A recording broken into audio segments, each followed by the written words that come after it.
broker in New York. Right. And I told him, I say, I'm glad, Jenny, I love you. Yeah. New York, I know how. So there's the sales comparison. That's the one. The sales comparison approach is the one that's most used by realtors. So what are the three approaches to value? The one that's most often used by realtors is the CMA or sales comparison approach. What other? There's the cost approach. There's the cost approach, and what's that used for? That is for appraisals. Yeah, appraisals. Well, of course. Special purpose buildings. Yeah, when they appraise, they have different approaches to valuing properties, though.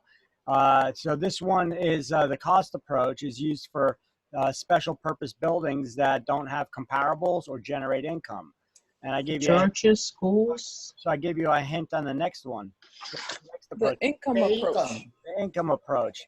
Now there's two approaches to value using the income approach. There's two methods. What are they? The gross rental. Is it capitalization? We got the cap rate.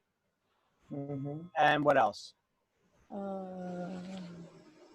It's not gross. The stuff we learned from the chief. CRM, gross rent. CRM, gross rental income multiplier. So we got the gross rent multiplier and we got cap rates on that. So the three approaches to value are sales comparison approach, cost approach, and the income approach. So which one is used most for special, which one is used for pricing special purpose buildings? Library. Cap rate. The cost approach. The cap. Cost approach would be used to price a library, to value a library or a school or something like that. Now, or church, what approach to value would be used for a one-family home? Cap rate. No. No. CMA. Yeah, well, CMA is the report. It's the sales comparison approach. Yeah. And then lastly, which one would be used for pricing a four-family house? Income? The same, because it's residential is from 1 to 4 family. Oh. After the 4 families considered. So what's the answer there? So what's the answer? Oh, the sales comparable. Sales comparison approach. Everybody agree with her? Yeah. No, income approach. Yeah, I'm confused about those three. I don't know anymore. Why not both? Yeah. Sales and income. So what do we call it when we apply more than one approach to value to the same property? I mean, a four-family house, you will have comparables, so you could use the sales comparison approach. It also generates income, so you could use the income approach. Isn't it reconciliation? It is reconciliation. So when you apply more than one of the three approaches to value to the same property, it's called reconciliation. All right. What do we call it when a property is being used for the most valuable purpose? Highest and best use. Correct. That's the highest and best use. And what do we call it when a loss of value? Depreciation. What about loss of value due to the local economy tanking? External obsolescence. External obsolescence. Do you have any control over that? No. No. What about the house is outdated? Functional obsolescence. Functional obsolescence. There we go. And does land depreciate? No. No. And what do we call it when they value a property in a way to make it exactly as it was before? Substitution? No, it's called, it starts with an R. Does? Replicate? Ladies, what do you do when you have children? Reproduce. Reproduction. Reproduce, yeah. Right? I guess that didn't work. I have to help you remember. Okay. Let's see. The price that an informed buyer would pay for a property. Market value. Market value. And the price the property actually sells for. Market price. Market price. Market price. And the 4 economic characteristics to value. Demand, scarcity, utility. Is it? Yep. I can't remember the last one. And transferability. So it's dust. Demand, utility, scarcity, and transferability. Dust. Right? People's preference for a location. Situs. Situs. And a transaction that's between relative strangers. People are relatively strangers to one another. Each of whom is trying to do the best that they can, get the most money or the least, depending on their situation. What do we call that transaction? Gosh, I know what you're talking about. I just don't remember the name. There's a hint. What is that? It's an arm's length transaction. Oh, yeah. Yeah.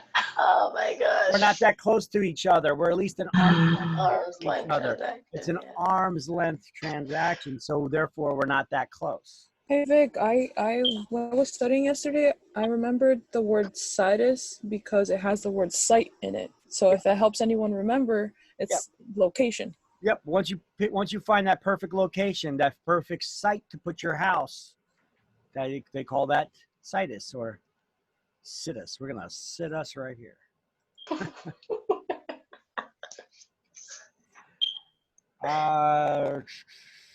The future benefits from the ownership of real property can be described as?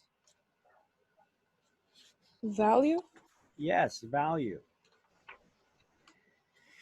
A type of mortgage that you get, type of mortgage loan that you would get when you, it's temporary to cover the cost of 2 loans when you have to buy the new home before you sold the old one. Blanket. No.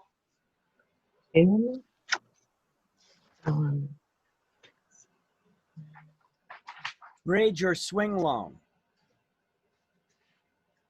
A bridge loan so that you can bridge the gap between the time that you sell your home and you buy the next one, or that you buy this one. You know what's funny? The terms are like literal. A lot of them are. Yeah. Like the words that they use, it's like literally what it means. So that kind of sucks when you get them wrong. Yes.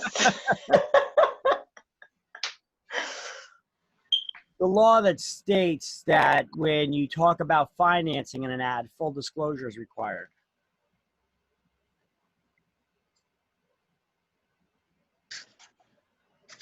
You hit us there with a curveball, Vic. Come on. Did?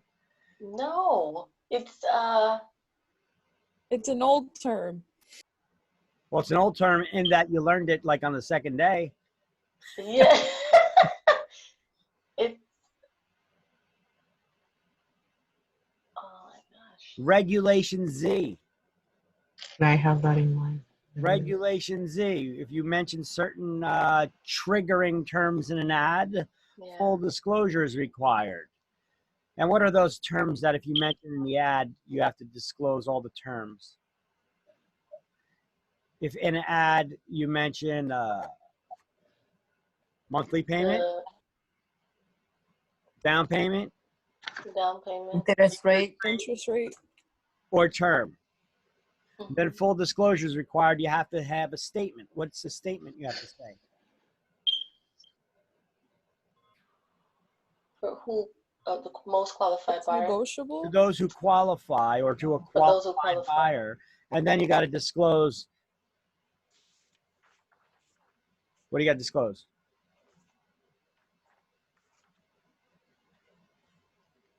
APR, down payment amount Municipal location. required, and the term. So when do you have to include the municipal location? Well, we're talking about when mentioning financing in an ad. Oh, You have to mention the municipal location for any property advertisement. In any individual property ad, you got to state where that property is located. But if in that same ad you talk about getting financing for the house, you have to, full disclosure is required. And when is it considered that you're talking about financing? When those triggering terms are used. The 4 triggering terms: the monthly payment, the down payment, the term, or an interest rate. Then you have to just say, to those who qualify or a qualified buyer, you got to disclose the APR amount, down payment amount if required, and the term. And that is called what again? Regulation Z. Regulation Z. And what is the fine for violating an administrative order of Regulation Z? $10,000. $10,000 per day that the ad is in the public domain, out there violating the law. What do we call a loan that's directly between the lender and the borrower with no third party involvement or influence? Seller finance. Conventional. What do we call the loan? The loan. Conventional loan. It is a conventional loan. Conventional loans are directly between the borrower and lender, no third party involvement or influence. And who do you get them from? From banks. What do we call Portfolio lender. What do we call lenders that lend their own money? They're portfolio lenders, correct?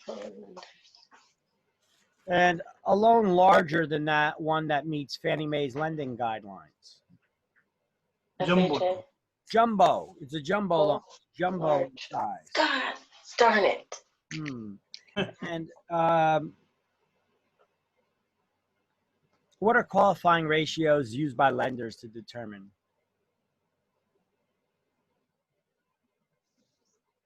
Uh, 38, 20, 28, 36 or something like that. Well, what are the qualifying ratios, whatever they are? What are they used by lenders to determine? That how much they can If you lend can afford yeah, how much you can borrow. the for payment. the How much money you mortgage. qualify for? For what? For what? What do you mean? Borrowing. To borrow? Yes, it's for them to lend to give to you. No. No? Qualifying ratios are used to determine what your maximum monthly payment you could afford. month. And then from there, they could reverse engineer it to find out how much they'll lend to you. Okay. But qualifying ratios are used to determine your maximum monthly expense for housing, which is called what?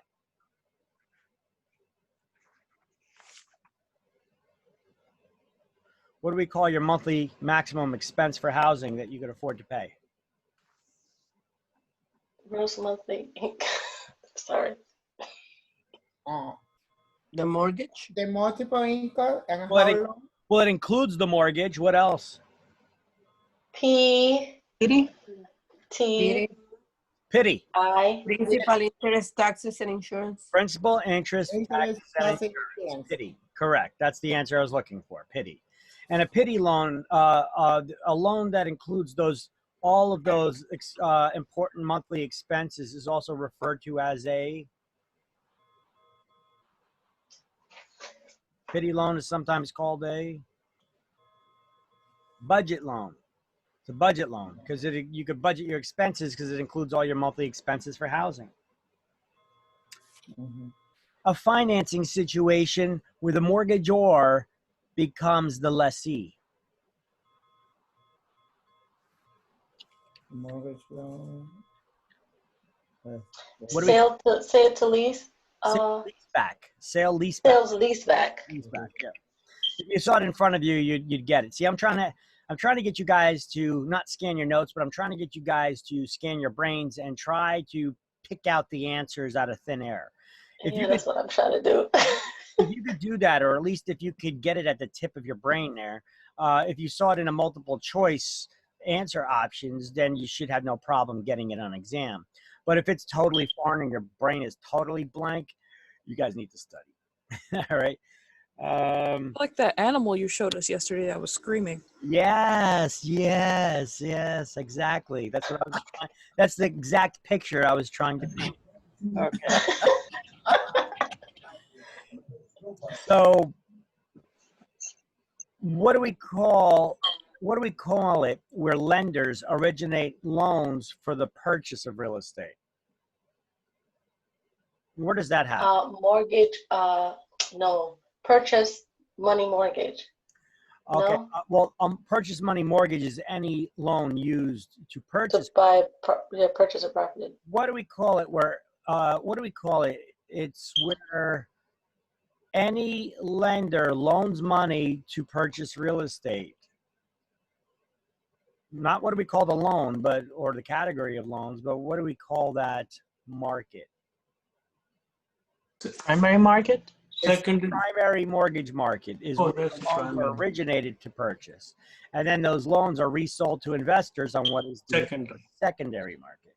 Who's the largest purchaser of loans in the secondary mortgage market? Fannie Mae. Fannie Mae.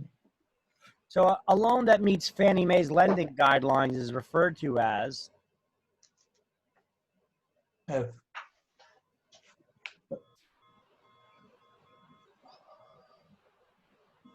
Repeat the question again because I can a understand. loan that meets Fannie Mae's lending guidelines is referred to as Non-conforming loan or conforming loan? Conventional. no, conforming loan.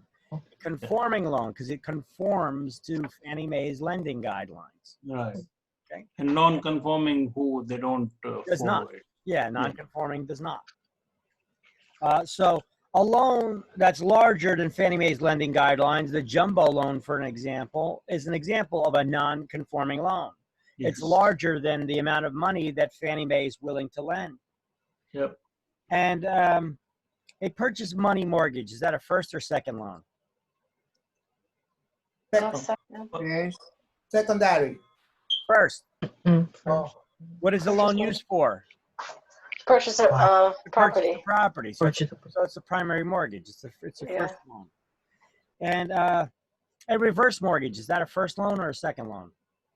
Second loan. It's a first Second loan. loan. It's a first loan. First. Because remember, there'll only be one loan on the house. They pay off any existing financing. And Oh, yes, they pay off what you owe. yeah. All right. So a home equity loan, a first or second loan? Second. Second. All right. Construction loan, first or second loan? Second. First. First. To construct, to make new, Well, not a rehabilitation loan. Okay. Construct, to make new. Okay. So if you see these on a list and it asks you a question, which one of these is a second loan, The 2 or 3K. Okay. Okay. So 2 or 3K is not on that list though. Mhm. Type of loan that's used to finance subdivisions where you could sell off a larger lot off of a smaller one. blanket. No. Oh, yes, I'm sorry. Blanket mortgage. It has something that's called a partial release clause in it Mm-hmm. that allows you to sell off a smaller lot off of a larger one. And what about a type of loan that includes the real estate and the chattel? Is it package? It is. Yeah. It's a Because it package includes deal. fixtures? Yeah, it's a package deal. It includes the fixtures as well as the real estate. It's a package deal, so it's a package mortgage, right? Like you said, literal. All right. The NJHMFA gives loans to people in what target areas? Urban. Urban. An urban target area. What is an urban area? Dense, populated. Yeah, densely populated. population. So it's a densely populated area. So what do we call an area where people live a little bit further apart from each other? Suburban. Suburban. Suburban, right? And where people live far away from each other? Rural. Rural. Correct. All right. Yo dejé la puerta cerrada, incluso yo le eché llave. Espérate. are what do we call appraisals for VA loans? Is it the MAI? No. It's a member of the Appraiser Institute. What do we call an appraisal for a veteran's loan, for a VA loan? Is it the BY? Named after a car. BPO? No. Oh, CHR. Close. No, But CRV. CRV. CRV. CRV. Remember that? Honda CRV. It's called the Certificate of Reasonable Value. So Yeah. it's the CRV. CRV. Okay. That's what we call the appraisal statement for a veteran's loan. Are veterans loans assumable, meaning that they can be taken over by somebody else? Can you repeat that? You Yes. Are veteran loans assumable, meaning they can be taken over by somebody Yes, else? they are. Yes. Yes. Do they need to be a veteran? The person who assumes it? You're cutting in. No. Well, yeah, you caught it. I couldn't. Does the person who assumes the VA loan have to be a veteran? No. No, he does. No, but they have to. No, but they have to what? Qualify. They have to qualify for the loan. Yes, correct. You just cut off on me a little bit. That's why I had to ask you to repeat. Okay. I guess it's Zoom app again. Mm. Everybody out there zooming remotely, you know. See, they're even dating by Zoom online now. Oh my gosh. What the hell is What? that about? Yeah, virtual dates. I'd rather just watch TV if it comes to I did get an email, like an announcement email for a speed dating advertisement on Zoom. Me too. Me too the other day. Really, if it comes to that, I'd rather just watch TV, you know? Yeah. I mean, it's the same thing, you know? No human interaction. It's not human interaction, really. Talk on the phone, but then again, I'm a guy. We don't like talking on the phone. Say what you got to say, speak your piece, and get off the line, right? Yeah. Get the message across. Guys don't text back and forth or have 5-hour-long conversations. Say what you got to say and get on with it. All right. VA loans, do they insure them or guarantee them? Guaranteed. Guarantee them. How much? The VA, 100%. 100%. nope, the VA guarantees 25% of the loan. 25%. Yeah. 25. Oh, the VA, yes, because they don't make the loan. I'm sorry. Okay. Well, neither does the FHA, but what does the FHA do? Do they guarantee? Insure. And they insure the entire loan. All right. What do we call? What's the purpose of the special amendatory clause? What is the purpose of the special amendatory clause required for all FHA and VA loans?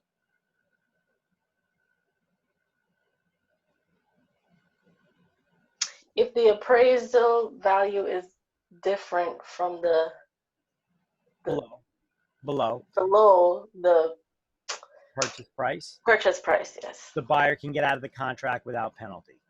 Yes. Okay. That's the purpose of the special amendatory clause that has to be in all FHA and VA loans. Can I use an FHA loan to fix and flip a house? Yes. As A long as you 203K. No, one of the requirements to be owner occupied. Correct. Yeah. It's only for owner occupied premises. It's not for fixing and flipping for investors, etc., or even second vacation homes. It's only for primary residents that you have to live in, right? Same thing for VA loans. Even if it's the FHA 203K? Yeah. Yep. The only difference is the FHA 203K loan is that they give you one loan for improving the property And one for as well as doing the repairs on it if it needs Right. to have work done. Okay. What do we call the insurance you're required to carry when you're putting down less than 20%? PMI? BMI. Private mortgage insurance. What do we call the insurance that you have to pay on an FHA loan? That one-time upfront insurance fee for an FHA loan. Mortgage insurance. Premium? It's called MIP, Mortgage Insurance Premium, MIP. And when can MIP be dropped? Up to 20% is paid or mandatory 22%. 28. When equity reaches 78%. Oh, snap. When can you drop the PMI coverage on the conventional loan? Oh, that's it. When equity reaches 20%, and it must be dropped when it reaches 22. So what is for 78%? That is when you could drop the insurance on an FHA loan. Oh, insurance and FHA loan. Yeah. Does a conventional loan require PMI? Well, just think about this. What does PMI cover and what does the MIP cover? Okay. PMI, private mortgage insurance, just insures the amount less than 20% that you put down. Yeah. It insures a small amount of the loan, right? Whereas the MIP insures the entire loan. The mortgage insurance premium for the FHA loan insures the entire loan. Does conventional loan requires PMI? Yes, Okay. if you put down less than 20%. Okay. What's a point besides the Percentage. topic of conversation? Percentage. Kind of fees. It's a percent, 1%. 1% of what? Of this sale value.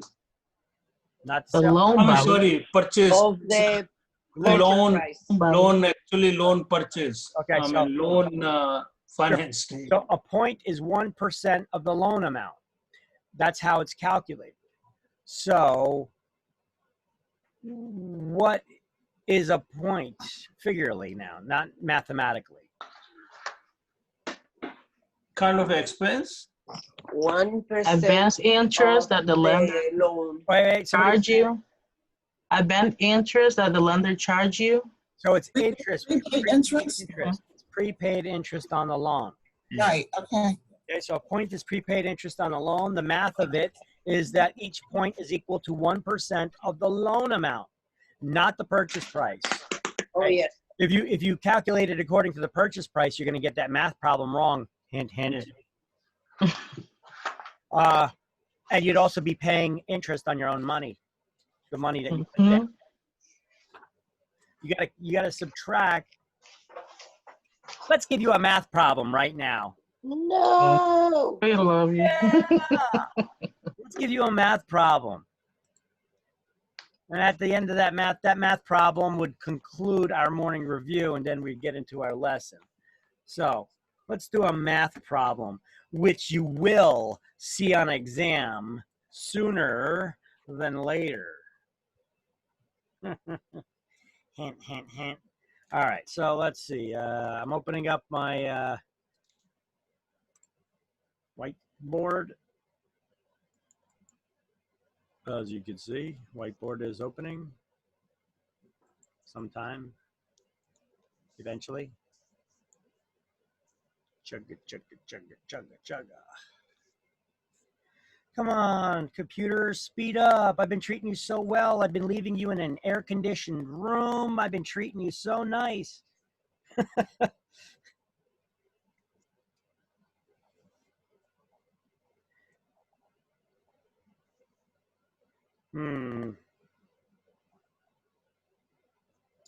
It will open one of these days.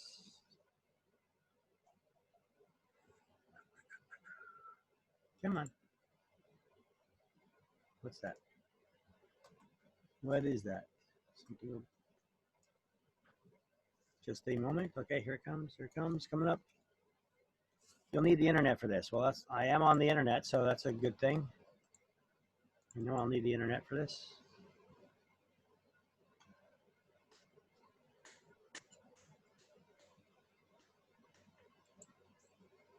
Oh, really? Using. I am connected to the internet. I got a gigabit connection. Come on. These applications suck. Yeah, it is already open. You can use any one of them. I think you can use it without internet.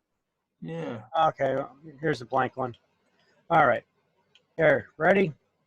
Here's the math problem. I'm going to make it up just for you guys. Ready? Here we go. I'm going to type it right here. And type it right here. A property is valued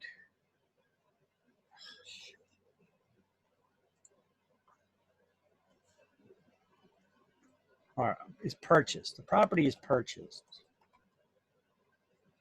for $380,000.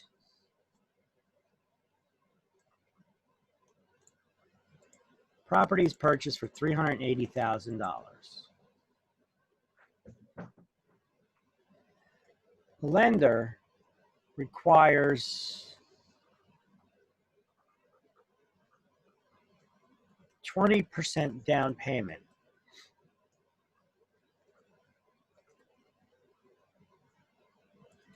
And 2 points.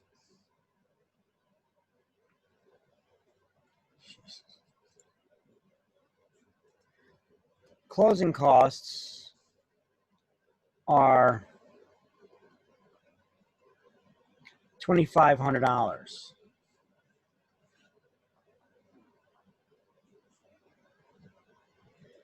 How much money does the purchaser need?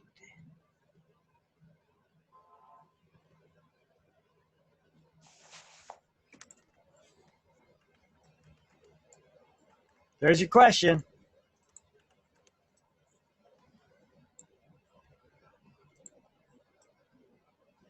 Properties purchased for $380,000. The lender requires 20% down payment and 2 points closing costs.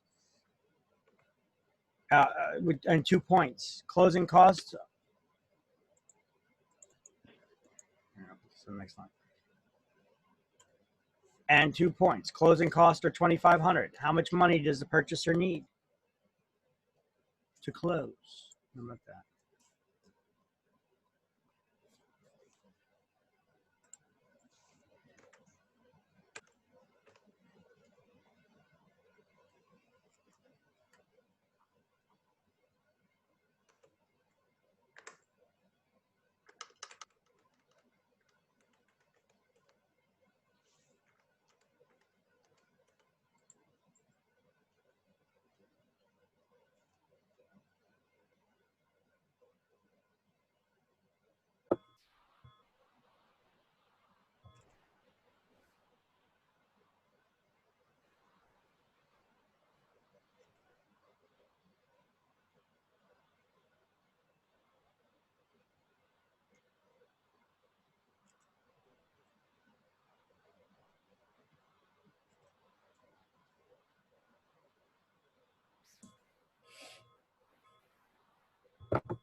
Okay.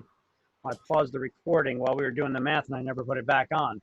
So let me just do another run through of this answer here. So we worked out this problem and it worked out to the first problem here is the property purchased for $380. Lender requires 20% down payment and 2 points closing costs that are $2,500. And 2 points and closing costs that are $2,500. How much money does the purchaser need to close? Well, you have first you got to figure out the 20%. That's $76,000. Subtract that from the purchase price before you figure out your points, because you got to subtract your down payment from the purchase price, because if you just tried to calculate the 2 points off the purchase price, you're going to be paying interest on your own money. Okay, so that's $76,000 is the 20%. 6,080 is the 2 points plus the 2,500 in closing costs. You add them all up, and you need 84,580 was the answer for that problem. Then I asked you, if you use the same purchasing the same property,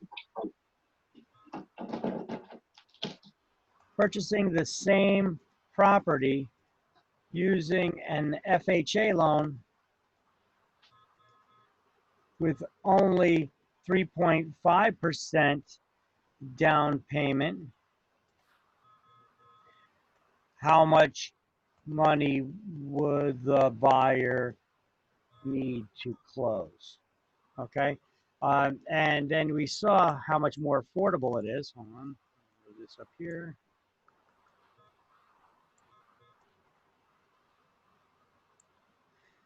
If that's the case, how much would the buyer need to close on that?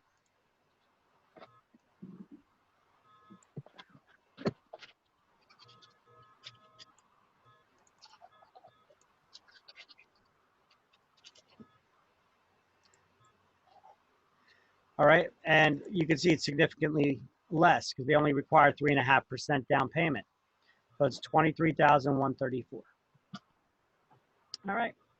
But Victor, for a conventional loan, which would probably more likely be the first one, first outcome that we saw, once you pay the 20%, then you don't have to pay that 2 points, right? No, the lender's requirement in this case, they wanted the borrower to pay 2 points for whatever reason. You know what? You could make a lot of money, but your debt to income ratio may have been off or something that they still wanted you to pay 2 points in order to qualify for the loan. So those 2 points you still need to pay. See, not all loans buyers need to have pay points on, but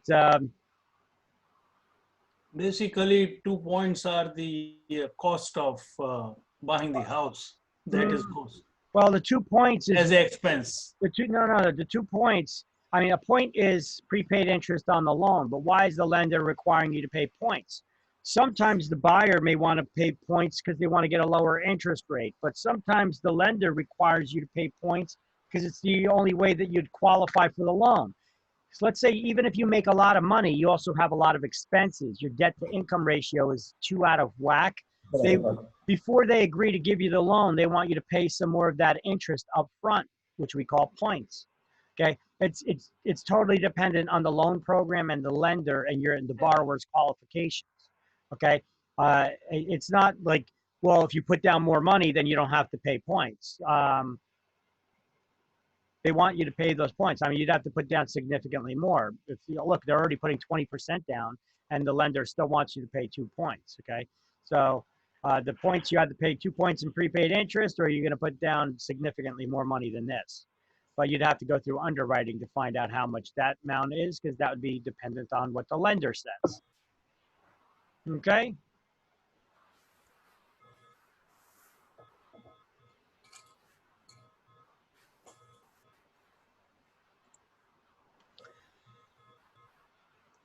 So, what chapter do we leave off in? I think we are on page 350 or 349. Oh, wait. I got it written down here. Chapter 17, 240, page 241, slide 12. Yeah, 341. Yeah, sorry, 240 or 241. Yeah.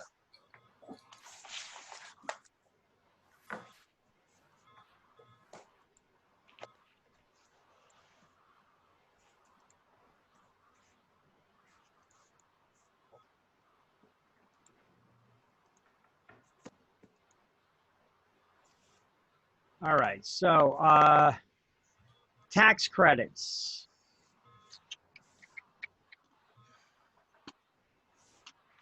Is where we left off. The tax credit is a direct reduction on taxes due rather than a tax deduction before taxes are computed. All right, so installment sales contract. A land contract is also known as an installment sales contract, isn't it? It's where the buyer makes payments in installments and they wait for the deed, okay?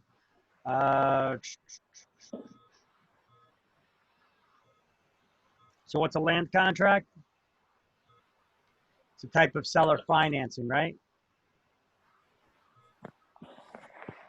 Just say right. Right. Thank you. Yes. Right. All right. Real estate investment syndicate. What is that? Well, real estate investment syndicate, it's not a legally formed business entity. They carry out a business project, and when the project is done, the business entity is dissolved. Syndicates and joint ventures are the same in that regard. A syndicate is a joining together of 2 or more people to carry out a business project, whereas a joint venture is 2 or more groups to carry out a business project.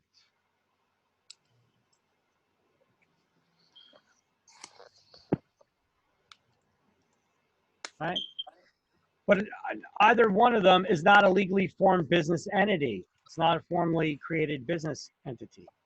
So real estate investment syndicates, business ventures in which a group of people pool their resources and develop a particular piece of property, okay?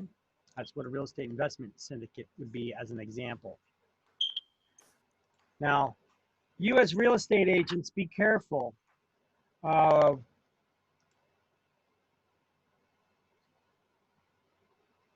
forms of syndicates, general partnerships, limited partnerships. All members share equally in the managerial decision. Okay, these are legally formed business centers. We're talking about partnerships here. That's not a business syndicate. Limited partnership. Okay. These are not syndicates. These are partnerships.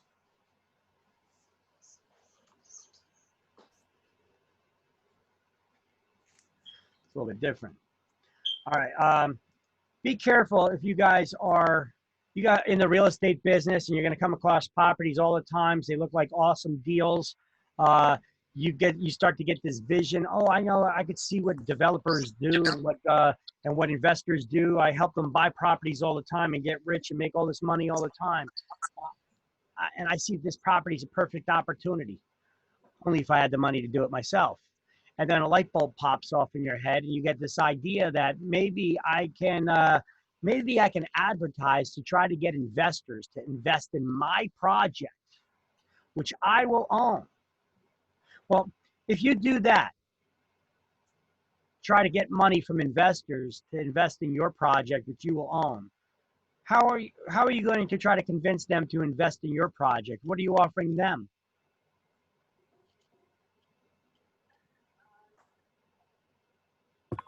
We have to offer the government money. Well, you offer them money somehow, right? But what is that? What's that money that you're offering them? I mean, this is not going to be a partnership, because if it was a partnership, they'd be co-owners in that project too. What are you offering them? I mean, if it is a limited partnership, it's a little bit different. A joint venture? Okay. Yeah, it's going to be a joint venture of sorts, but what are you offering them in return for their investment? Maybe Well, Share of the percentage profit. of the profit. Wait, or- share of the profit, right? So a percentage of the profit. 50-50, yeah. But what if there is no profit? What if it's not profitable? Your project falls flat on its face. Probably Has the risk.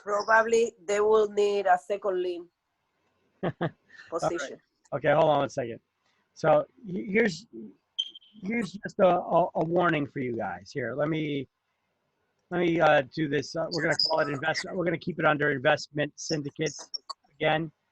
And I'm just going to put here a warning to agents, okay?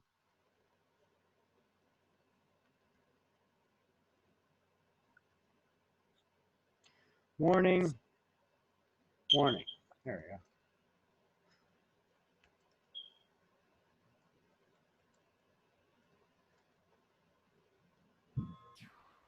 When seeking money from investors to invest in a real estate project you own and offering offering a percentage of the profit to the investors.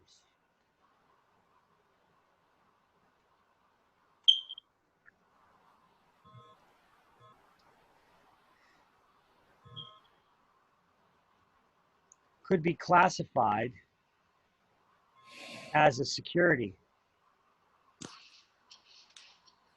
Special licensing is required to deal in securities.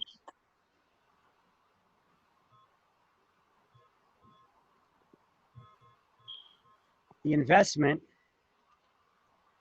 must be registered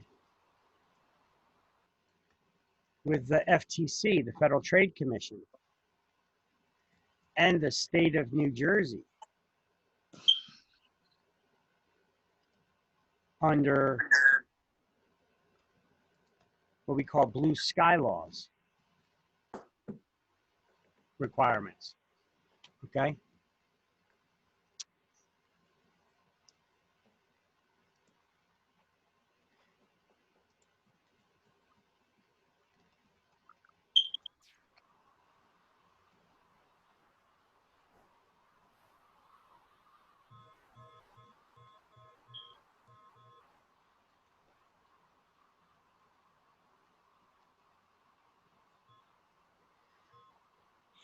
All right.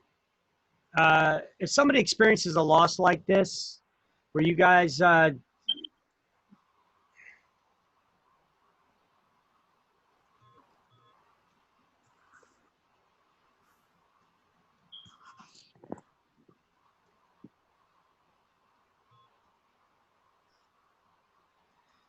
prospectus, prepared.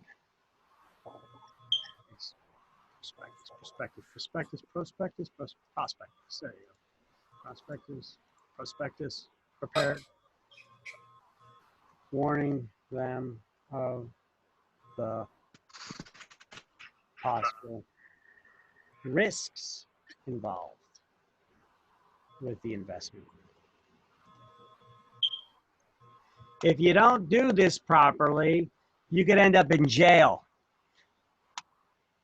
This is like that Bernie Madoff type stuff. All right. So when seeking investors to invest in a real estate project that they do not own, and you're just offering them some sort of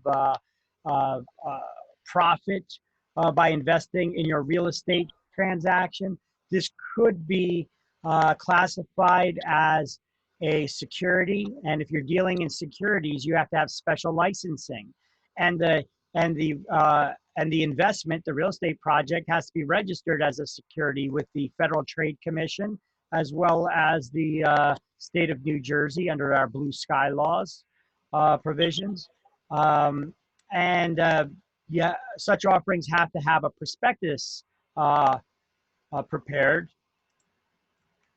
This is only for syndicates, correct? Or for everything? Well, like a residential project. Yeah, this would basically be this is a syndicate of sorts. Yeah, this is when you're seeking other people to partner with you, but you're not offering them ownership. You're only offering them profit. Okay. See, if you were offering them ownership, that would be a partnership.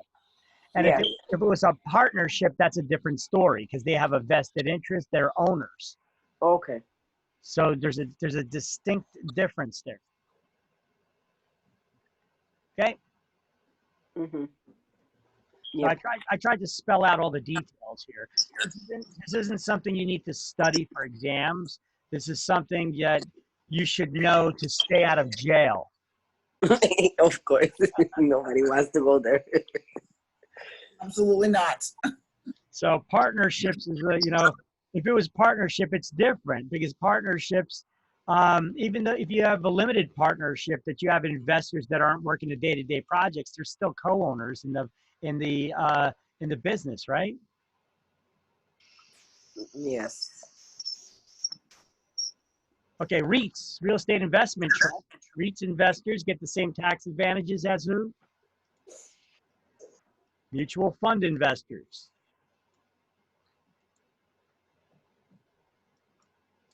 So REIT, real estate investors, take advantage of the same tax benefits as mutual fund investors. Need to know that for exam, hint, hint. Now, to create a REIT, it must have, or to have a REIT, to create a REIT, it must have at least 100 investors and at least 75% of the trust income must come from real estate as the investment vehicle. You already have that stuff highlighted in the book, right? On page 242, under REITs, real estate investment trust. right? Everybody? Got, Yeah, I Yes, got it. yes, I we got have it. all right. Yes. Huh? And Yes. then business opportunity sales. Okay, do you need to have a real estate license to sell a business? Yes. Yes. You do not. No. No, you're the owner. You don't need to have a real estate license to sell a business unless real estate is included in the sale or at least needs to be transferred or negotiated. We have this is called business brokerage. Oh, Business brokers. Okay. So you don't need to have a real estate license to be a business broker unless you're selling real estate. So besides title to the real estate or a present lease, an attorney may be needed if the business may also be selling, doing the transfer of personal property, stock and inventory, business names, customer lists, transferring goodwill, special rights such as copyrights, patents, franchises, licenses, ticket lottery machines, etc. You know how to transfer those ownership? Yeah. We're not attorneys. We don't do that. So we need an attorney involved to do that, right? So whenever selling commercial property too, look, even if this is a business, I'm selling commercial property. Are we preparing the contracts on it anyway? No. So I would say an attorney may be needed. I'm going to say it's probable that an attorney is going to be needed because it's not a residential property. It's probably, in all likelihood, going to be a commercial transaction. And even though we can market them for sale, we cannot prepare contracts for them, right? Right. Victor, can you have a business? What if you don't have a, I know in order to have a real estate brokerage company, you need a broker's license, right? Correct. If you have No, a business- whoa. You need to have someone with a broker's license. Someone with a broker's license, yes, I know that. So if you have, say for instance, I didn't get my real estate license and I, God forbid, and I said, okay, I wanted to start my business and I got my business name with realty in it. And I wanted, no? Right, go on. What were you saying? And I went on GoDaddy and I got a business name and it has the word realty in it. Abigail's Realty. Question? So what's I the question? think the question is if she can use the word realty. In my business name, if I don't have an actual office or but you can't call it a real estate brokerage. right. And you can't help people with real estate services in exchange for anything of value. Because those things would require a real estate license. But I can't have the name, right? Sure. People deal in domains all the time. I probably had real estate brokerage domain names when I was probably still in my teens. I didn't have a real estate license back then. But then again, I wasn't working in real estate or realty services. I just had the names, the domain names to sell or to hold on to. That's a business I've been doing for a long time. I've been dealing in virtual properties, we call them, domain names. There's value to that property, right? I was looking at my GoDaddy bill that I just got the other day. You know, I get them on a regular basis to my cell phone. I get the update. I got the GoDaddy app on here. I see how much they automatically charge to renew. Yeah, I spend about $35,000 a year on domain names. Oh, Jesus Christ. And how many domains do you have? They pay for themselves. They pay for themselves, and sometimes they make money off of selling them too. That's what I'm going to ask, because I know people buy it to sell it after. Yeah, I mean, I sell them. Like, I sold domain names to businesses. I sold a domain name to a bar, which I was planning on using it once. I was gonna create my own publishing company. I was like, you know what, I probably don't have the time to do this, you know, so let me just sell it. I sold it for a couple $1,000s to a bar somewhere in Colorado or something. And that, which I don't know why that bar would want the name, because the name doesn't even represent the name of the bar.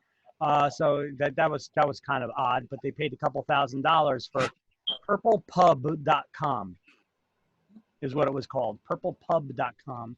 They paid a couple $1,000 for that from me. And then I had, because I was going to use it as Purple Publications, but then they used it for a bar, which was just odd. And the bar name's has nothing to do with it, that name. I sold a domain name for 6 digits. 6-digit figure. I sold a domain name to USA Today. Wow. For their entertainthis.com. I sold them that domain name. So, I mean, there's domain names out there. I buy them for all kinds of stuff. If I find a domain name that's unique, uses toplevel.com, and it's a unique thing. I make up all unique names that most of them have never been used. And then I just try to resell them. See, you guys, like I told you, you should be out there trying to find some for yourselves right now for your websites, or even to point to your Facebook business page or social media page or what have you. So you may need 1 or 2 domain names.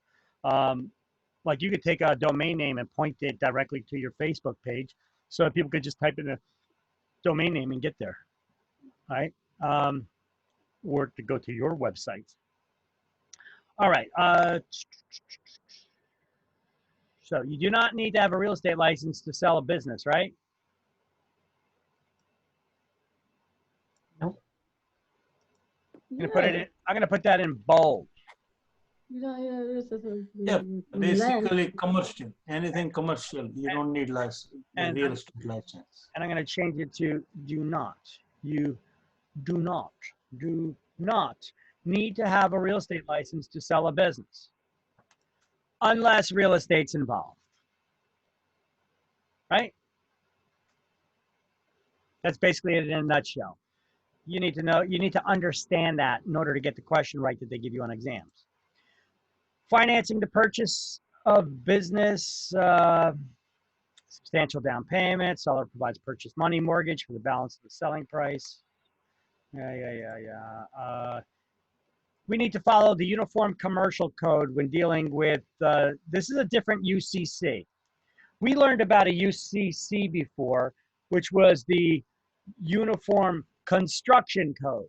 This is a different UCC. This UCC is the Uniform Construction Code, Uniform Commercial Code, which deals with the sale of businesses. So what do you need to know for exams? Part of the UCC that we deal with is called the Bulk Transfer Act, okay? The Bulk Transfer Act is part of the UCC, Uniform Commercial Code, that prevents fraud in business sales. It protects the business seller's creditors. So it protects the seller's creditors.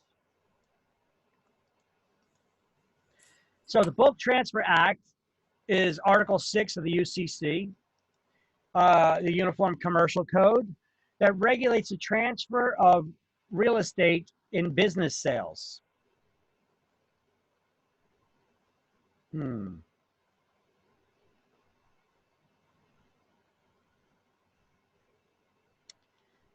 Okay. Transfer of real estate in business sales. No, that is not right. It regulates the transfer of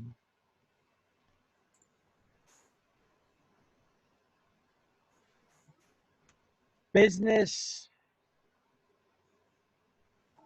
chattel.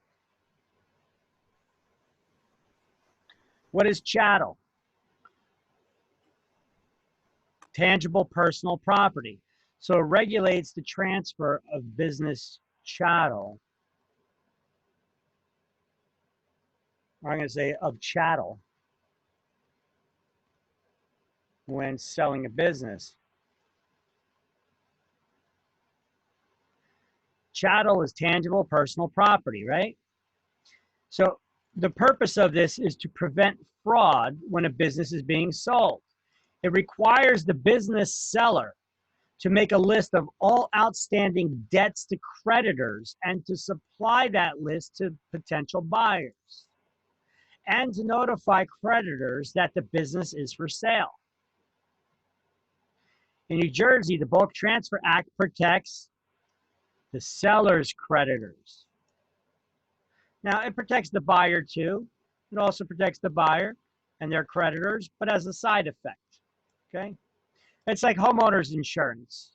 When you buy real estate, are you required to get homeowners insurance? Yes, Who does it protect? Does it protect the homeowner? the property. The property, protect the money or the lender give you to us. Excuse me? It's protect the property and any loss on for the house, for the lender, the money the lender give you. Well, insurance doesn't protect the property. Insurance protects people against something. So what is it protecting though? Who is it protecting? So then the insurance protect the lender, the money. It protects the lender in case of loss of their collateral or damage to their collateral, right? Does it protect the buyer, the property owner as well? Well, kind of as a side effect, but really if you want your belongings protected, you're going to need to get a separate insurance rider for that to protect your belongings on the inside. But the insurance, its main purpose there, until the loan is paid off at least, is that it protects the lender against loss, because that real estate is their collateral for the loan that they gave you, right? So it also protects the buyer and the creditors as a side effect. That's what I meant by that.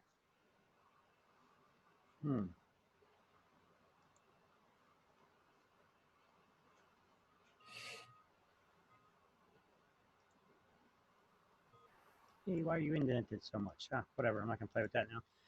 Okay, non-compliance is a criminal offense.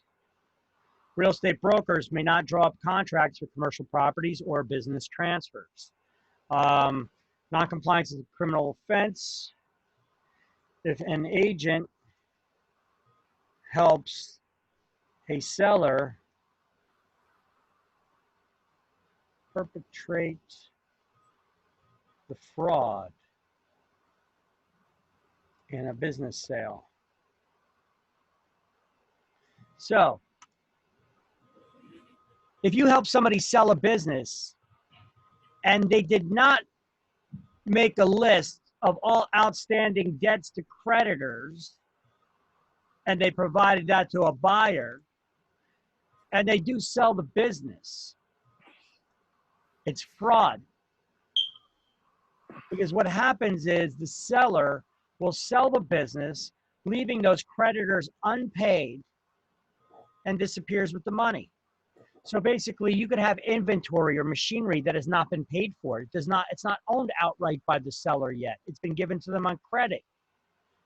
They sell the business and say, hey, all the inventory is included, all the machinery is included, but they don't even own it yet because they never paid for it yet. And then they leave their creditors unpaid. They take their money and they run. So the Bulk Transfer Act, it's like in a residential property, it's a title agency. Not residential, commercial. No, I know, but what I meant is like the bulk works like a title agency, but for business, to make sure that people, pay the creditors or whatever debt they have. Well, make sure that they give the disclosures to everybody and then notify their creditors that the business is for sale. Then they'll take care of the rest. But the way that I do this is I don't get involved in it. I get an attorney involved. As long as an attorney's involved, the attorney will handle that crap and I don't got to worry about it. Right? Yes. Let it be their problem. Let it be their problem instead of ours. So what do you need to know for exam? The Bulk Transfer Act is part of the UCC, Uniform Commercial Code, that prevents fraud in business sales. It protects the business sellers, creditors,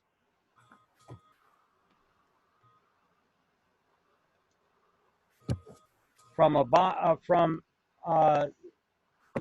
selling the business and leaving the creditors unpaid. It's fraud. That's it in a nutshell. And then this goes over explaining all that, how it goes down. Okay? Yeah, but common sense says if you're buying a business, you want to make sure everything is paid off. I mean, I had a business of my own, and I purchased things, but I wanted to make sure whatever I was purchasing was all right. So look, okay, look, I'm going to sell. And I had completely. Hold on, Richard. I'm going to sell you my business, and I'm going to tell you, hey, listen, everything's included in the sale.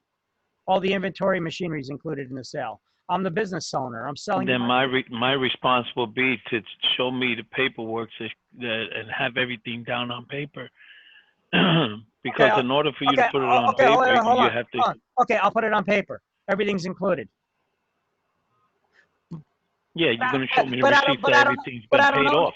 But I don't own it. I didn't pay it off yet. But I put it down on paper. Well, then, see, in order to back up that paper, to write it, because anybody could write a letter. When I was a kid, I've written love letters and they didn't even mean what I wrote. All right, that didn't back it up. So my point is that, yeah, you could write a letter and say everything is included, but I need to see all the receipts of everything showing that there's a zero balance on everything. I mean, that's what I would at least do. I don't have the receipt. Not everyone thinks that way, but as someone who wants to purchase a business, a letter is not sufficient enough. I run a business and I don't have. It's like receiving a love letter when you're a little kid and the girl's telling you she's got the house for you, but she never meant it. You know what? I run a business and I don't have receipts for everything that I purchase. You know, all the miscellaneous things, all the miscellaneous goods that I purchased, the cleaning supplies. That falls under the accountant. You know, I don't got the receipts for everything like that. I don't have. I see where you're coming from. I see where you're coming from, but as my way of thinking, these are all the extra things that I will be asking for, because the person writing me a letter is like. I don't need to deal with how it gets done because we get an attorney involved and let them deal with it. So what happens is I market the property, and once I find a buyer, I pass them off to the attorney, and I let the attorney handle all those details. No my problemo. Yeah, I mean, that's one less headache, so I would do it that way. Right? So that's probably the good way to do it, you know. But if you're going to be taking an active role in that business sale, you need to make sure that business seller makes a list of all outstanding debts to creditors and supplies that list, explaining what has not yet been paid for, and supply that list to the buyer of the business. And then you need to make sure that they also notify the creditors that the business is for sale, so that the creditors are at least aware of it as well. I mean, you could transfer a business ownership where all the inventory and machinery has not been paid off yet, and then the new business owner is just going to take over on those payments as well, you know. But you're gonna do that. You're gonna make sure that the business is priced accordingly too, right? So, yes, that's my point. All right, so there we go. That'll keep you out of jail. All right, so let's see, because that's another thing with fraud, pertaining to fraud. All right, chapter 18. Wait, stop. Page 242, business opportunity sales. Under business opportunity sales on page 242.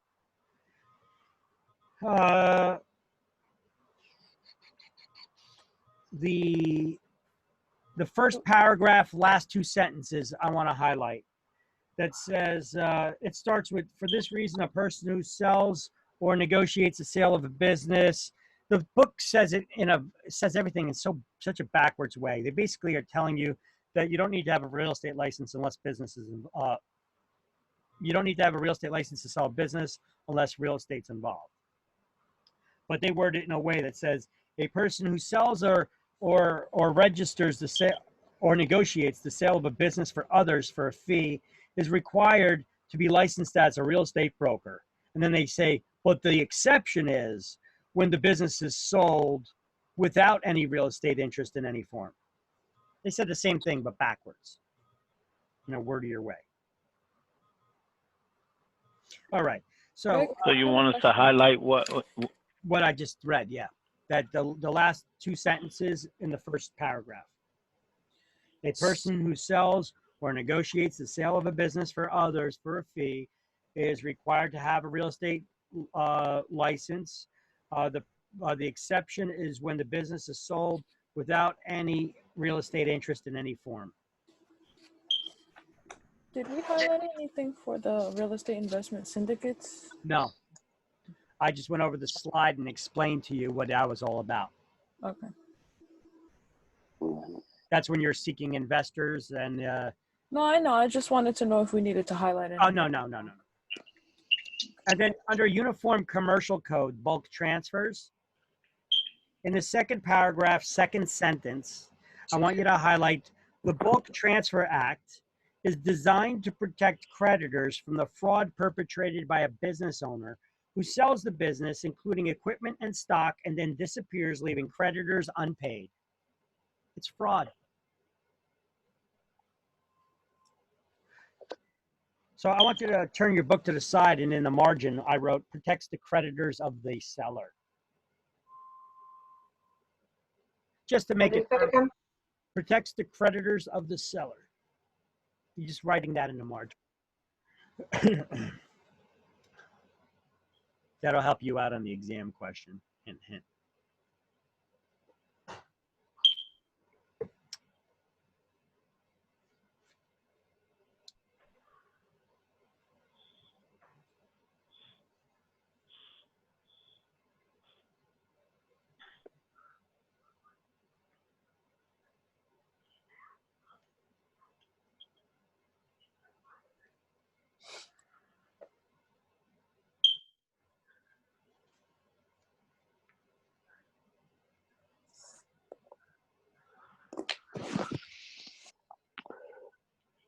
All right, so if you guys were to look at the next to last paragraph under Bulk Transfer Act, it says this requirement of the Bulk Transfer Act are designed to protect the interest of the buyer as well as those of the seller's creditors in the sale of the business.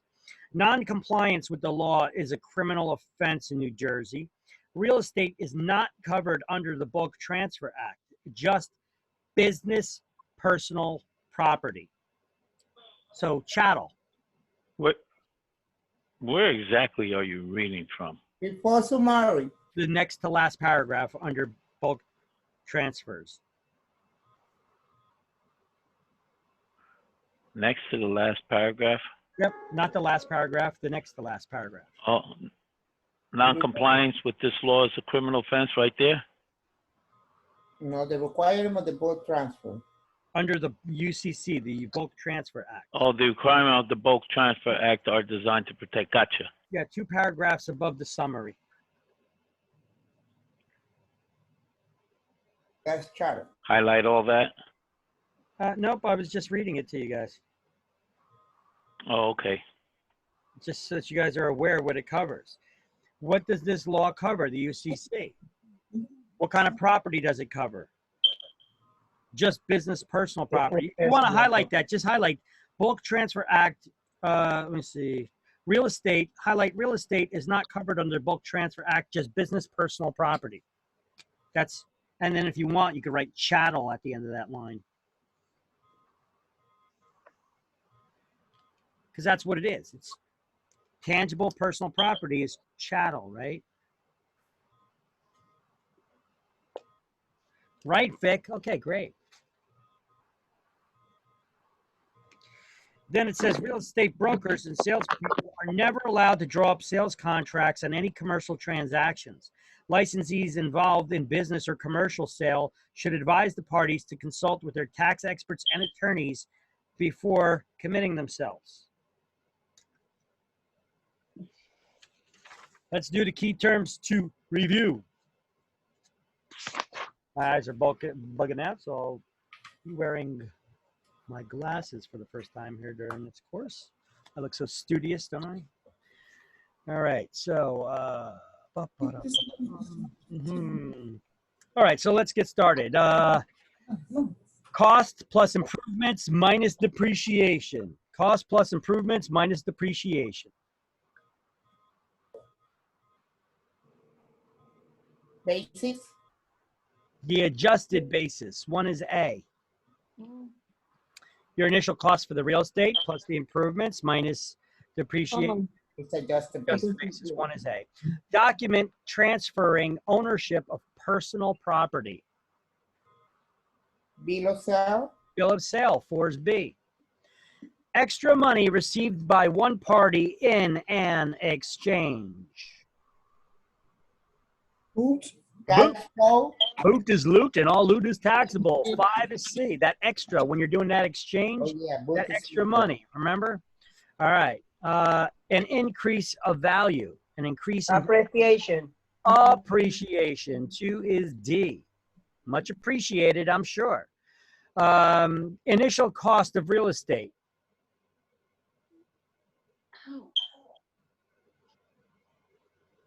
The initial cost of the real estate. Income property.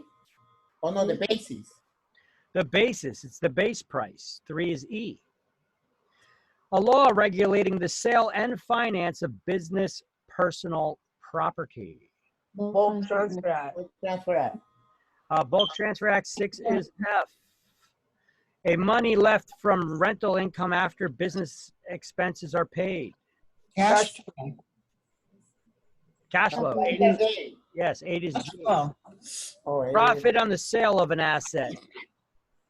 What do we call profit on the sale of an is asset? capital gain. It is a capital gain. 7 is H, capital gain. Real estate held for rental income. income property. Income property. 11 is I, income property. Tax deferred mutual transfers of income property. Exchange. 10 is J, exchange. And 9 is K. It's a horrible definition, so we're not even going to go over it because it's that bad, okay? Let's do key terms 2. I need to go over key term 1 afterwards. ADE. ADE, ready? The first 3 are ADE, BCF, HGK, JI. Thank you. You're welcome. Key terms 2, cash flow plus income tax savings plus appreciation. These are all an example of, Marginal. 7 is A, they are all a form of return. 7 is A. Direct deduction from income taxes due. Tax credit. 9 is B, tax credit. 9 is B. Extensive use of borrowed money for purchases. Leverage. Leverage, 2 is C. A fund making real estate investments and selling shares. Real investment. Real estate investment trust. 6 is D, a REIT, real estate investment trust. Okay. Group pooling resources to buy real estate. Syndicate. Real estate Syndicate. investment syndicate. 5 is E. A joining together of 2 or more people to carry out business projects. Syndicate. 8 is F. A law regulating the transfer of business personal property. Unit for commercial code. Code. UCC, 10 is G, correct. A rate at which investors' top dollar is taxed. Marginal tax rate. 3 is H, correct. Refinancing property to buy more. Solomon sale. Pyramid. Pyramid. Pyramiding, 4 is I. Pyramid. Sale in which the seller receives purchase price over a period of years. They make payments in Solomon sale. they wait. Installment, yeah. It's an installment sales contract. 1 is J. And that concludes that chapter. And then we do chapter 18. What's number 5? Excuse me, Victor. What's number 5? Yeah. E. E. E is in Edward. Oh, okay.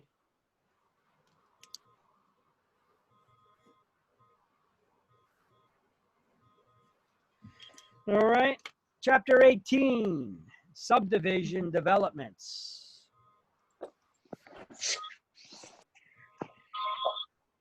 So this chapter, you're going to be able to describe various methods of developing and subdividing land, identifying the impact of environmental regulations and other laws on sales, health, and safety of buildings. All right, so assemblage, these terms you don't need to know for exam. You don't got to worry about studying them, but just pay attention. Assemblage is anytime you combine two or more lots and make it a larger lot. You turn it into a larger lot, and the increased value is called plottage value. All right. Subdivider is a person who buys undeveloped acreage. Then they divide.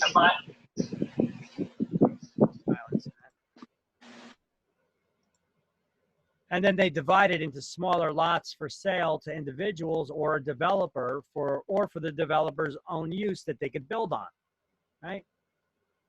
So that's what a subdivider does, who a subdivider is. A developer builds home or other buildings on lots, and they also sell them. Okay, so let's see. Developing and subdividing land. The state of New Jersey, the powers are passed on to New Jersey, that New Jersey can dictate and pass on rather to their counties and municipalities. What constitutes a minor subdivision that does not require a public hearing, and what constitutes a major subdivision that does? Anytime a second lot is sold off of a larger parcel, the development is classified as a subdivision. See, small subdivisions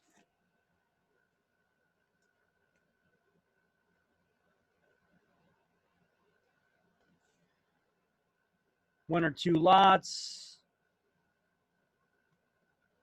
they generally do not require new streets or off-site improvements or public hearings for approval. Major subdivision, however, does require public hearings before approval.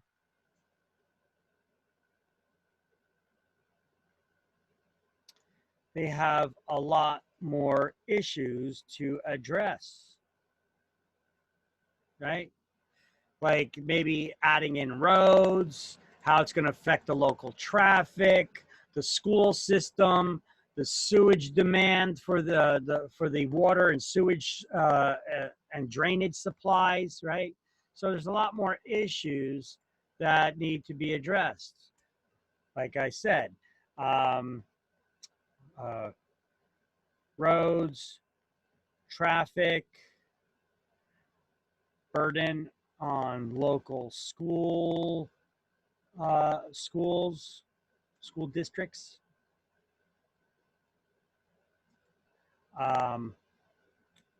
public works services,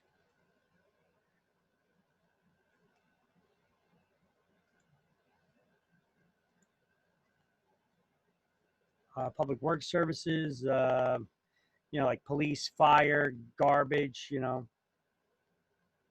police, fire, waste removal, water,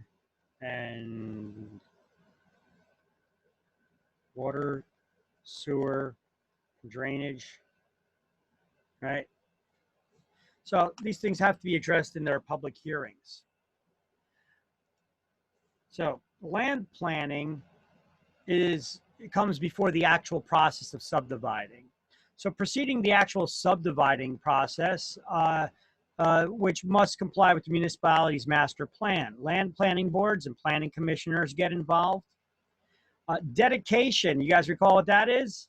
It's giving land to the government for public use, like streets, schools, and parks. So when a subdivider is dividing up the division, when they're paving roads in a subdivision, are they going to keep those roads private because they are on private property, or are they going to dedicate them? That means they're going to give them to the municipality. They're going to become public roads, public streets, and then the municipality is responsible for snow removal, paving, etc., as well as the streets, schools, and parks. Land planning also deals with assurance of bonding that the sewer and street costs are going to be paid. They got to make sure that it's in compliance with all the local zoning and ordinances that govern the use and lot sizes, fire, safety, and building codes, right?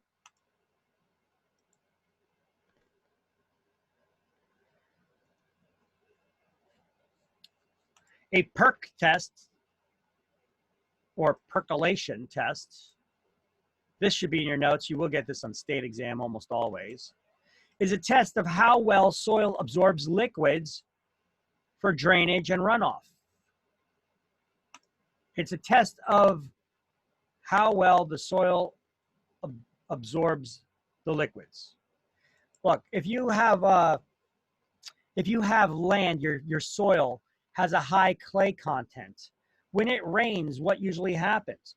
The water sits on top of the ground, and it could take days. Even if you have hot, scalding hot days out there, it could still take days for that water to dry up because it does not soak into the ground. Clay does not soak up water very well, right? So if that's the case, we're going to have to deal with some alternative solutions to deal with the excessive runoff and drainage issues. So let's go to the book, and under land planning, the last section, under the last sentence under land, next to last sentence under land planning, you see it says percolation test in bold. Highlight a percolation test of the soil's absorption and drainage capacities. My definition here is probably a little better. It tests how well soil absorbs liquids for drainage. What page is Page 249. 249. It's just above subdividing. It's at the end of land planning. The percolation tests how well the soil absorbs drainage and its capacities.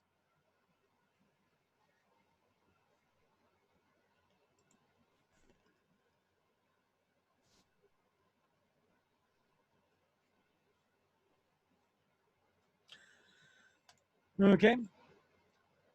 Now,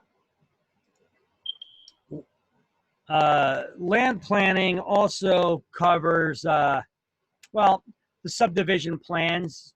Like the developer, the subdivider would have to go over the street patterns that they're going to be using, or clustering for open space.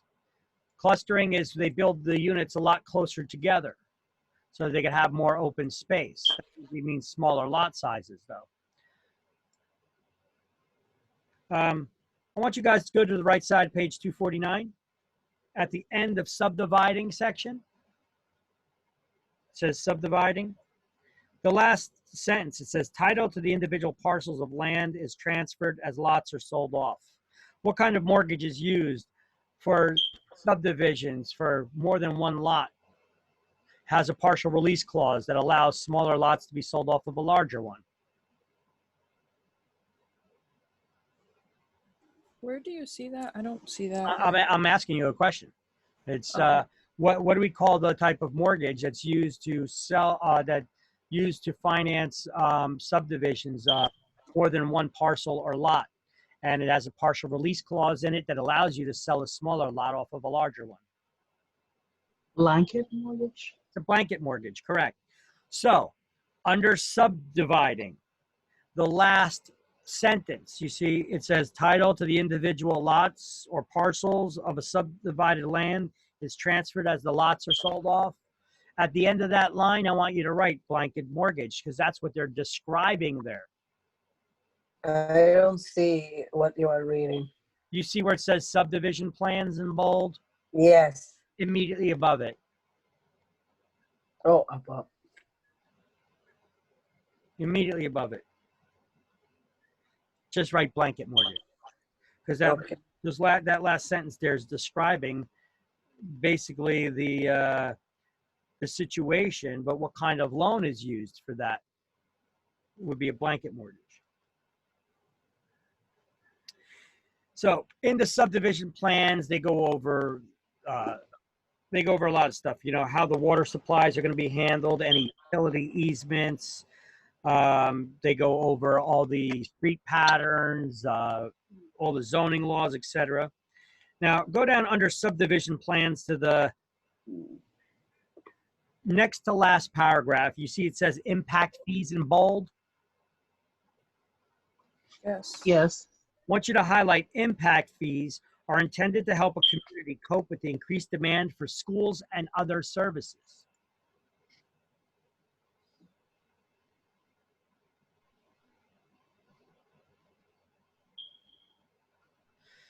Okay, so we see it here on screen here in front of us. Okay, so I had you highlight the thing that deals with the partial release clause, the blanket mortgage. Impact fees are paid to municipalities by a developer to help the community cope with additional demand, the added demand and use of services like the police, fire, etc. Right? Police, fire, schools.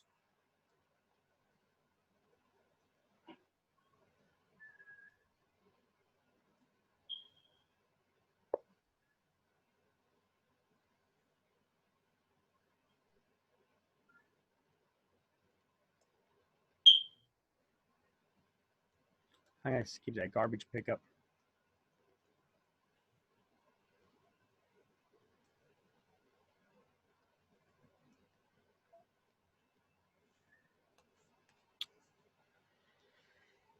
Now, it needs to be negotiated to get the approvals for the project. I like to refer to these as the legal bribes that are paid, that municipalities asks paid. Legal bribes municipality asks to be paid. All right. They're not bribes, but look, they could be construed as such. And look, if you're the developer and you got the municipality that says, hey, listen, we're not going to give you the permit to build your project unless you buy us 10 new police cars and a fire truck. I mean, depending on the size of that construction project, that could be something that they ask for. It's not uncommon for a large development for the municipality to say, we're not going to give you the approvals unless you agree to build a new school. I would say that kind of sounds like a bribe, don't it? Well, they call it impact fees. So what are impact fees? They help the community cope with the added demand of the services.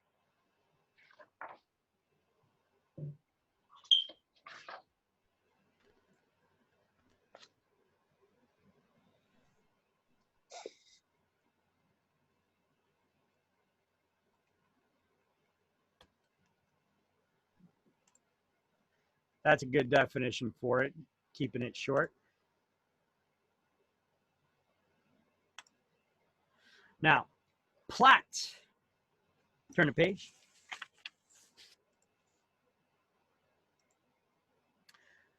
You're on page 250 now. A plat is a map of a subdivision indicating the location and boundaries of the individual parcels of real estate. Okay, so you'll learn about, we'll be getting into plat maps later on in the next chapter 19, because it's also a legal description of land. A plat is a map of a subdivision. Add this definition to your terms. A plat is a map of a subdivision indicating the location and boundaries of each of the individual parcels. Also a legal description of land.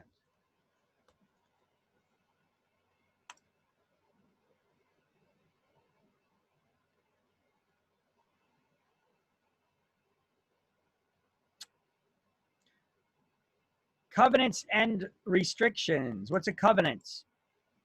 It's a legal promise. Restrictions are placed in deeds by private parties, right? The owners, not by governments. So deed restrictions called restrictive covenants are added by the owner or subdivider if it's a subdivision. FHA standards for construction of materials. If somebody's going to be buying new construction in a subdivision, the subdivision had to use FHA minimum standards. They had to meet FHA's minimum standards for that construction. Development costs are estimated to be about 4 to 6 times the cost of the raw land in a subdivision as well. I'm missing a word here that I'm not seeing. Hold on, let me see. Let me see if I can find it. Let me do a search. I'm not seeing it, so I'll have to add it.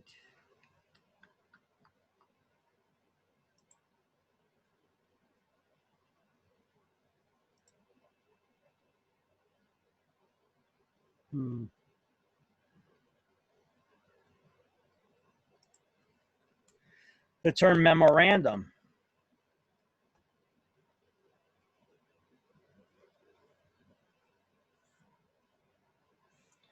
So what is a memorandum? A moratorium. Jeez.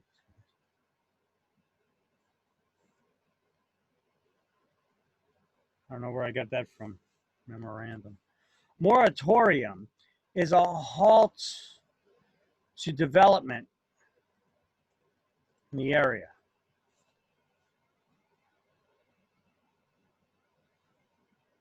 Probably why I couldn't find it.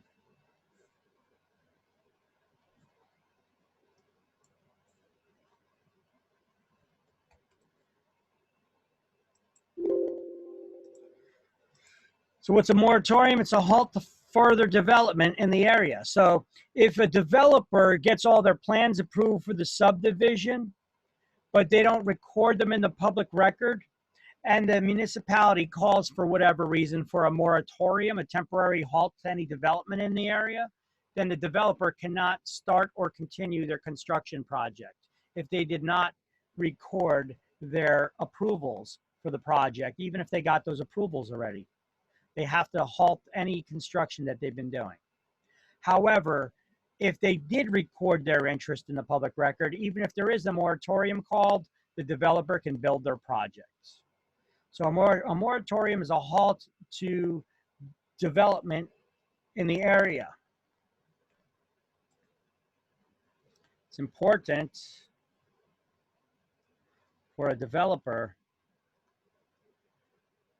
to record their approvals, their permits and approvals.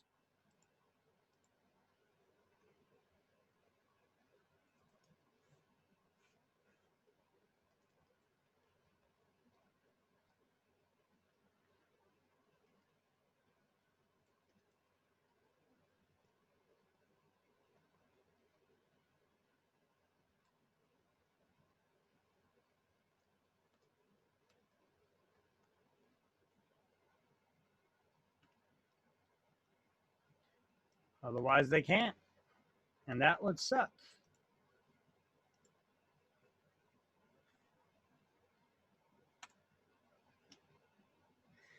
That's very important. I had an agent in one of my broker's classes one time. And in the class, he keeps looking at his cell phone, going out of the room, coming back. He's like, and it dealt with this topic. He's like, Victor, what do I do? He's like, listen, this guy's bothering me right now about this stuff. He's like, listen, here's the deal. He's like, I got this guy. He's a builder. He's a developer. He's doing a subdivision on his own, right? Now, he got a loan from people that you don't want to owe money to. And he goes like this. You know, that usually means mafia, right? So I was like, all right, I don't want to be involved. He goes, this guy owes money to people. He's like, he's doing this project. He's going to make a lot of money on it. He's like, but for some reason, you know, the federal government is doing all this environmental legislation and it's affecting us at the local community. So what happened was this land where this guy could previously develop all these homes on, all of a sudden, this weird legislation that they're passing, now the guy can't build on half the property that he owns. Even though he got the approvals for everything, they called for a moratorium on it. And whoever was responsible did not record their approvals in the public record. So they called for the moratorium while the federal government hands down these new regulations, and then he can't build this project on half of it anymore. He's like, that he's not going to make enough money to pay back the people that he owes money to. He goes like that. He's like, the guy, he keeps texting himself that he wants to kill himself. What do I do? I'm like, well, you can find out who was responsible for recording it, who that responsibility was. To a psychologist. Well, you're really breaking up on me there. Can you repeat yourself? Well, she froze. Oh, man. Uh-oh. All right.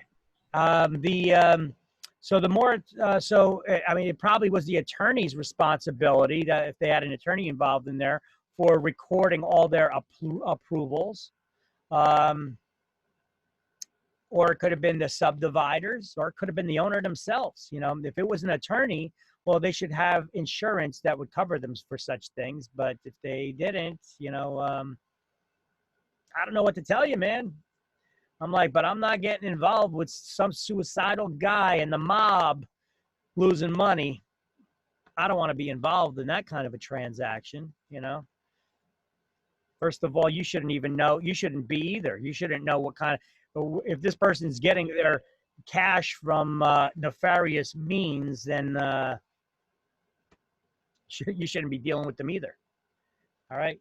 So moving along. FHA standards for construction materials and complex needs of the FHA approvals before the use, before buyers can use the loans. FHA standards for construction materials and complex needs to be FHA approved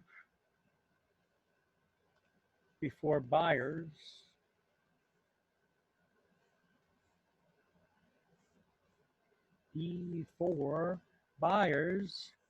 can use an FHA loan to buy a house in an FHA complex. Remember, I was telling you guys about, there was that link, there was the, in our links folder, we have that FHA approved. Our class links folder is not open yet for some reason. So the you could search the FHA's website to see if a complex is FHA approved. Remember, we did that for one of the other chapters. So if the developer did not get approval for the complex, well, first of all, in order to get approval for the complex, they need to make sure that that developer used construction materials that were up to FHA standards. Next, if they did not, well, you're not going to get approval there. But if they did, there's still other requirements from the condo complex now that need to be submitted for those FHA approvals, right?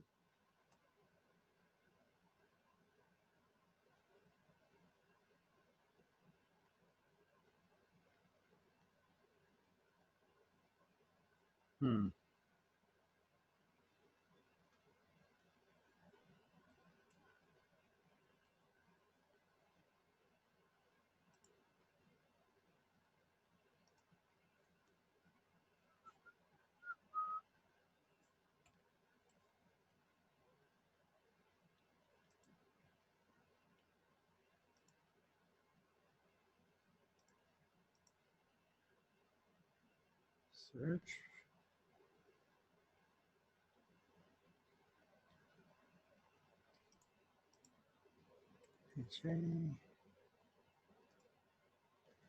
I know we did a search before for FHA approved condominium complexes, didn't we?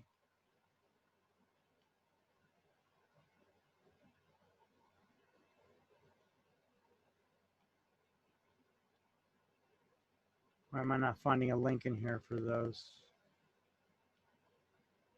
VA, NJ, HMFA.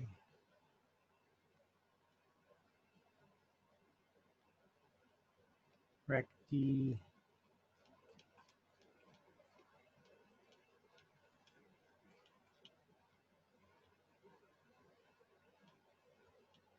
Huh. Unless I didn't put them in here. We had it in a previous slideshow. Remember what chapter that was that we went over FHA approved complexes?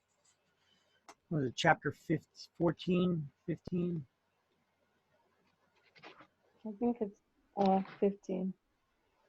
Yeah, I know I went over and I copied those links in here, but for some reason they're not in a slideshow. I'm wondering if I closed the document or it crashed on me and I didn't hit save and we lost some links in there.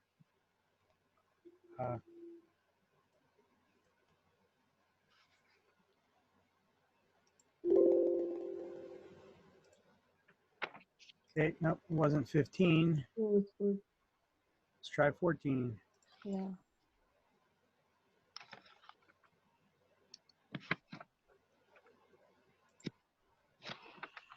Yep, okay. Here's these. Okay, I got the links. Yeah, 198. There. I'm going to copy those links over here into this thing. I'll just post them right here.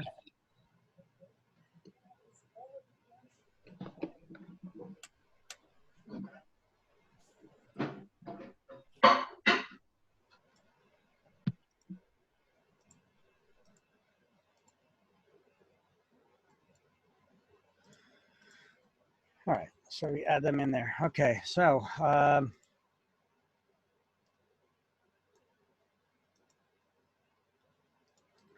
we go. So those, prior to getting an FHA loan for any development, it has to be approved. The development has to be approved by the FHA, and here's our links where you can go to get that, to search for that.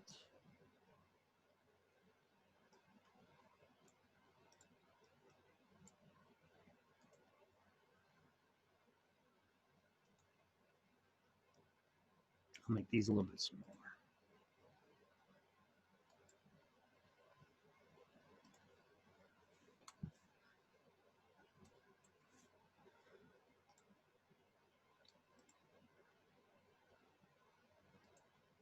So environmental issues. Okay, so actually let's go to the bottom right-hand side of page 251. Under subdivision density, we're going to highlight density zoning.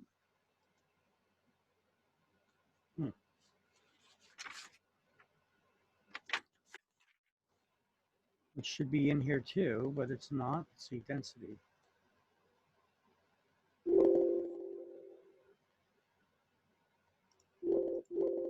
Nowhere in the slide, huh?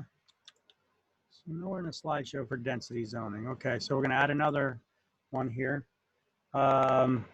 Clustering density zoning. Well, actually, we had clustering already. I'm not going to put that in here.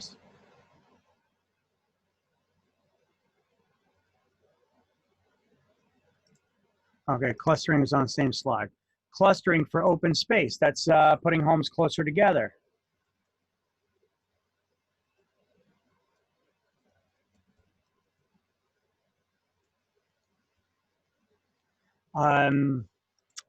We have density zoning.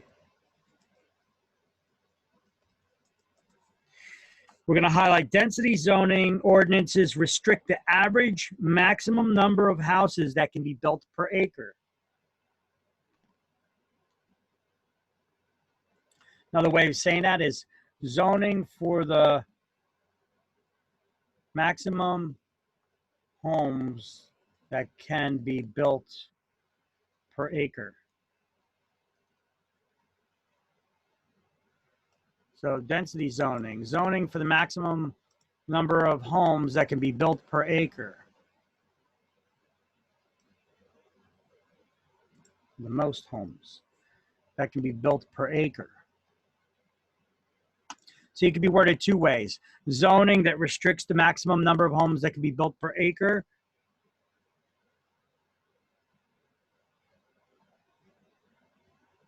So zoning for the most homes that can be built per acre. Zoning that restricts the maximum homes that can be built per acre.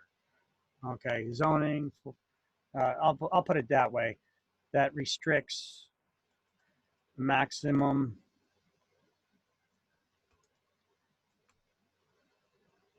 average homes that can be built per acre.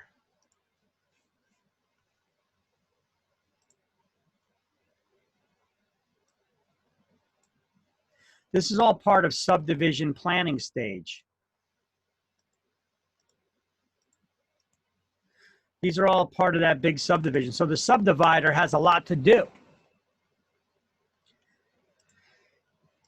Subdividing is a professional all on its own. The owner can be a subdivider, or they could hire an outside person to do all of this stuff. Basically, I know people that are subdividers that they just go out there and they seek out the raw land. They go through all this approval process, and then after the land has had all the approvals for construction, they sell it to a developer at a hugely marked up price without doing any construction themselves. They leave that up to the developer to do. Okay. I actually had two guys that were in a business in Florham Park they hired me to do a personal private real estate licensing class for them, because they've been doing this business for ages, and but their minimum transaction deals are $10 million deals.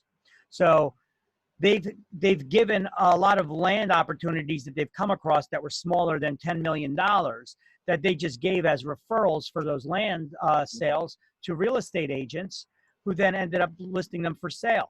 And they could have made a commission if they were referral agents, they could have earned a referral fee, but they're not licensed, so they can't make money off of it. So they hired me to get their real estate licenses, to teach them to get their real estate licenses so that they can now start earning money on all those referrals that they've been giving out for years now. All right. Isn't that what a wholesaler does on a smaller scale? No, wholesaler, what wholesaling is when you go to a bank. This is what real wholesaling is anyway. When you go to a bank and you buy 10 properties at a time, you're buying them at wholesale price. That's wholesaling. Okay.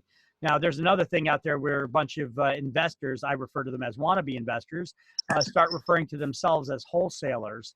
Now, what are they doing exactly that makes them a wholesaler? You know, they're not buying anything in bulk. You'd be lucky if they're even buying anything. A lot of times what they're doing is they're just getting in between the seller and the real estate agent, and getting them to sign an assignment agreement. Okay, but that's not wholesaling. Okay. Okay. Unless you had something else that you were referring to. If so. No, that's it. Okay. So the New Jersey let's see, there's other issues. We got to deal with environmental issues too. Oh, by the way, with the street patterns, let me show you a visual on page 250 at the top left-hand side of the page. So the developer, the subdivider, the developer, they need to decide, are they going to use like a standard gridiron pattern layout for the streets, or like a curvilinear pattern like you see here? You see the two images there? There's a lot of different street patterns that they could choose for their subdivision. Or how are they going to lay out, how are they going to lay out the properties? At the bottom of the page, you see two different subdivision styles, the conventional garden estates and the clustered estates. They both have approximately the same amount of homes in them. However, the clustering, they cluster the properties closer together, making it basically smaller lot sizes, but now you have more open land, more open park. But if you notice, the property sizes are smaller. Each individual property owner has less land. All right. Turn to page 252. You guys should already have something here highlighted. We've got some highlights on that page, but above it, where it says environmental issues in that section, problems with the past use on the property, like soil contamination. Under CERCLA, future buyers may face liability for the cleanup, as we've learned in a previous chapter, right? So EIS, environmental impact study reports, could have an impact on the project. And before any large project like this gets underway, the developer is required to do these EIS studies now, because we have had in the past where developers have built complexes and then later to find that the ground was contaminated that it's sitting on. Would you want to buy a home, a new construction, and then later on find out that it's sitting on contaminated land? No. I mean, if you've ever owned a property in Staten Island, it was probably sitting on contaminated land, because pretty much Staten Island, they call us Dirty Jersey, but pretty much Staten Island is a big garbage dump that was filled with backfill, and then they built homes on top of it. You can even see that if you go to Carteret and you look, you go to the waterfront and you look across the water into Staten Island. You can see large mounds, large hills. Those hills are actually garbage piles that they fill in layers. They put down garbage. You know, when they pick up garbage, the garbage trucks, they dump it at the garbage dump, then they lay it out, they compact it, they put down layers of dirt, and then they put down a new layer of garbage, compact it, put down layers of dirt, and you see they put up vent pipes so that the gases, as the garbage and waste decomposes, can be let out of the ground, and they just keep doing that. Now, eventually, they shut down these dumps, and when they do, they try to make it, and eventually they're going to build homes on that stuff. Victor, when they're doing an inspection for a house, do they check for contaminated land? That's what we're talking about right now. Oh wait, no. When we're doing inspections for homes, you said, like a home inspection. No, you would need to specially test for that. All right. Yeah, that's part of your due diligence. The only time they really do that is when you have when you do a ground sweep for underground storage tanks, and you find that there's a tank in the ground, like an old oil tank or something like that. You would you would do a soil sample to make sure that it's not leaking into the soil, that the ground is not contaminated. But other than that, where are you gonna test? Are you gonna test every inch of the land? You're gonna take soil samples all over the land? You know, that doesn't make much sense to do when you're buying a resale single-family home. You know, however, developers are required to do this when they're doing their large projects. They got to do core samples, they call it. They basically take a core sample of the dirt, and then they send it to the labs and they test to see if the ground is contaminated or not. But these EIS, the environmental impact studies, are not just the test of the soil. They also test they do perk tests in there. That's part of it. They also check to see how this project would affect the environment. Look, it's required before any federal project as well. They affect the quality of the title. It requires info about planned projects and possible solutions. How is it going to affect the traffic patterns in the area? How is it going to affect the environment? What's the impact it's going to have on the species of plants or animals that are there? You know what? We have had in New Jersey where they found a new species of a tadpole on a property. And because this is a new species that they've only just discovered, you cannot develop on that project now. We can't endanger a species. This is obviously an endangered species. You know, this is the first time we're discovering a new species of an animal or tadpole that we cannot do a project. That would suck. Or how about this? You're gonna do a construction project on your land, and then you find out in one of the trees, the rare hooded spotted owl, I'm just making up some species here, is taking up a breeding ground in a tree on your property. They just put the kibosh on your construction project. You can't do it. All right. Is that land valuable to the owner? Huh? Is that land now valuable to the owner? Well, that's the thing, though. The owner had this project that they wanted to do, and part of the environmental impact studies, they see that there is a species there. It's going to negatively impact an endangered species. You're not going to get approvals from the municipality to build on it. You can't do nothing with that land. Yeah. That's when you go out there at night with a shotgun. No, I'm just kidding. Don't do that. Victor. Can you spin it in your profit? I'm kidding. It's a joke. Can you spin it for like a profit? your property, what are you going to do with it now? You can't build on it. You can't do nothing with it. What's it worth? And you cannot sell the old. That's why they say it does affect not only the quality of the title, the value of it. All right.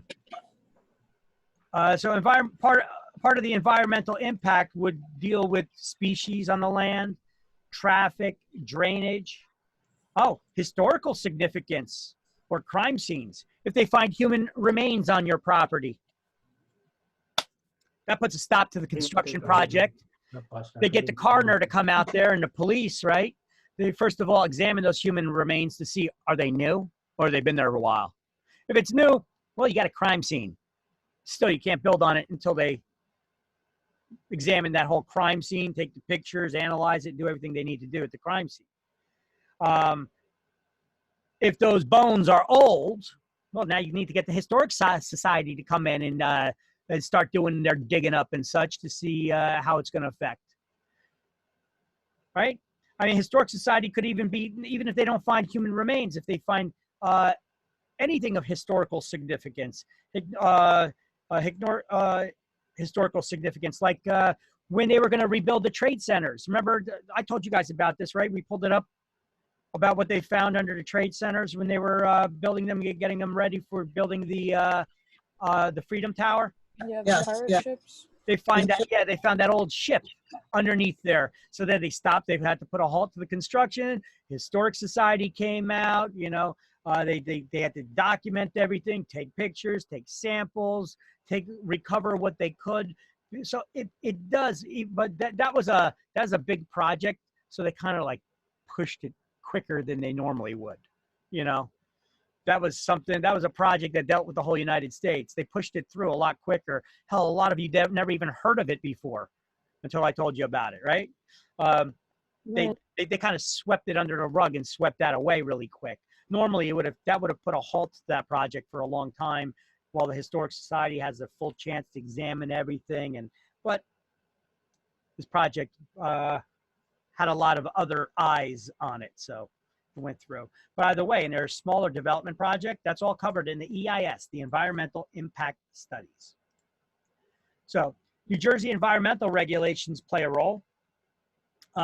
We already have the By Bob resource here. Anytime development is getting done, before construction can take place in environmentally sensitive areas, you have to first get permission from the New Jersey Department of Environmental Protection Agency, right? It's a state agency, not the EPA, which is a federal agency. It's the NJDEP. And they have been given the authority to regulate these areas. Okay, so before any construction can be taken in permanent place, you have to take permission from the NJDEP, Environmental Protection Agency, which has been given authority to regulate these areas. The wetlands, what gives them that authority? The Wetlands Protection Act of 1970, right? In the Highlands, there's a Highlands Water Protection Act.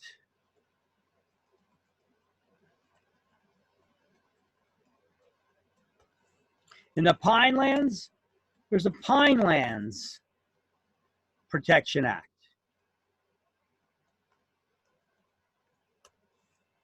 CAFRA, they got the Coastal, what do they call it? The Coastal Area Facilities Review Act. Coastal Areas Facilities Review Act. That gives them the authority to regulate those areas. And then you got the waterfront, which is the Waterfront Development Act. Okay, so the DEP is given the authority to regulate all these areas under these different laws that gave them that authority. You must respect my authority. Okay, developers and builders have to consult the Buy Before You Build guide that was put out by the NJDEP.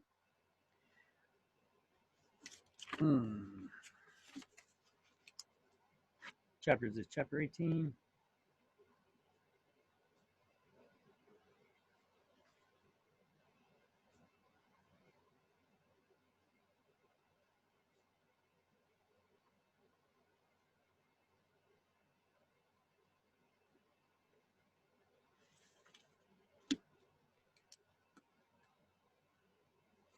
All right, so then we have, let's see, the Highlands Water Protection and Planning Act protects the New Jersey drinking water when paving over 1 acre or more. The Pinelands Protection Act regulates 22% of the state's land area, like the Pine Barrens, the Pineland National Reserve. The Wetlands Act requires a permit to excavate, fill, build in certain areas, covers both the coastal as well as inland areas and freshwater. You got the Coastal Area Facility Act, CAFRA.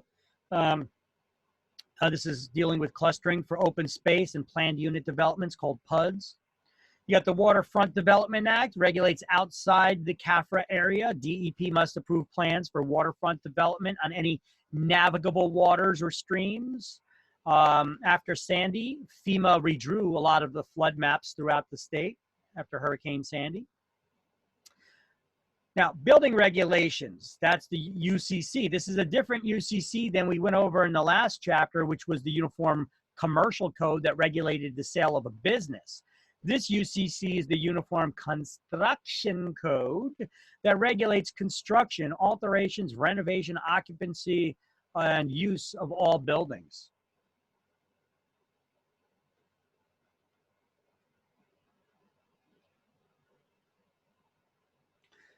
Then you have the, I see, buildings do not conform to any of the building construction codes unless found to be unsafe. Then you have repairs to existing buildings. If the cost is more than half the value, then the entire building must be brought up to code. But any alterations between 25 to 50%, only the new construction must be up to code.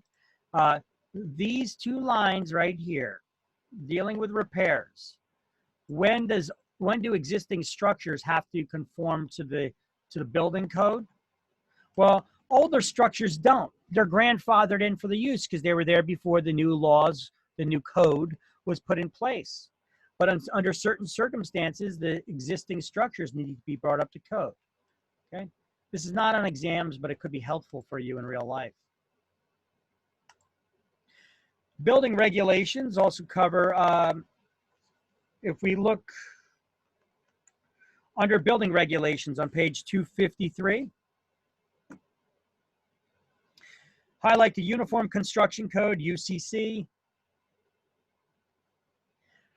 Put a box with your pen around the second paragraph that basically says which buildings need to be brought up to code. Existing buildings do not have to conform unless they're found unsafe.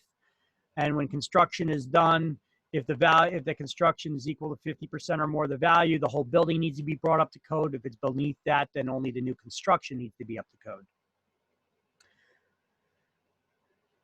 Underneath that, the Warranty and Builders Registration Act. I want you guys to highlight the first 4 lines under the Warranty, Builders, and Registration Act that basically says that all new construction in the state of New Jersey must come with a 10-year builder's warranty. Now, I know it says for varying periods. It is a 10-year builder's warranty.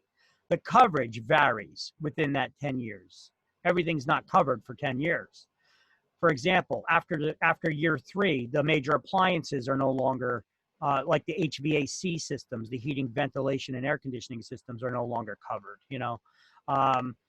So different years are, you know, like year 1, everything is covered. After year 3, some things are not covered. After year 3, maybe they only ensure the structural integrity of the building, you know.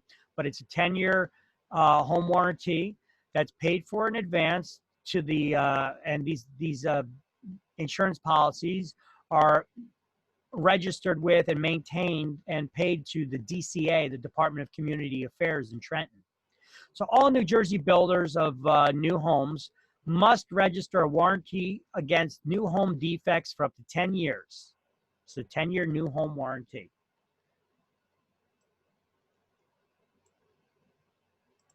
You need to know that for exams. How long is the warranty that builders have to include in all new construction?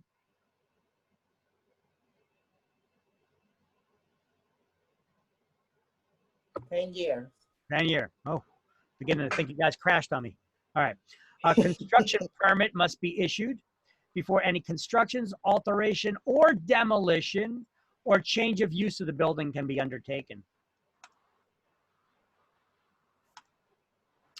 Building regulations require that after the construction is done, you got to get inspections before anybody can occupy the premises, and then they issue a certificate of occupancy, the CO.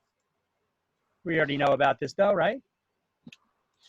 So it's required for new construction, sometimes when additional work is performed, or transfers of ownership, depending on the municipality, because some municipalities have different. Some municipalities only offer CO permits, CO inspection, certificate of occupancy, when there's new construction.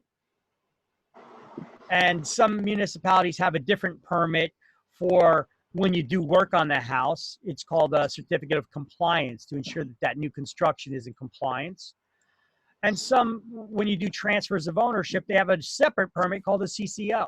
But it really depends on the municipality. A lot of municipalities, they just have a CO. They call it a CO for everything. Whether it's new construction, you did work on a new home, or you're transferring ownership on an existing one. Some of them just, they call it all, they refer to it all as a CO. It's just on the lingo and what your local municipality does. All right. So safety requirements, you know. So what I want you to do is under construction permits, I want you to highlight a construction permit is to be issued by each county or municipality before construction, alteration, demolition, or change of use of the building can be undertaken. That's under a construction permit.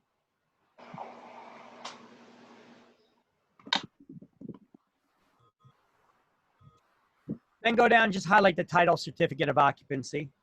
We should all know what that is right now. So there really is no definition here to highlight. You would have to highlight everything. Ooh, my power just flickered.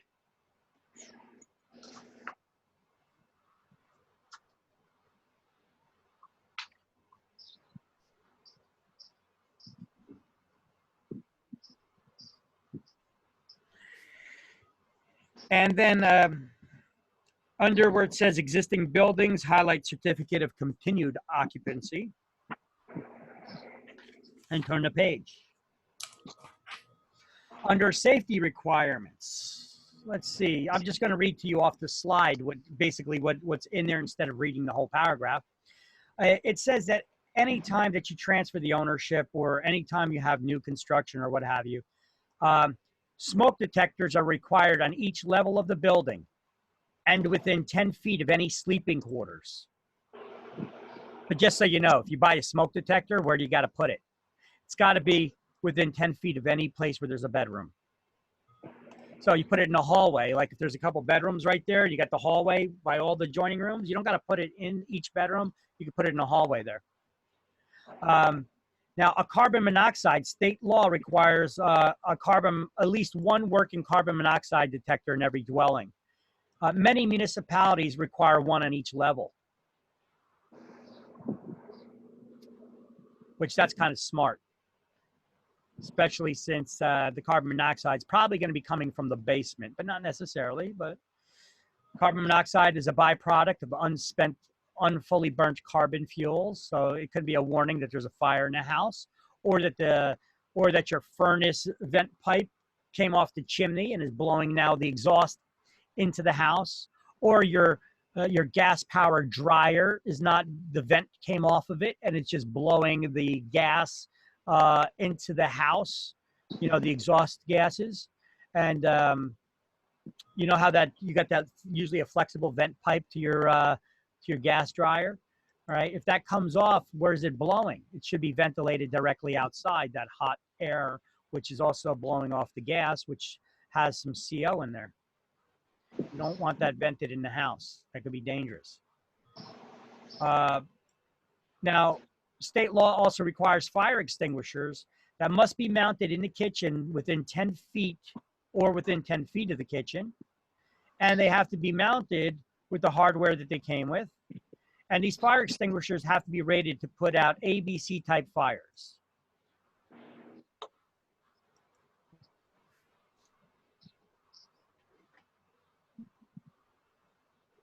Oh, one more requirement.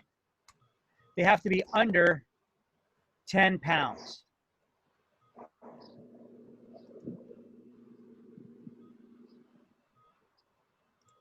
Okay, so that's a state law. So the fire extinguishers have to be under 10 pounds too.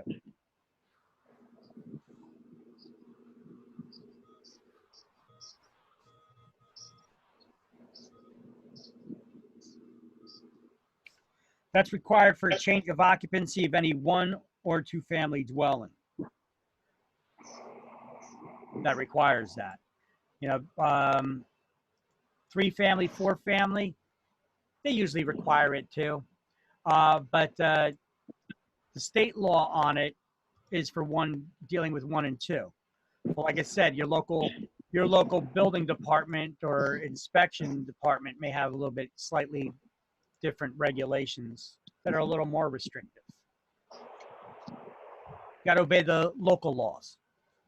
Do they enforce that, Victor? I'm sorry? Do they enforce those laws? Oh, yes. Oh, yeah. Before, we as real estate agents, before we could sell a house, we need to get the CO and fire inspection.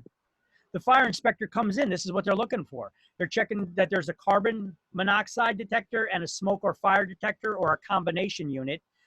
If it's a combo unit, got to be within 10 feet of any sleeping quarters. And they got to make sure that it is under 10 pounds. The fire extinguisher is there, either mounted in the kitchen, not sitting on top of the refrigerator or under the cabinet or sitting on the countertop. It has to be mounted. The law says it has to be mounted with the hardware that it came with. And it has to be rated to put out ABC type fires. That's like wood and paper, electric and gas or grease fires, chemical fires. Okay? I don't remember going to nobody's house and seeing right? a fire extinguisher. I'm sorry, there's a couple people who are talking there. I didn't get you. No, I'm saying I don't remember going to anybody's house and seeing a fire extinguisher. Supposed to be there. Supposed to. Also for leasing too, they have to do the CCO, right? When somebody's we have a leasing. Well, it depends on it's either a certificate of occupancy or CCO or COC, depending on what your municipality calls it. Okay. Okay. Victor, what is the meaning of under 10 pounds? 10 pounds in weight. The fire extinguisher has to be under 10 pounds. We're talking about the fire. Okay. These are all underneath the category of fire extinguishers. So the fire extinguisher must be mounted in the kitchen within 10 feet or within 10 feet of the kitchen using the hardware that it came with, has to be rated to put out ABC type fires, has to be rating type.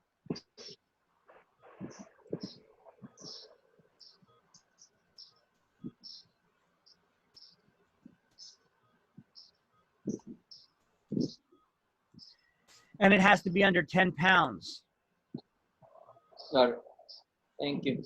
It has to be small fire extinguishers so that you can grab it in a hurry and respond really quick. Not those big, heavy, bulky ones. Some people can't even lift them. Now, acting Governor Cody put this law into effect. That was a while ago. Remember that? Mm-hmm.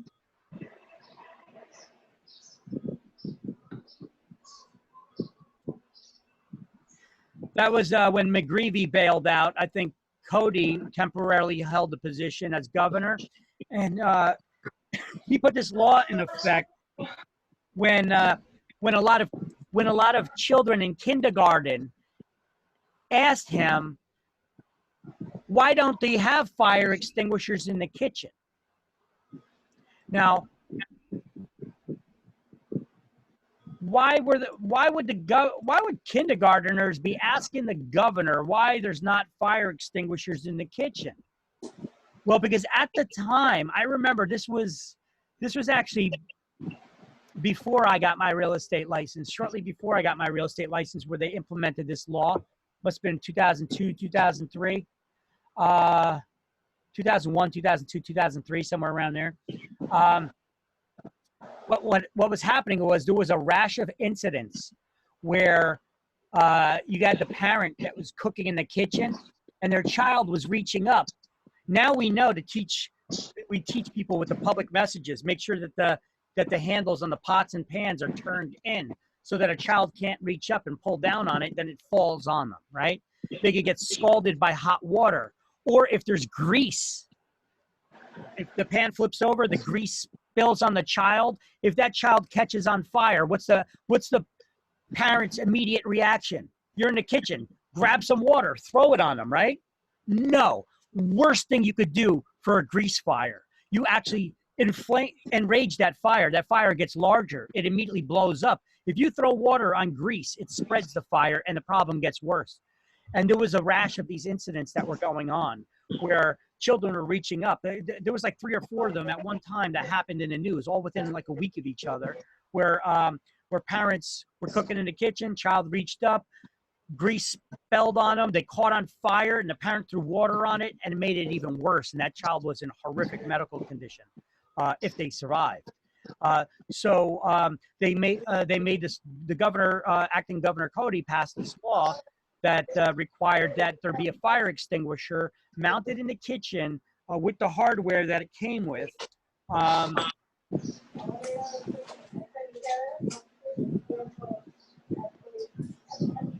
Or within 10 feet, or within 10 feet of the kitchen, and that the fire extinguisher. Yeah, should be very close, like this. And that the fire extinguisher had to be small enough so that it could be quick reaction, that a mother can grab it and quickly react. It's not meant to be putting out big fires. It's to put out your child if your child's on fire, and small kitchen fires. That's where that law actually came from. All right. And so like this, right? Should be very close. I'm sorry? It should be very close like this. Well, I can't see you. I can't see you. You don't have your video on right now. Oh, not coming?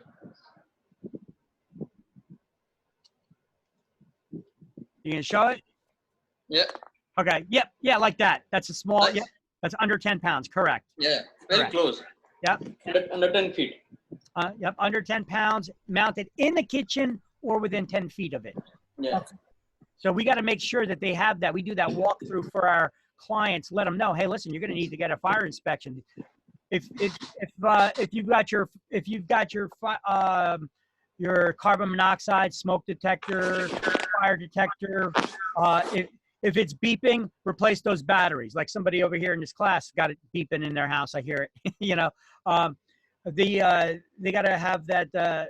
Replace your batteries. Make sure that you got that fire extinguisher mounted, not just sitting on the countertop. Now, some people are like, I don't want to mount it. It's ugly. Well, you know what? It's the law. You know, so if you don't mount it in a kitchen, it has to be within 10 feet of the kitchen. Okay. Here, I have an example here. Who pays for the inspection, the seller or the buyer? The seller pays for the seller pays now.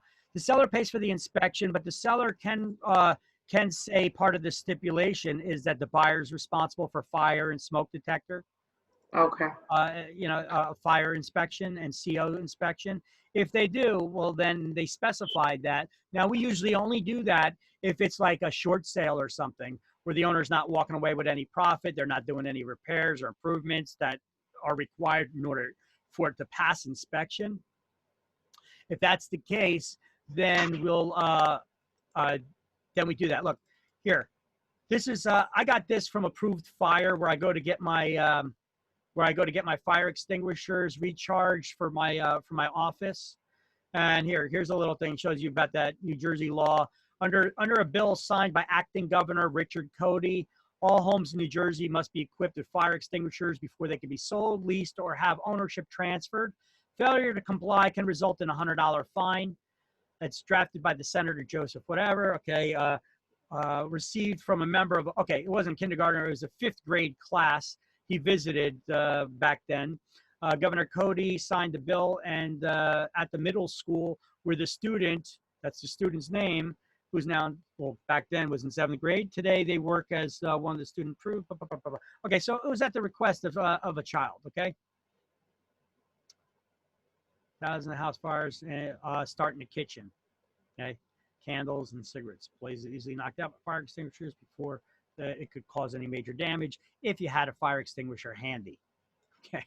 So it's good to have a fire extinguisher handy to begin with. All right. What the hell is this? Oh, that was the wrong slideshow. Let me get back to that slideshow so we can finish up here. Hotel, motel, multiple dwelling health and safety law is enacted to ensure that residents, New Jersey residents, decent standards and safe units of dwelling space. The state inspection is often referred to as the green card.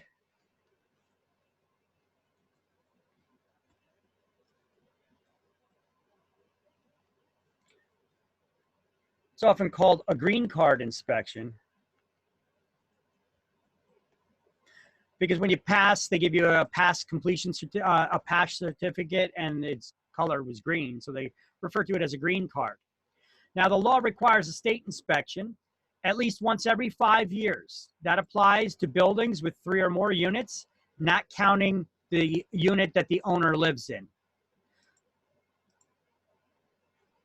And hotels, motels with 10 plus units of dwelling space or sleeping facilities for 25 plus persons, they're inspected at least once every 3 years, and the inspection can be unannounced. The state inspector can just come unannounced. So let's highlight that in the book now. Under hotel, motel, multiple dwelling health and safety law, actually above that, at the end of safety requirements paragraph, I want you to write the type ABC under 10 pounds fire extinguisher. Because it says, the last sentence there says, the state also requires a properly installed carbon monoxide detector and an approved fire extinguisher. Just write at the end of the line, type ABC under 10 pounds.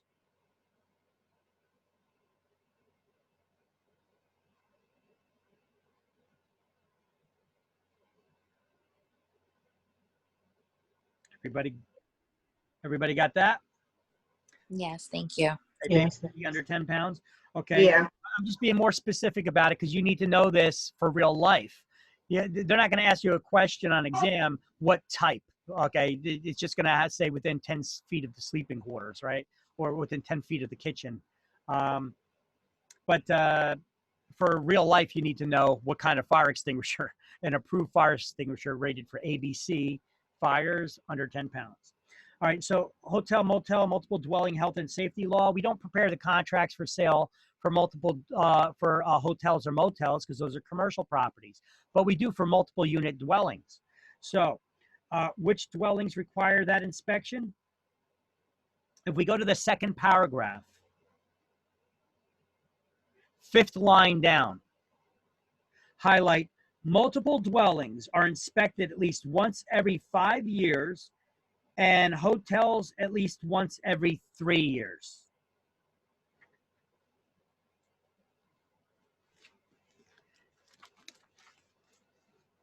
And then I wrote in the margin next to that, I don't know if you could see that, I wrote in the margin next to that, green card inspection. I don't know if you can see that at all. Green card inspection. And let's do the key terms and then go to lunch, okay? There's only one key terms to review here for this chapter.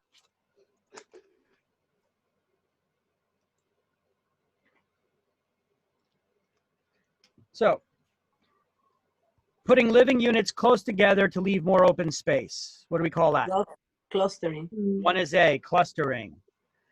Charge to developers for extra roads, schools, and so forth. Impact fees. 6 is B, impact fees.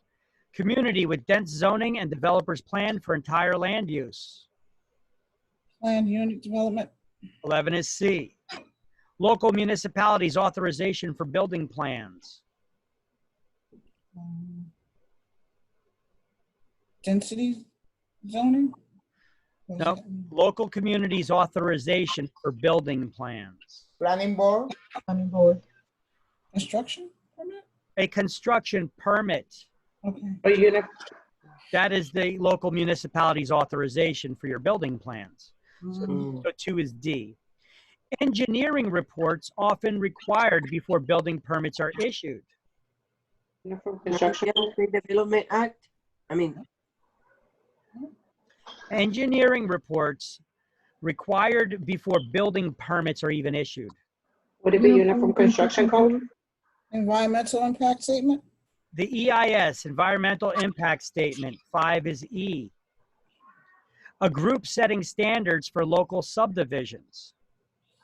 Planning board. 12 is F. 12 is F. It's the planning board is the group. The group. Oh, I remember because we just did that. Test of soils absorption and drainage capacities. Percolars.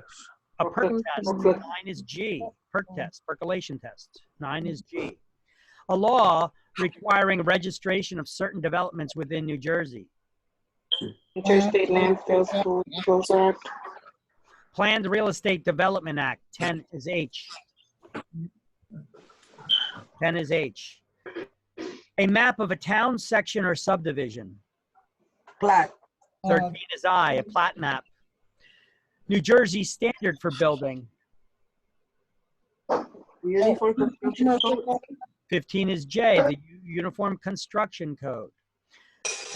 The United States requirement for some developments to be registered with the CFPB, the Consumer Financial Protection Bureau. Warranty and Builder Registration Act. A United States, not a New Jersey requirement, a United States requirement for some development. For Disclosure Act. The Interstate Land Sales Full Disclosure Act, 7 is K. Division of property into more than one building lot. Subdivision. 14 is L, correct. Now let me back up to that last one, K. U.S. requirement for some developments to be registered with the CFPB. They're talking about those out-of-state properties marketed to New Jersey residents, you know, when you're crossing state lines and all. They're talking about those timeshares they're mainly dealing with, right? Timeshares or any out-of-state property marketed across state lines, okay? All right, so a division of property into more than one building lot. Subdivision. 14 is L, subdivision. A halt to development in the area. Moratorium. 8 is M, moratorium. State regulations for builders of new homes. Warranty and Builder Registration Act. 16 is N, the Warranty and Builders Registration Act. So that was 16 was N as in Nancy. Turning over a private property to the municipality. Dedication. Dedication, 3 is O. And a zoning that allows more living units per acre than usual. Density. 4 is Disclosure. now 4 was P, a density zoning. Okay. So let me run down the list for everybody. Yeah. Starting at 1, okay? A as in apple, D as in David, O as in Oscar. Number 4 is P, E, B as in boy, K, M as in Michael, G as in George, H as in Harry. 11 is C, F, I, L, J, N. Yes. All right. 12:20, be back at 1:20. Lunch. There we go. What is a deed? Is the instrument. The instrument for the instrument of ownership. It is a document that That transfers the ownership. So a deed is a document that's used to transfer title. Title being ownership. Is there any document in real estate called title? Yes. No. No. No. Title's just a word that means ownership. The deed is used to transfer to the title, the ownership. But a deed is not proof of ownership. What are the 4 proofs of ownership? The 4 evidences of title. There is See, we already know some of these things. At least we should anyway. Love and tender. No. Those are the 4 essential elements of a valid contract. What are the 4 proofs of ownership? The 4 evidences of title. We have abstract title, abstract of title with attorney's opinion, certification of title, certificate of title, insurance title, title insurance policy, and Torrent that we don't use in and Jersey. a torrent certificate, which is not used in New Jersey. All right. Right. So some of these things we have gone over already, but this is the chapter now where we finally get to it. So at the end of this chapter, you're going to be able to discuss the 3 methods of describing real property, or the 3 legal descriptions of land. Describing real property legal descriptions. And you're going to be able to identify the types of deeds used in New Jersey. So now we're actually going to be learning that we already learned that deed is a document that's used to transfer real estate, but there's different kinds of deeds. So now we're going to get into the different kinds of deeds. But before we do, we're going to go over the basic rundown of what a deed is and all that stuff, just to recap. But new chapter, so here we go. So a deed is a document used to convey title to real property. It must include an adequate description of the land that is being conveyed.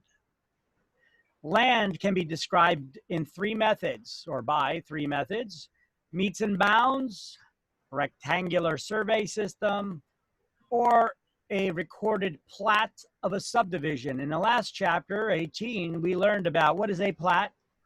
It's a map of a subdivision indicating the location and boundaries of the individual properties. Let me put my finger on hold.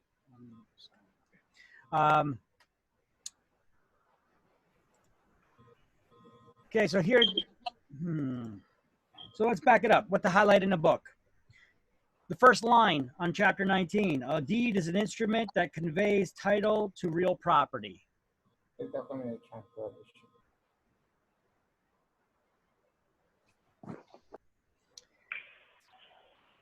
So it's a way of legally describing the property. So a legal description is an exact way of describing real estate in a contract, deed, mortgage, or other document that's acceptable by a court of law.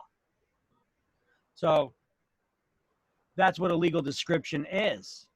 All right. So, I mean, it wouldn't have been bad to have that right here, but let me see. The next one should have it. Here we go. Legal description should always include the name and the county and where the land is located. Okay. Nope. We still don't have a legal description. So let's put it right here. We need to have explanation of what a legal description is. So a legal description is a way of describing real property, or how do they word this? A legal description is an exact way of describing real property. It is not just a way, it's an exact way.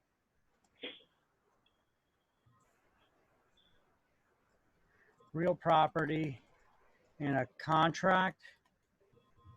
How do they have this? Contract, deed, mortgage, or other document. Contract, deed, mortgage, or other document that is acceptable in a court of law. All right. Now, legal descriptions can be combined. We're going to be getting into those, though. Okay. Legal descriptions can be combined. Legal descriptions must be made by a competent authority, such as a surveyor, attorney,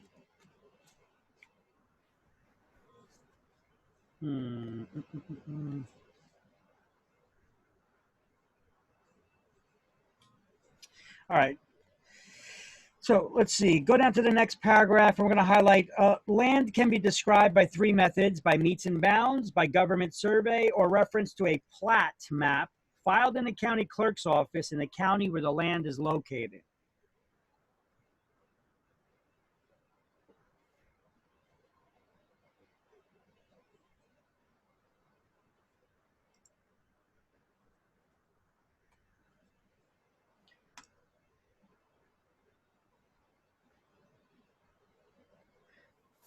You need to know these three legal descriptions for exams.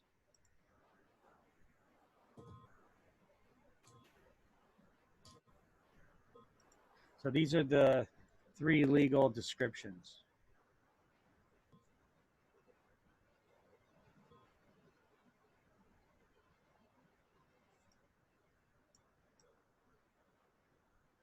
Three legal descriptions of land.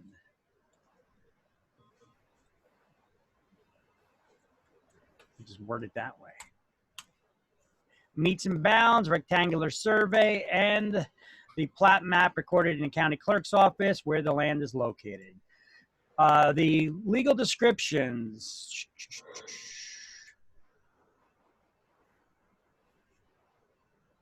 So legal descriptions should always include the name of the county and where the land is located, because we have some municipalities that share the same common name, but they're in different counties. So if we have a street with an address that's also the same, we got to be able to identify what property it is that we're actually talking about here. So benchmarks. Well, before we get into this benchmarks, let me see the. Yeah, no, let's do this first. Let's do it in this order that I have up here. Benchmark is a local permanent marker. So a benchmark is a local permanent marker to aid surveyors in their measurements, which may be based on them rather than an actual benchmark, rather than the actual benchmark, which may be miles away. A datum, by the way, all this terminology, add it to your notes, study it, know it. A datum is a point, line, or surface from which elevation is measured. And the United States Geological Survey, the USGS, which is a department of government, the United States Geological Survey defines zero elevation as the mean sea level at New York Harbor. Now, what is a mean? A mean is the average. So they take the average sea level, the average historic sea level over time, not counting the outliers, you know, the storms that may have come in and caused sea level to artificially rise a moment for a temporary period. So they take the average sea levels over a period of time, and that's how they measure the mean. All right, not counting those outliers, those anomalies, okay? So what is a datum? It's a measurement of elevation. And what is zero datum? The mean sea level at New York Harbor. Good? So let's go over these. Let's go over these now. We got three legal descriptions here. Number 1, number 2, and number 3. So meets and bounds is a measurement of distance and direction around a property's boundaries. So this is the first one. We're gonna highlight this under meets and bounds in the book. A meets and bounds description of land. Meets and bounds description makes use of the boundaries and a measurement of the land in question. Such a description starts at a definite designated point called a POB, or point of beginning. All right.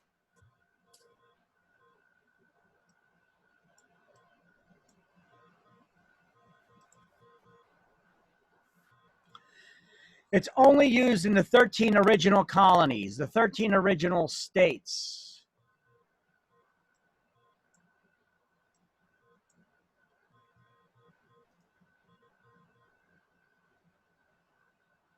Yikes.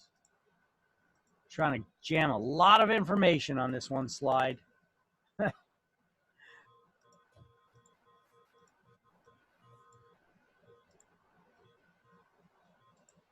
There we go.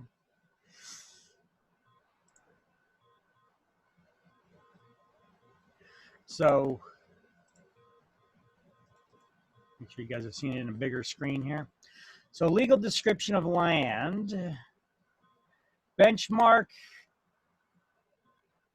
is a local marker that aids surveyors in their measurements. Datum is a measurement of elevation. Zero elevation is the mean sea level at New York Harbor.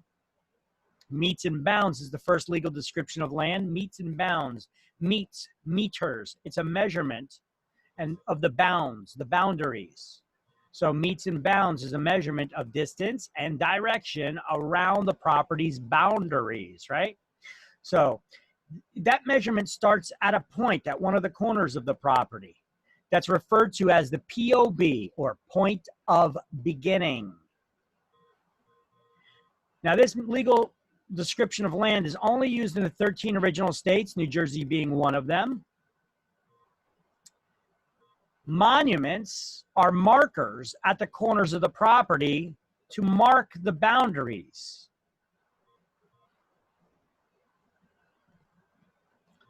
To mark the boundaries.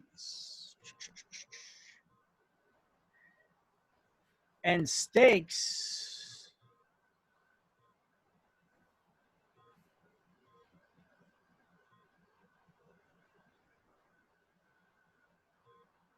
so a marker, a monument is a marker at the corners of the property to mark the boundaries, often with a wood or steel stake.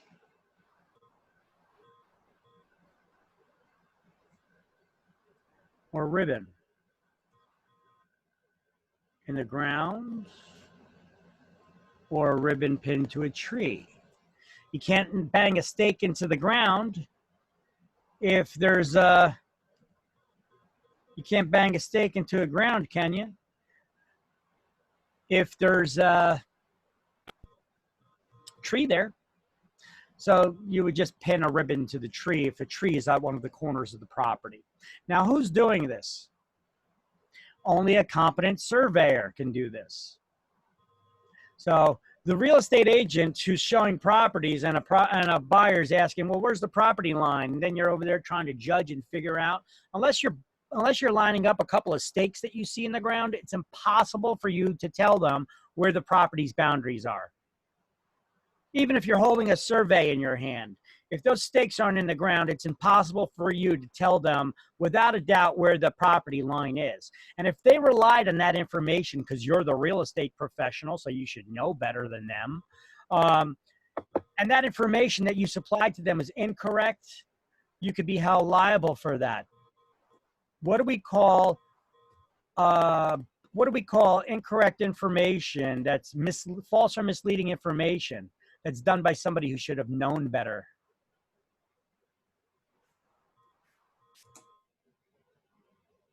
Guilty knowledge. Negligence. Negligence. Negligence. Negligence is when you when you supply wrong information, but you are the real estate professional. You should know better. You should know that only a surveyor could tell somebody what the actual property line is. And that's why you guys should always recommend to buyers to get a survey of their property. When they get that, well, they have to get a survey, but you should always recommend to those buyers that when they do get the survey, that they pay the extra fee to make sure that they bang the stakes in the ground at the four corners of the property. Now, it could cost extra, or does cost extra. I've seen anywhere from $75 a stake to $375 a stake. Actually, I think I've seen more expensive than that once too, but either way, that's expensive. That's a lot of money.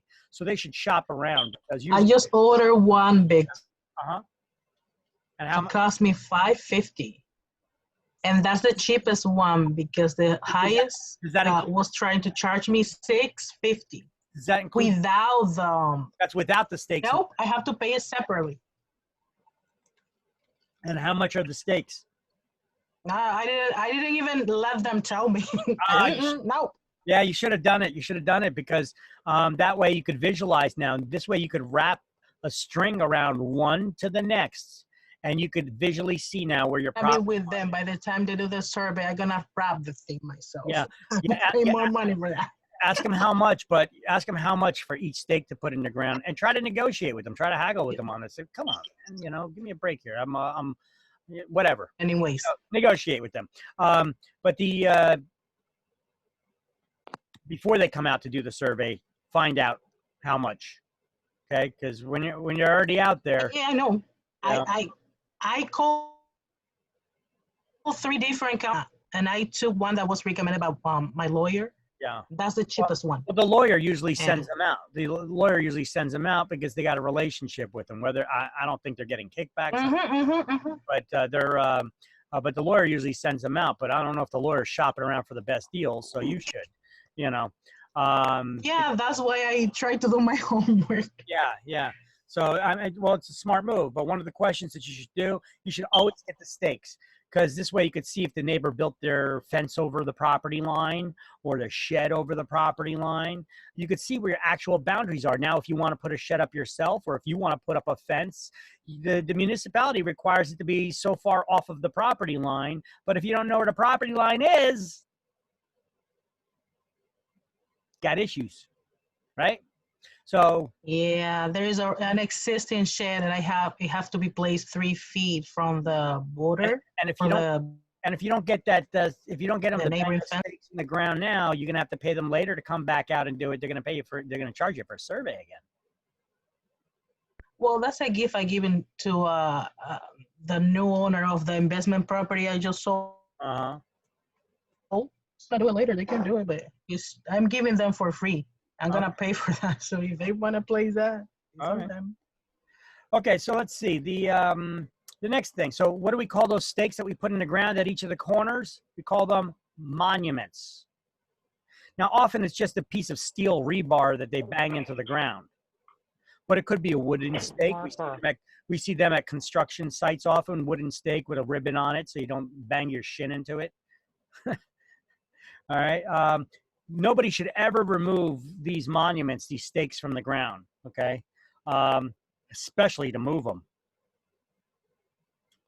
Because somebody spent a lot of money for that survey. So it's illegal for somebody else to pull their stake out of the ground and move it someplace else.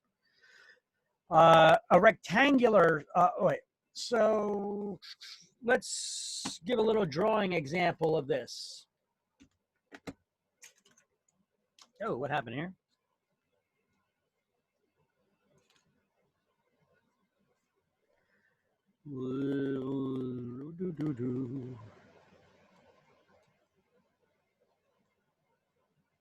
I got to close this slide here for a second. Yeah, I know. Got to open up that whiteboard again. Hopefully it works now.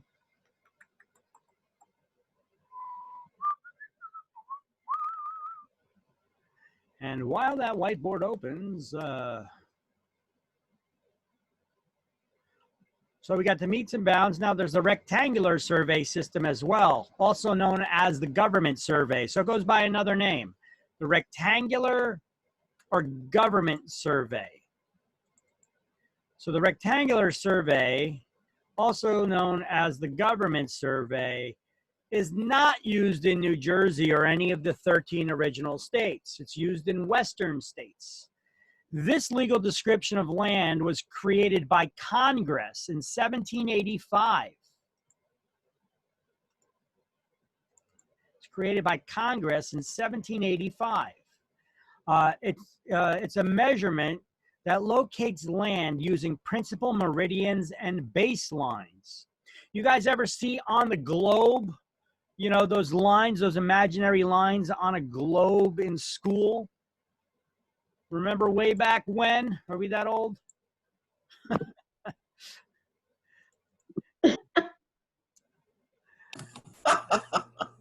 Let me try to see here.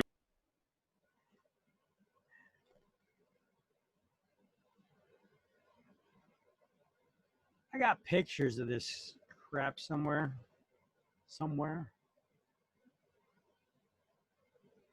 I know I downloaded it somewhere. Ain't doing me a whole lot of good if I don't got it all together when I need it. Circuit, ground leases, green space, environmental.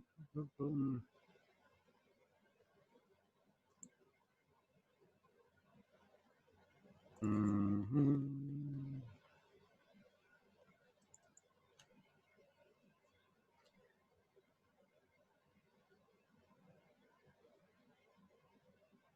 Okay.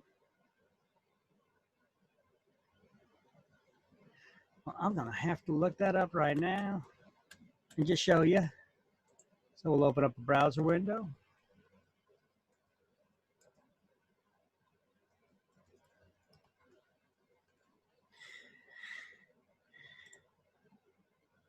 And I'll show you in the web browser window.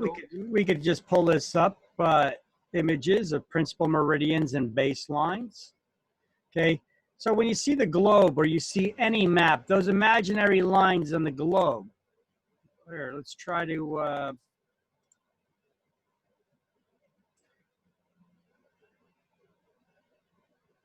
You see these lines? Let me zoom in on them. Not a good one. Not a good example.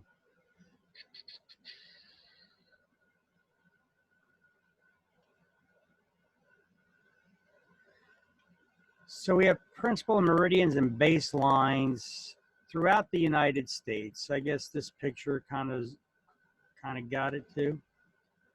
View the file.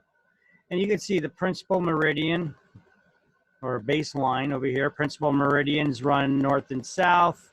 Baselines run east and west, okay, laterally and vertically, okay? So in order to find a piece of land, they use these principal meridians and baselines, which are separated by degrees of latitude and longitude. There are other lines in between. Now, we don't use this measurement in New Jersey or any of the 13 original states. They use them in all the others.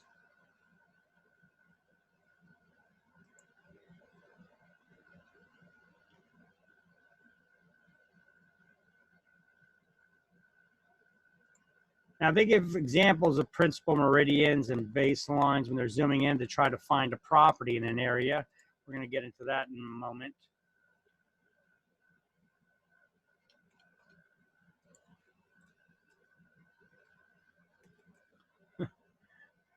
How about that? Let's see if maybe we can see it on a globe. All right, here, let's just take this basic one. You see that, the prime meridian? That's your time zones now, right? And the equator, that's a baseline, right? But you see there's other lines above it. Now there's also lines right in between it too. 360, because the globe, it's a sphere, so there's 360 degrees around it. All right, so as these go, that's how they locate, and that's how ship captains have circumnavigated the world, and airline pilots, they use these principal meridians and baselines, which are separated by degrees of latitude and longitude. You may have heard that term more than principal meridian and baseline would be latitude and longitude, right? Here, here's a good one. See this picture? You have the principal meridians and baselines. They're separated by degrees of latitude and longitude. And that's what they use to locate a piece of land. Now, they find large areas of land that are 36 miles squared that are called townships.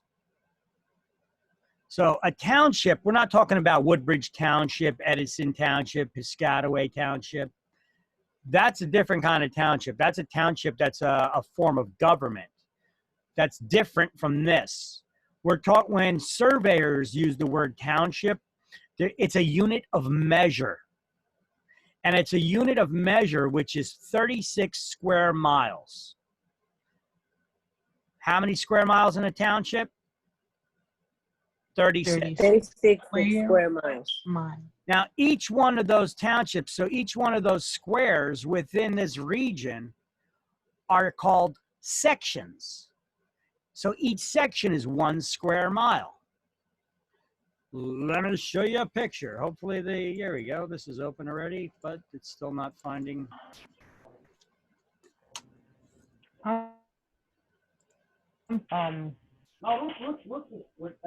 was in the township. Was it 38? You said, Victor. 30, Sorry about that. 36 square miles. 36 square miles. 36 per mile. Yep. In a town. In a township, and each section. Okay, thank you. It's 36 square miles, and each section is 1 square mile. So basically,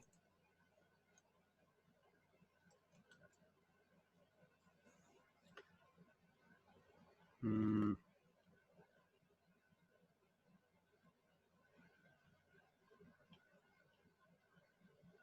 it. Okay, so basically we have townships. Come on.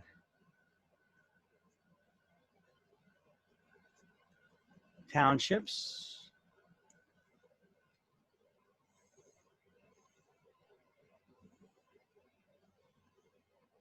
Which is a square like that. Now each township is numbered. This could be township 1036 5, okay? 10,365, okay? So this one, it'll have a location. The way you found this township is by degrees of latitude and longitude, right? Now that we found it, they are separated in quarters. So you could have a legal description that reads it reads like this in the government or rectangular survey system. That legal description of land would read like this: this property is located in the SE quarter of the SE quarter of the SE quarter, SE quarter of the SE quarter of the SE quarter, which is 10 acres. So SE, that's the southeast. This is the southeast corner, because if you look, we have north, south, east, and west. Whoa. West begins with a W, doesn't it? Come on, man.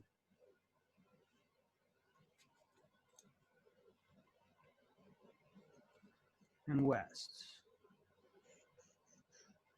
So, north, east, south, and west.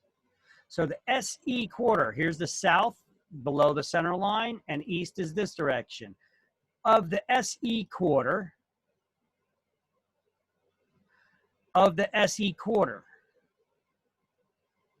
which is this area right here.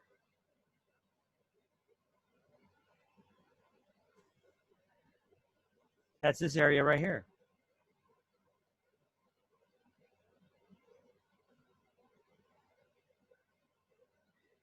Which is 10 acres.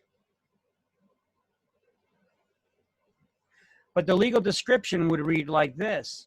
If you see a legal description of land that reads like this, then what kind of legal description are we talking about?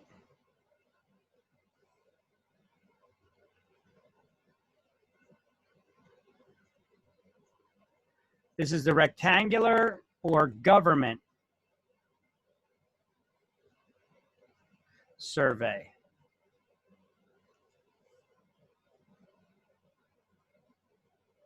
Now you see that picture on the bottom right-hand side of page 259, right? The top right-hand corner of the page, we have a township. How do I know it's a township? Because it's got 36 areas in there, 36 boxes. Each one of those boxes is called a section. Now, they got area 16 shaded in over there. You know why? Usually the area 16, that's the area within townships that they put schools in for some reason. Upon my research, that's what I found. We don't use this in New Jersey, so I don't use this stuff often. But that 16 area that's shaded in, that's where they put the government and schools, government buildings and schools. Now, if you owned a property in the SE quarter, I just showed you the breakdown of it, the SE quarter of the SE quarter of the SE quarter, which is 10 acres. Here's a quarter. This is the southeast quarter. And then we quartered it again, then we quartered again. And then this is the area in red that is 10 acres in size. So you could actually see that description on the bottom of the page there where they show you the sections and how it's all quartered out. Look within that square. It says the SE quarter of the SE quarter of the SE quarter, which is 10 acres in size. So you would see how legal descriptions would read for each one of these individual boxes here. Those are areas of land, right? So in the book, under meets and bounds, on the last paragraph, highlight monuments or fixed objects used to establish real estate boundaries.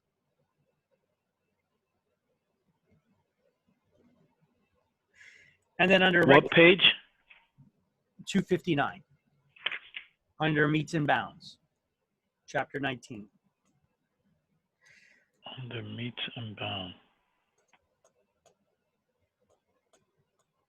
Okay, what area of under meets and bounds? Well, you highlighted the first. Oh, monuments.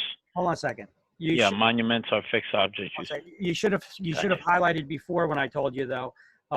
Meets and bounds or descriptions. Yes, I did highlight it, but you started talking on highlighting. I just wanted to make sure.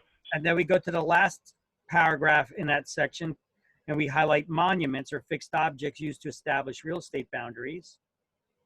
I got that. And then we go down to the next paragraph under rectangular survey and highlight the first two sentences that the rectangular survey system is sometimes called the government survey method, which was established by Congress in 1785 as early pioneers moved westward. This method of describing real property is not used in New Jersey or any of the other 13 original states. Then go to the right side of the page and highlight the word township, and then highlight 36 square miles. Turn the page, and under sections, we'll highlight each in the second paragraph under sections, we're going to highlight each section contains 1 square mile, which if you want to know just as a factoid, there's 640 acres in a square mile, but you don't need to know that for exams or anything. Okay. Okay. All right, so let's see. On page 260, there's a picture of a plat map. Not a very good one. On page 251 and 272, we have other plat maps. So if we backed up to page 251 momentarily, there was another plat map there in this book. Yeah, this one's not bad. It's of a small subdivision with a cul-de-sac street with 8 properties. Page 251, you see that? Yeah, I was see. Yep.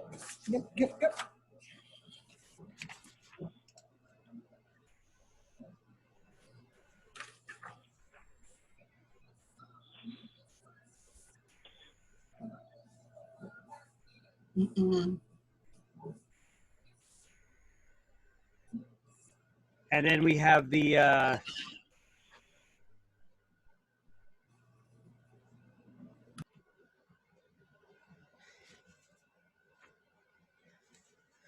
all right, so this map shows you each individual property is numbered. They got a description of how wide it is, how deep it is, you know. So this is a plat map. This is a legal description of land. This, which actually combines legal descriptions, because a plat map shows you the location and boundaries of the individual properties. Or the location of the individual properties and lays out the boundaries on it. But often they also combine the legal description with a meets and bounds, which is a measurement of distance and direction around each of the individual properties as well. And it shows you, 50 feet on 80 feet by 70 feet by 100 feet, you know, the three different, or the four sides of the property there. Page 272, I got another legal description of land here somewhere. Page 272. There's another plat map of a subdivision.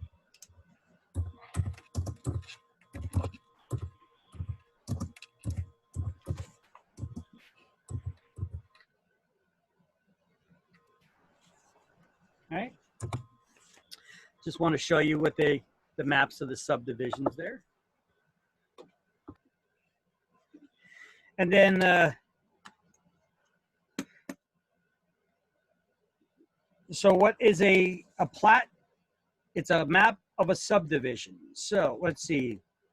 We'll highlight under recording plat of a subdivision. Let's see.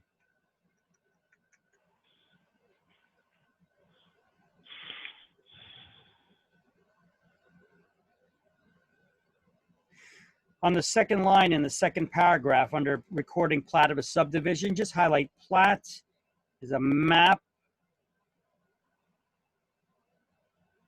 of survey by a licensed surveyor. It's a map of a subdivision. See, there's not a really good definition in one place here. Plat of a subdivision. See, they only refer to it as a plat of a subdivision, but it's a map of a subdivision. So if you wanted to write it somewhere over there, just write is a map of a subdivision. But we do have is page 272? 261. We're back on page 261. Okay. We just turned to those other pages just to look at a plat map to see what it looks like momentarily. All right, so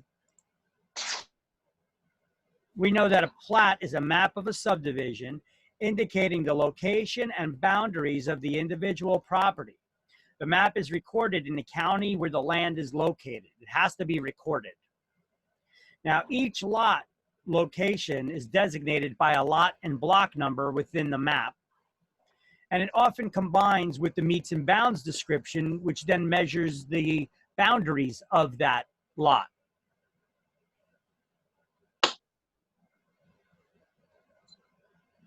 Here, you guys ever go to a cemetery? Try to find where somebody's buried? You don't know, you never been there before? You want to find out where somebody's grave is? You got to go to the main office. The main office has a map, right, that shows you where all the burial plots are. So it's a plat map of sorts, right? It's a map. Think of a cemetery. A cemetery is a subdivision. I mean, the lot sizes are a lot smaller, but it's still a subdivision, right? So to find out a lot where somebody's buried, okay, I know we refer to them as burial plots, but so I don't want to make it too confusing here. So they are the lots where somebody's buried. So in order to find where that lot is, you got to look at the plat map.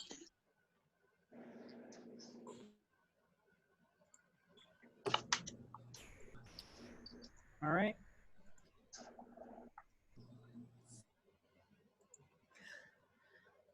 All right, so these are the three legal descriptions of land that you must know, which will absolutely be on exams. The term benchmark, datum, meets and bounds, point of beginning, what monuments are, rectangular, and the alternative name of government survey is the legal description used in Western states, not in the original 13 states. Or they could say which legal description of land was established by Congress. That would be that one. It's measured by degrees of latitude and longitude, or principal meridians or baselines, which are located by degrees of latitude and longitude. To locate large areas of land that are 36 miles square in size, which we call townships. And sections, there's 36 sections within each township, right? So how big is each section? 1 square mile. Okay.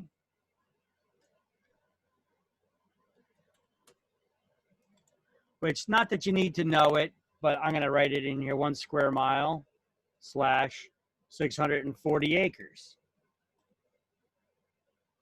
we're not going to get into all the different kinds of measurements of land that are out there. I mean, we start looking throughout the world. A lot of places in the world, they measure something in hectares. Okay, a hectare is several acres. I'm not sure the exact measurement of it, but there's a lot of different measurements. We have chains. A chain is actually a measurement, because how did surveyors measure land way back when this country was forming? They used chains attached to poles, and each chain was a specific length. It was either 33 or 66 feet in length. So the surveyor would take a measurement, and they would, from here to there, they'd measure how many chains it was from one location to the next. All right. And each chain, they'd have to specify the size chain that they're using. And that's how they mapped out the entire United States. Imagine that, before there were any roads or improvements out there. You're going through the woods, through some harsh terrain. You don't know what's out there. Some can be, you could run into people that are friendlies, or people that are looking to, you're a stranger to them, so they may kill you. You have wild animals out there, bobcats, mountain lions, all kinds of other creatures, bears, right? And in the meantime, you're trying to do measurements of land here, all right? So this is what the job of a surveyor was to plot out this land. And anytime somebody buys or sells a property, we have to get that survey done, because we want to know where their property lines are, making sure, because a survey is a type of home inspection. Let me explain how a survey is a type of home inspection.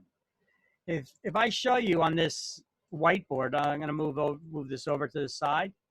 Let's say somebody's buying a piece of property, and here's the piece of property. Boom, boom, boom, boom, boom. Okay, that's the piece of property that they're buying.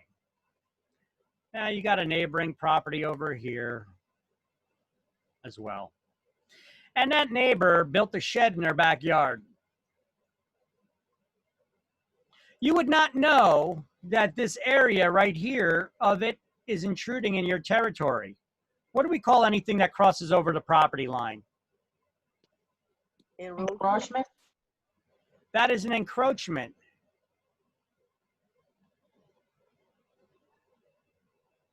I like that definition somebody gave once before, saying, yeah, it's got roaches there. You know, a roach is like something you don't want on your property. You don't want your neighbor's shed on your property, do you?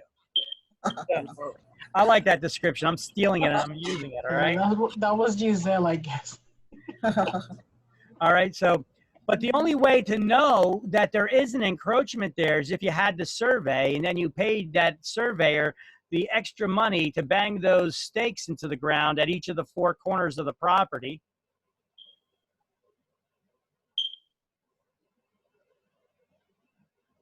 Now, what do we call this point?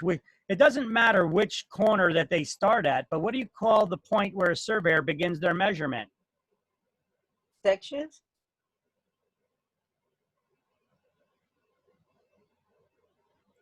The point of beginning, POB. And then they could go clockwise or counterclockwise. It doesn't matter, as long as they specify on the survey which direction they're going. And then the surveyor would measure this direction. They would say, for example, if this lot is 50 feet wide, the surveyor would say, starting at the point of beginning and moving due west. Meets and bounds? For 75 feet. And then due north for 100 feet. Then due east for 75 feet. Then due south for 100 feet, returning to the point of beginning. That's the way a survey would read in a meets and bounds legal description. It would usually start at the point of beginning. But wait, how do they find the point of beginning? Oh, good question that I just asked myself. So here's how they would find the point of beginning. Well, the surveyor has local benchmarks that have been established throughout the United States. Now, these markers that are all over the place, they're all over the United States. You could be hiking in the woods and find them. or you could find them in the sidewalk, embedded in the street. All right, they're a metal disc, a metal plaque that's in the ground. So they have a database where they know where to look to find them. They try to triangulate their location on this planet, and then they work their way back from one of them. They work their way back to the corner of the property. So there'll be a whole description about which benchmarks they use to try to locate, to triangulate their location, and then work their way back to one of the corners of the property. Then once they do, then they start that measurement from there. That's usually where the deed starts. It starts at the point of beginning. The legal description has to be written into the deed itself. All right.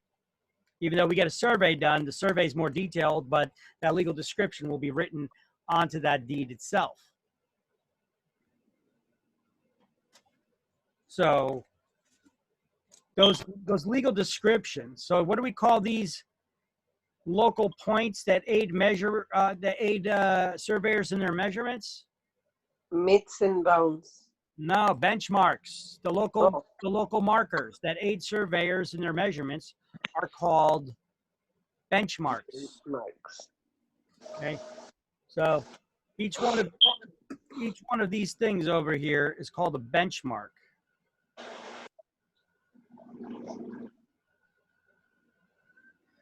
There's a benchmark here, and there's a benchmark here.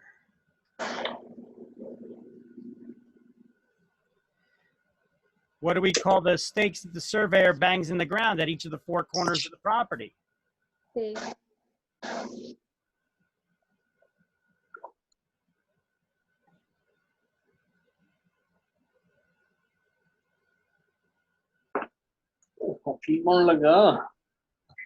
What do we call them?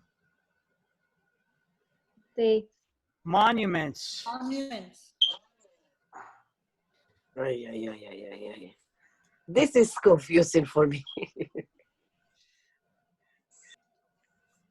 Well, that's why I'm just explaining it to you now at the beginning, okay? We got stakes that they bang in the ground so that you could see where the property lines are. Those are called monuments. The local markers in the ground throughout the United States that help the surveyors with their measurements, they're called benchmarks. The point at which the surveyor begins their measurement is called the point of beginning. And we have this all on this slide right here so that you guys can see it. See the point of beginning, monuments, benchmarks, what a datum is. All that information is on this one slide, but it's a lot of information. Remember, I tell you guys to study the hell out of this chapter, chapter 19, because you do get a lot of questions from this.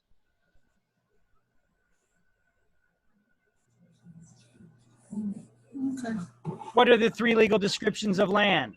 Meets and bounds, government survey, or they may say rectangular survey, and plat map. Which legal description of land is used in Western states, not the original 13? The government or rectangular survey. Which legal description of land was established by Congress in 1785? The rectangular survey. Which legal description of land uses measurements of areas called townships that are 36 miles squared and sections which are 1 mile squared? The rectangular survey. Which legal description of land uses principal meridians and baselines? The rectangular or government survey. You see the way how they could ask a lot of questions? They could ask the same question in many ways. Which legal description of land is used in New Jersey? Meets and bounds, or plat map it could be, right?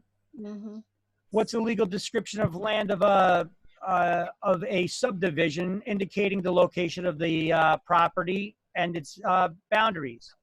Plat map. What's a legal description of land that its measurement starts at a definite designated point? Meets and bounds. What do we call that definite designated point? The point of beginning. And the markers that a surveyor would place in the ground. Monuments.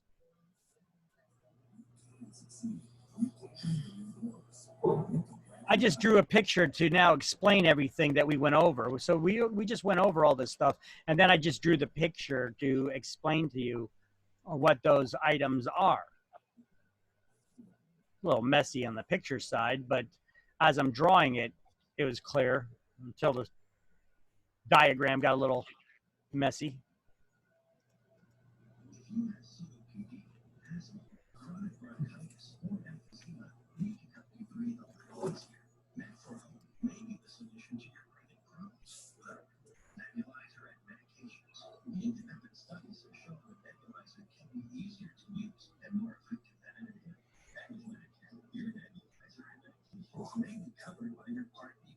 You know, I got pictures of some of these benchmarks too. So while you guys eat up that slideshow there for a second, let me see if I can pull up a picture of one of these benchmarks.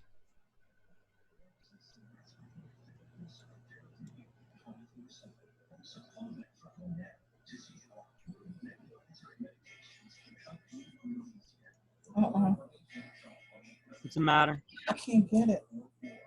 That's mommy probably.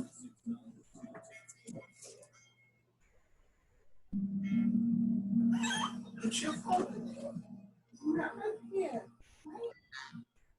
Oh, God, that's in the best. Oh.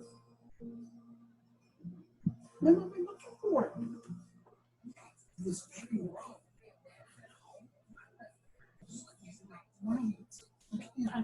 So what's in here? I know.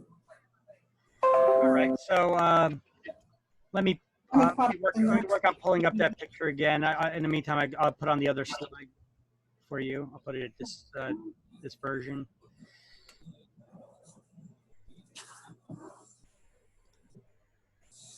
I just need to search the class content, benchmark. Cheers.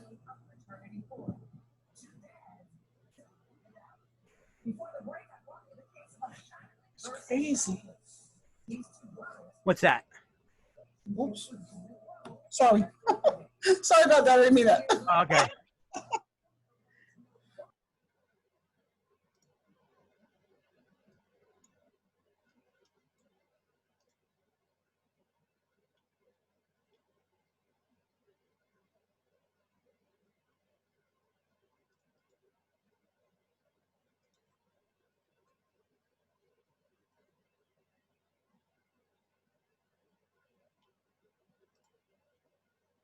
I don't know where the hell I saved the pictures.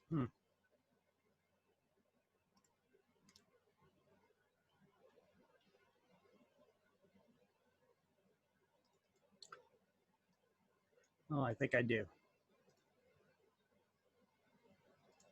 So hang tight for me, guys. One more second here. Just want to show you some images of some. Just want to show you some images of some benchmarks. Okay. So just bear with me 1 second while I get out of this screen and pull them up. I think I have it in a separate hard drive. I'm looking in the wrong place.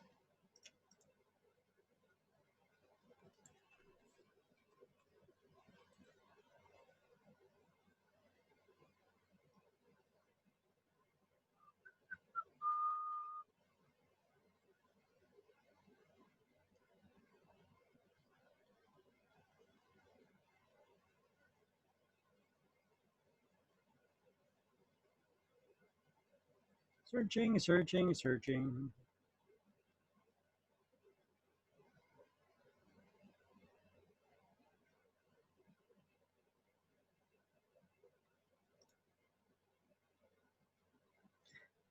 Nope, not there.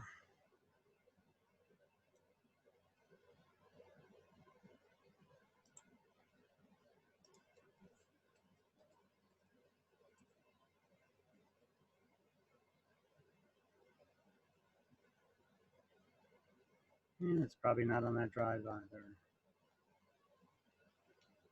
So I'll switch to desktop.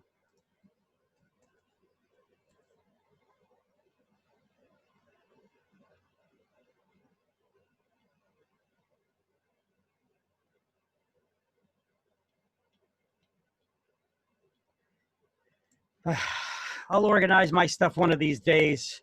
So anyway, so I had some images that I had saved somewhere about benchmarks that I looked up. I just can't locate them right now. So unfortunately, you're not going to be able to share that with you. Okay, let me see, survey, movie and contracts.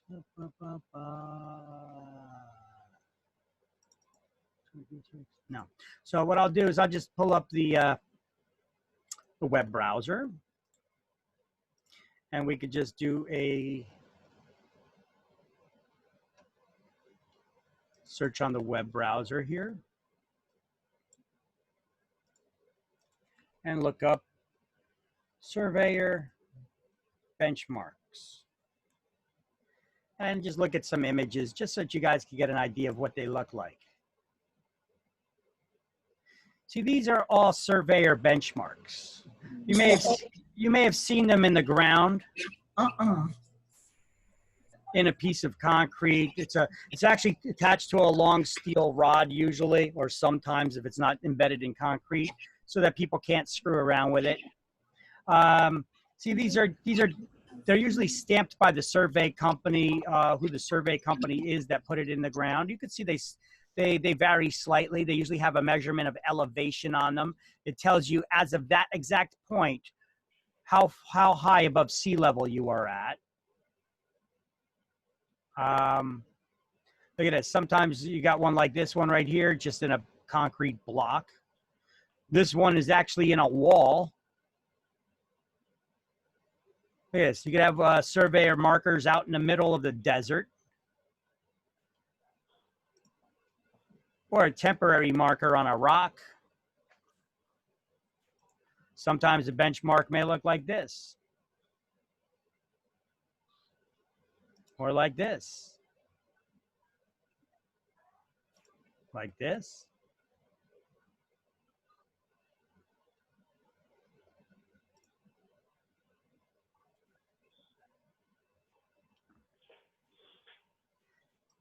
Here shows you surveyors. They usually have teams of surveyors benchmarking and surveys. They usually have teams of surveyors that have equipment like this. It's usually a two-man team or two-person team, to be politically correct there.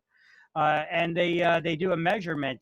See, he's also measuring from the marker itself, not just the location of it, but also the height, because they don't just measure linearly, they measure the height too, because they measure their, when the surveyor measures back, here's a survey marker. Here's another type of survey marker. Sometimes where we have three states that meet each other, you got a survey marker right on the corner there. It is. You have 4 survey markers measuring in the same location there by 4 different survey companies. They're doing their measurement from the center of that mark. Some of them can be very old. Well, this one is, well, this one's not that old. This one looks at 1983. But you may find markers out there from the 1700s.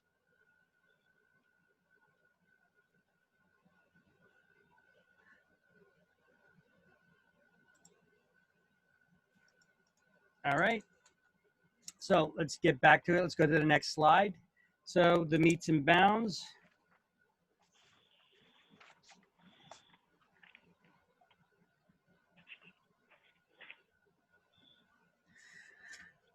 So you have the meets and bounds is a legal description of land, right? Uses, starts at a definite designated point called the POB. It moves clockwise or counterclockwise. It doesn't matter as long as the surveyor notes which direction that they went until they, around the property until they close the loop. So proceeds clockwise, or doesn't matter, clockwise or counterclockwise.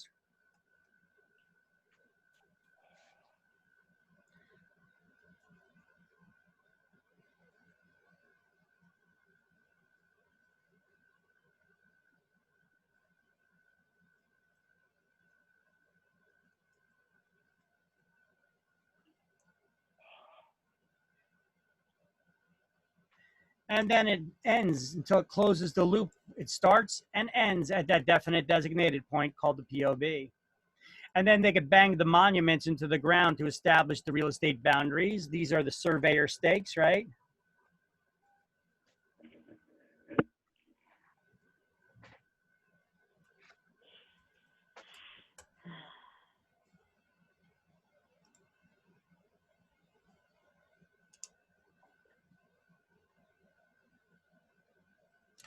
And then we have, let me see, the rectangular government survey system uses those principal meridians and baselines, has townships, each identified by reference number. So each township is measured, is numbered, okay?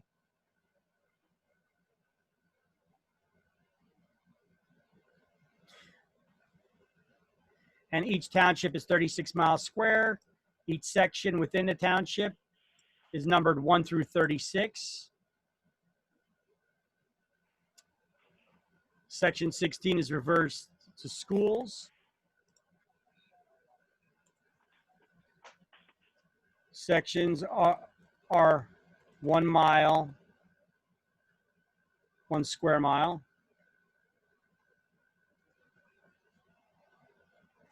In size, right?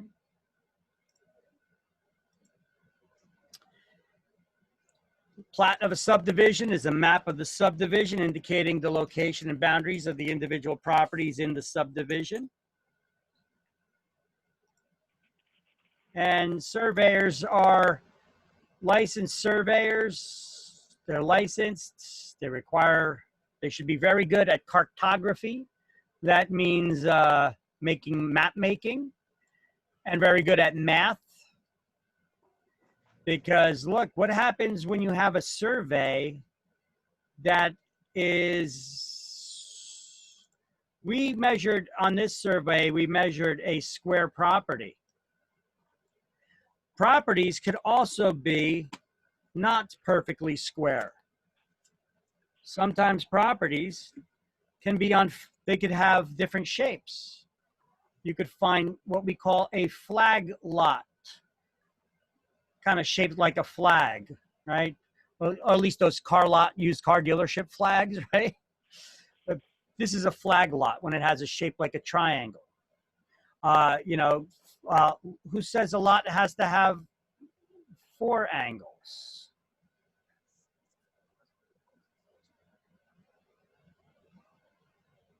It can have a lot more, right? What do we count? 1, 2, 3, 4, 5, 6, 7, 8 on this one. Banging stakes in the ground will be more expensive on that one, huh? What if you got a lot that's on a street? They could be shaped like that. There could be a lot of shapes to the lot. Hello. What if you got a lot that's shaped like this? But the street that it's on is curved.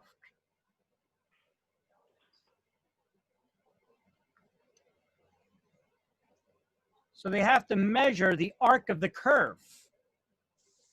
So now the math starts getting complicated, and that description starts getting complicated, because then the surveyor starts talking about the length of the curve, the arc of the curve, the arc of a curve, the length of the curve, the arch, how deep it goes. And then the measurement they start talking about the radius of the curve. And the explanations can then start getting kind of complicated.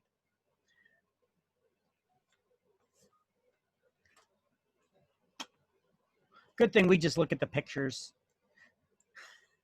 and the report to see if there's the neighbor built a shed across the property line or not.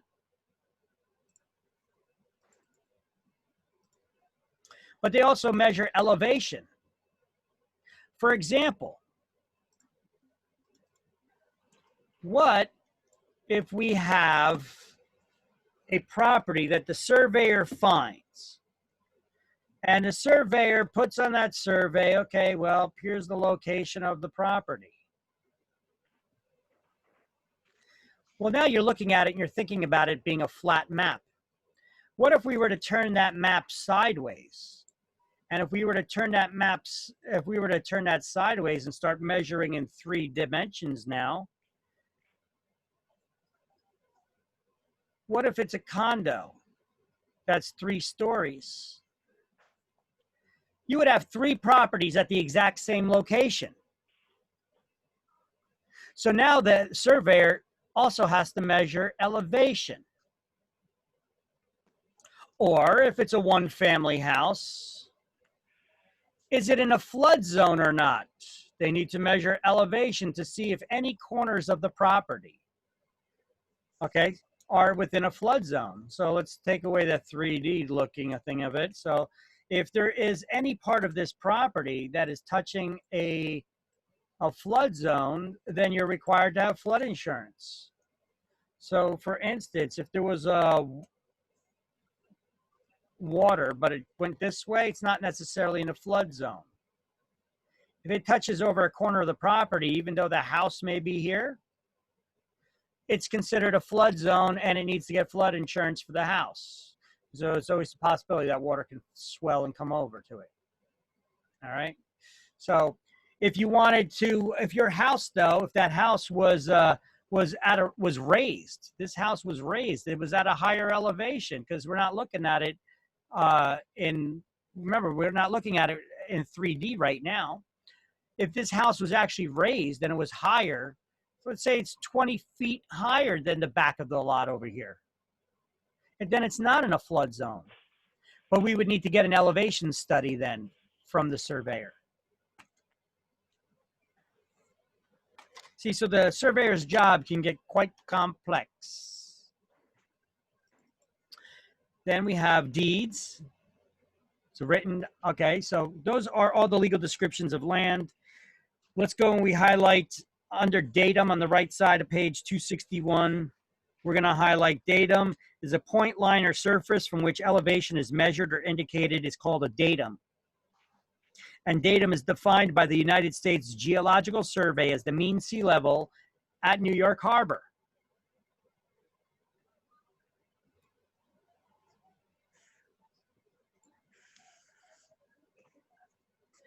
Then under benchmark, we'll highlight the first sentence. To aid surveyors, permanent reference points called benchmarks have been established throughout the United States.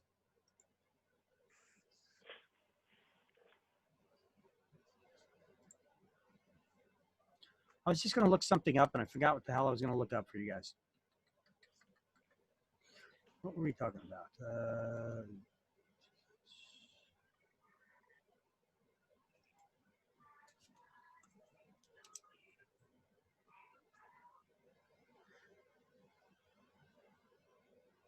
Oh, I know. The USGS. I keep bringing up the USGS. Is already there. That is written in the datum.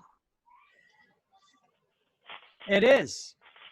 But have you guys ever seen a weather report on the news? Yes. Yes. Yep. If you ever see the weather report on the news, sometimes they show you the satellite views. And when you see a satellite view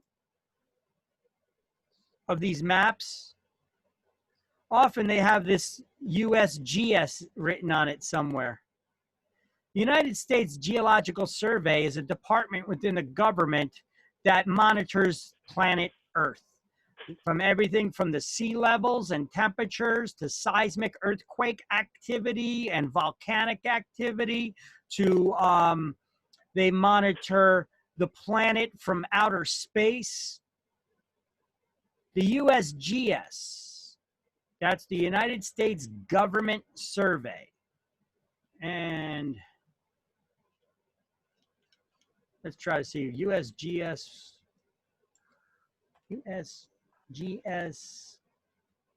weather map.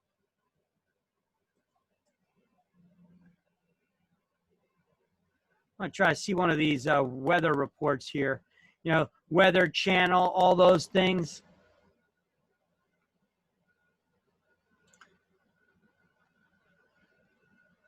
Should have a stamp somewhere on it that they're getting their information from the satellites from the USGS, the United States Geological Survey. If you're ever watching the news, no. Try to pull up, try to look, and in the corners of those maps sometimes, it'll say USGS on it. Anyway, not a big deal. Just want to make that point. So,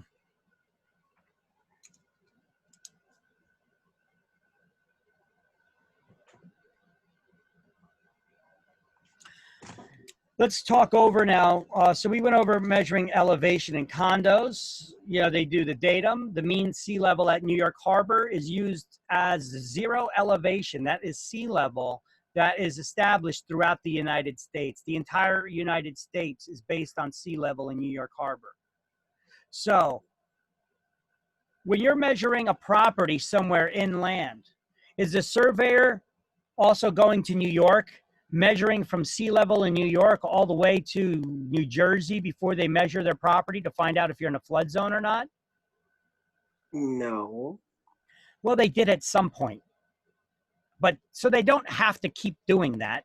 They put those local reference points there instead that we call benchmarks. And the benchmarks have written on them, stamped in them, as of that point, not only where your location is on the planet, but what your current height above sea level is, or below it. Could be in a valley, right?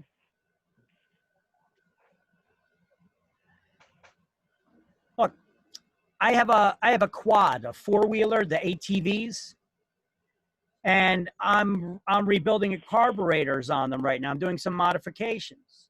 And as I'm rebuilding the carburetors, I have to order new jets for the carburetor for the air fuel mixtures.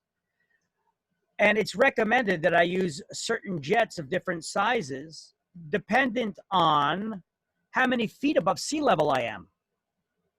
Because then there's different atmospheric pressure that could affect the air fuel mixture in the vehicle and how it runs. So knowing, you know, how many feet above you're above sea level is interesting. I just found out that my town, Linden, is 7 feet above sea level. That's it. Moisture in the air is higher too when you're, well, you know, closer to the sea level, and higher up is more drier too. So I mean, everything's taken into account. Well, when dealing with the vehicles and stuff like that, air fuel mixtures, the optimum ratio is 14.7 to 1. Yeah. I know everything's computerized. Well, this was before computers even. We, you know, scientists knew that. We had to try to figure this out as mechanics to do machine, right? I used to be an auto mechanic straight out of high school. All right. I went to Lincoln Tech too. So I went to several trade schools. Lincoln Tech to learn about automotive. I went to DeVry to learn about electronics. I went to Fairleigh Dickinson Computer Career Institute to learn about computer programming, graphic design, and marketing.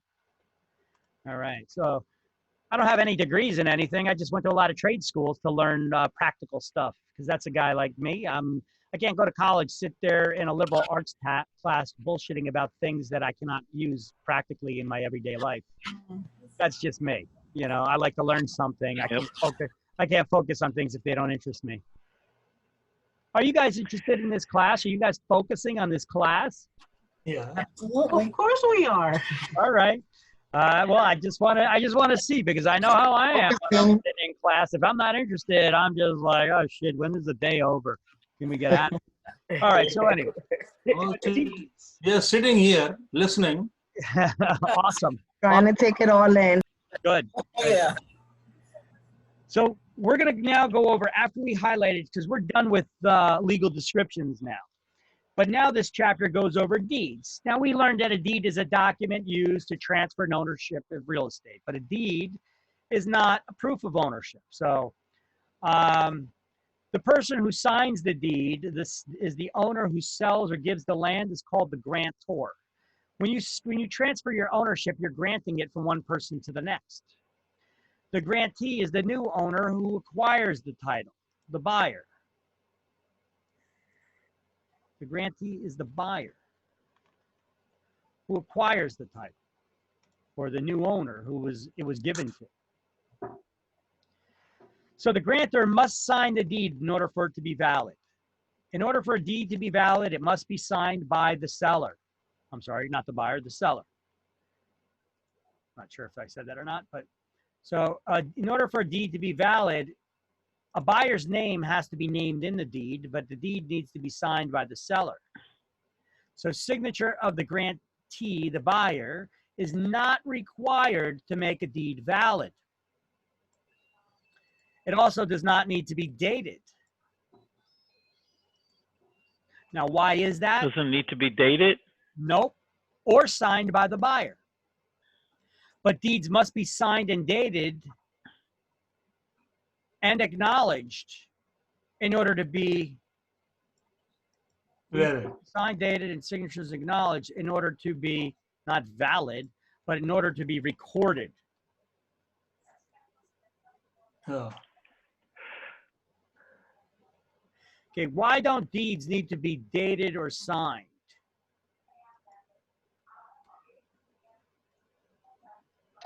Well, probably you want a record of all the owners. Because it's when not the they it's get- not the ownership, not the proof of ownership. Because transfer of ownership takes place upon delivery and acceptance of the deed itself. So it doesn't matter when it was, what date is written on it. Ownership is actually transferred upon delivery and acceptance of the actual deed itself. Seller gives you the deed and you have to still accept it. The moment that you accept that signed deed by the seller, you became the owner. But you didn't sign it yet. It's all right. You're in possession of it. You're now the owner. Do I have to record this deed in the public record for it to be valid? Yes. No. Yes. No. No. The deed is still valid. You signed the deed. You gave it to me. I'm the owner now. It's in my best interest to record it as soon as possible, though. Oh, yes. But Okay. deeds must be signed and dated and signatures acknowledged in order to be recorded. Deeds are still valid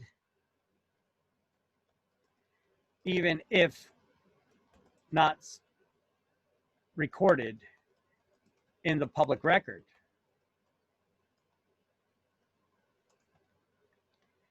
It's in the buyer and seller's best interest to ensure recording. Why is that? Well, look, let's just say I just bought this property from you. You gave me the deed to the property, okay? So, hey, am I the owner now? You signed it. My name is mentioned as the buyer in it, and you signed the deed, and you gave it to me, and I got it in my hand. Am I the owner? Yes. Yeah. Yeah, I'm the owner. But I didn't record it yet. But I'm still the owner. The deed is valid. It's good. All right. What happens now if somebody trips and falls on the property? Who are they going to sue? The new owner. The seller. They're going to sue whoever's listed in the public record as the owner. The seller. I never recorded my ownership yet, even though I'm the owner. So the person's going to sue. See, this is why the seller would want you to record your interest in that property as soon as possible. Now, why is it in my best interest as a buyer to record my deed in the public record? Well, what if the seller gets sued and they get a judgment against them? Somebody can take that judgment and put a lien on the properties that they own. And if they're still listed as the owner on this property, even though I am, but I never recorded my interest, I could find myself with a lien on the property from somebody else who doesn't have any interest in the property because they're still listed as the owner. Gotcha. That's why it's in both parties' best interest to make sure that that deed is recorded as soon as possible. But if it's not, the deed is still valid. Let me give you another reason why you want to record it as soon as possible. I got this deed. I just bought this property from you. But you're not a very scrupulous person, you son of a gun. You gave me this deed in the morning and sold me the property. And later that afternoon, you met with somebody else and gave them another deed to the same property, which they paid you for as well. Who's the owner? I just feel. Both these deeds are valid. Yeah, but we'll record Whoever it. reports it first. Whoever, the race is on. Whoever records their interest in the public record is the owner.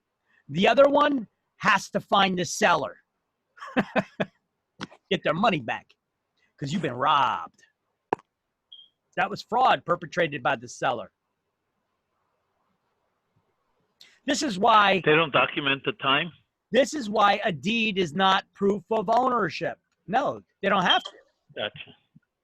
Ownership takes place upon delivery and acceptance of the deed itself. It doesn't have to be written on the deed. Okay? So we'll record it in a public record, and they'll record it in a public record as of when that took place. Now, often there are dates written in deeds, but if they're not, it's still valid. And I just played out a scenario for you that shows you how that whole thing goes down and works. Everybody understand that? So is a deed valid if it's not signed by the seller? No. No, it's not. It has to be signed by the seller. It does not have to be signed by the buyer. Why? Because ownership takes place upon delivery and acceptance of the deed. However, the buyer is eventually going to have to sign that deed in order to record it in a public record. So remember, Victor. Yeah. How is it possible for two deeds to be issued? Wouldn't the process be in escrow? I could go to a company like Allstate Legal in Cranford, New Jersey that makes legal documents. They print a blank deed. They give me a blank deed. Hold on one second. I know I got a blank deed here laying around.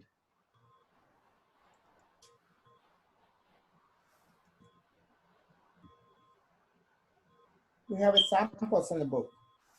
I got a blank deed laying around. Hold on a second. I know there's some in the page 265. Yeah, I know there's some in the book too. If you turn the page, but I'm going to put it in this. I'm going to show you a blank deed up here on the thing too. So there's blank deeds in the book, but here's a blank deed in front of you. Look at this. This is a form. I could fill it out. I could type it in right now. I could fill this blank deed out right now, and I could put all of your property's information on there. Look, it's for New Jersey. I could fill all this information out in this blank deed. Does that make me the owner? Does that say that I have the right to sell your property because I have a deed? No. No, not at all. So simply because I have a document called a deed, I could make as many of them up as I want. I could make one up in the morning. I could make another up in the afternoon for two different people. Doesn't mean that the deed is valid. Doesn't mean that the deed's any good. Doesn't mean I'm not committing fraud if they are valid. So if I am the legitimate seller, I could legitimately transfer my rights by a deed. If I'm not the owner of the property or have any interest in the property, I could still have a blank deed and fill it out, but it's not going to be valid. It's not going to be any good. It's not going to serve any purpose because I have no interest in the property. I can't sell your property. Here's some common types of deeds. The 4 common types of deeds used in New Jersey.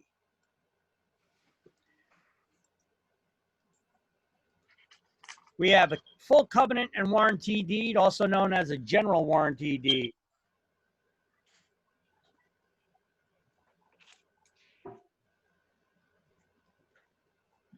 Full covenant. What's a covenant?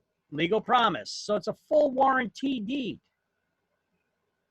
Full covenant and warranty deed. Also known as a general warranty deed. We got a bargain and sale deed with covenants against Grantors Act. CAG.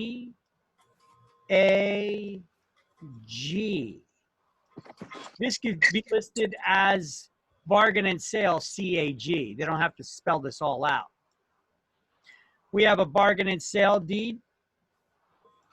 No, it doesn't say covenants against grantors or CAG or anything after that. That's a totally different deed than this one. So make sure that you don't get lazy and just say bargain and sale deed when you mean bargain and sale CAG deed, because they're two entirely different deeds. Now, this bargain and sale CAG deed, it's also closed by a name of CVG deed, which we're going to get into in another slide. I'm not going to put all that information right here. As a matter of fact, this one I'm not even going to get that far into right here. We got a bargain and sale deed with no covenants and a quitclaim deed. So these are the types of deeds we're about to go over, okay?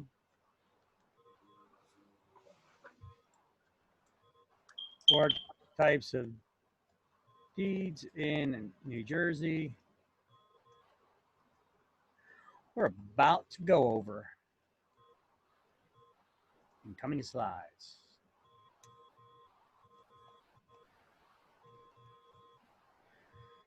Alrighty, here we go. The types of deeds. This slide shows you the different types of deeds. The ones on the bottom offer the least protection to the ones on the top that offer the most protection. So, a warranty deed is also known as a general warranty deed, or goes by the name full covenant and warranty deed. This is all the same deed. That's the type of deed that offers the most protection of any deed. It's a full warranty. We'll go over in what those warranties are in a moment. Just want to briefly go over which deeds offer the most protection, which deeds offer the least, and we'll explain why. You got a bargain and sale deed, CAG, Covenants Against Grantors Act. Also goes by CVG, Covenants versus Grantors. You guys ever see lawsuit documents where one party's suing another and it says this person against that person or this person versus that person? Yeah. That's all that this is doing here. It's saying the same thing in a different way.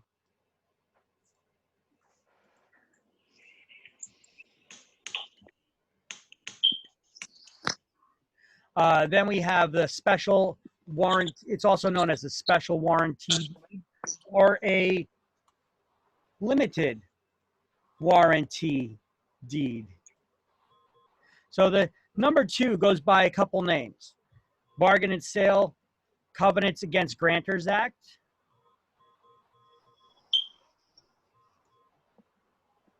It could be written, it could be fully spelled out, Covenants Against Grantors, or it could just say Bargain and Sale CAG. Or it could say Bargain and Sale CVG. Or they could refer to it as a special warranty deed or a limited warranty deed. This is a type of deed we'll get into shortly where the owner says, hey, I've done nothing to encumber the property as long as I've owned it, but I'm not guaranteeing anybody that's owned it before me. Full warranty deed, this is guaranteeing that at no time has anybody encumbered that property ever. And they're giving you a warranty, not just for the time that I own the property, but guaranteeing since they started recording ownership in the United States. That's just crazy. We got a bargain and sale deed. That's a straight, sometimes known as a bargain and sale deed without covenants.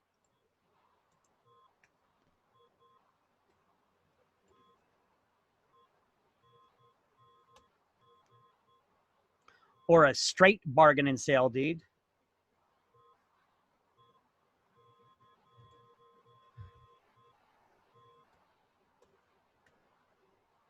Without covenants. Nah, I'm going to put without. Without covenants.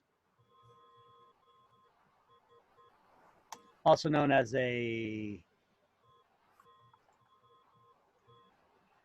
straight bargain and sale deed. And then lastly, we have a quit claim deed. Okay, so the bargain and sale deed, the straight bargain and sale deed doesn't have any covenants. The owner is just saying, hey, listen, I got the legal right to sell the property. I'm not guaranteeing you the quality of the title. We'll go over those instances of when these deeds are used in a little while. And lastly, a quit claim deed. Quit claim deeds, you don't even need to be the owner or have any interest in that property to sign one. You're just giving up any interest in the, by signing one, you're just saying, I have no interest. I'm giving up any interest that I have in the property. I'm not claiming that I have any to begin with.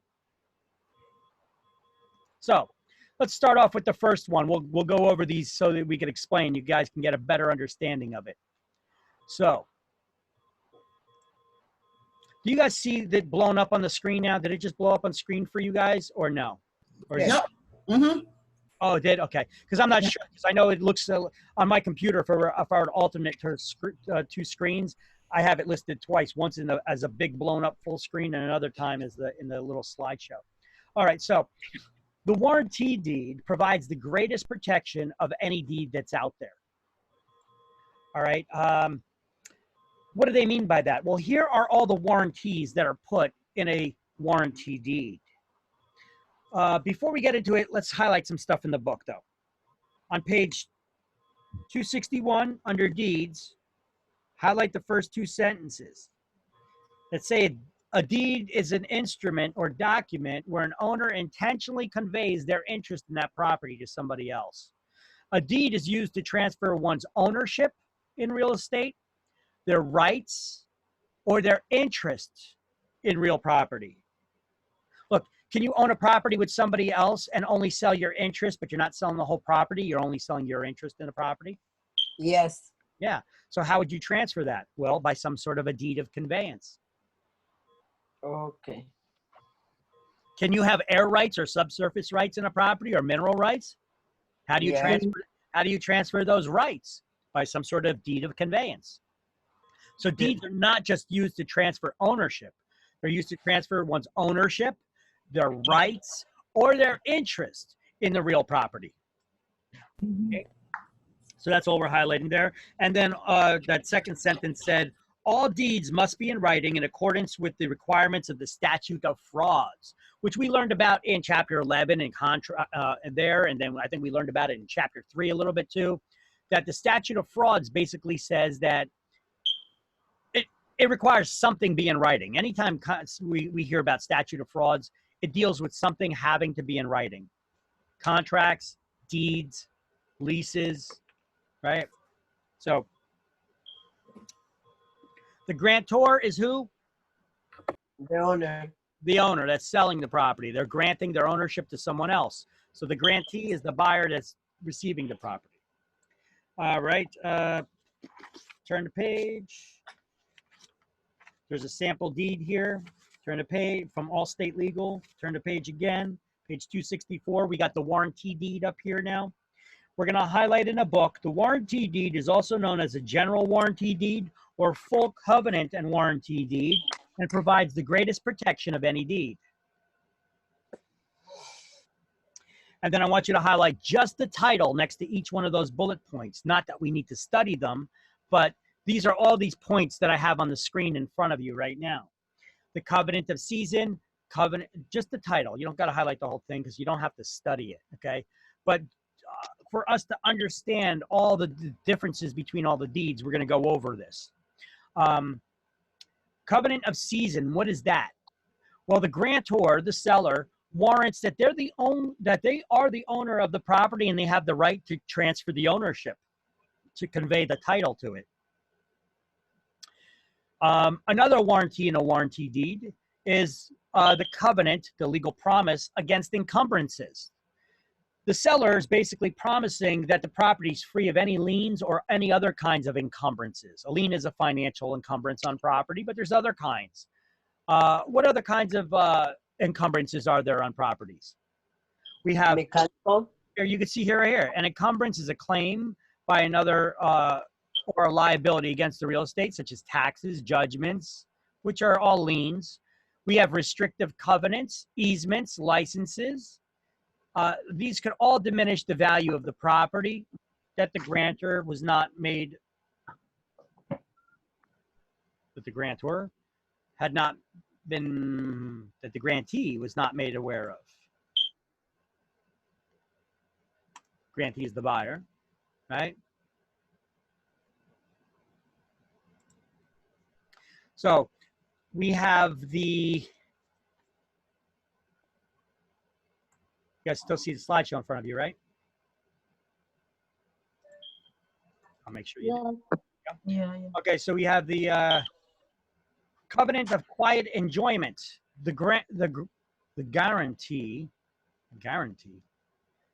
that title is good. Okay, it's a guarantee that title is good against third parties who may make claims against the ownership. Basically, someone claiming rights of ownership. So some guy steps forward, and you just bought a property, or you owned it for a couple of years now, and somebody comes knocking on your door, takes you to court, and they say, hey, listen, I'm the real owner of that house. You'd be like, oh, yeah, F you, buddy, right? But it's possible. If that person steps forward and says, wait a minute. I mean, how long did you buy this property? You bought it 3 years ago. But you know what? Before you bought it from this guy, that guy swindled my father out of the property. And I could prove it. And if he can prove it, or if there was an improper transfer in any other way, whether the guy wasn't swindled, but maybe there was an improper transfer where the guy's father never signed a deed, because the seller has to sign a deed for it to be valid, right? Well, yes. If that was done improperly, then that transfer was not legal. So that means that the guy that you bought it from didn't get it legally. So therefore, you couldn't have bought it legally from him. Make sense? Yes. So is the title company's job to search for those kind of yes, that's exactly what the title company does. This title company, they don't only search for liens on the property where somebody could make a financial claim. They want to make sure that all previous transfers were done properly, that all the owners signed the deeds during the transfer. They want to make sure that there was, if somebody died, the person who inherited the property had legal rights to it. So there had to have been some kind of a recording of documents, like a will that shows that that person was the person who had the rightful inheritance to it. Otherwise, did they have the right to sell the property if they didn't? No. It may be in question if those other supporting documents weren't recorded along with the deed, right? Yep. So that creates what we call a cloud on the title. Cloud on the title, you think of that dark thunderstorm cloud.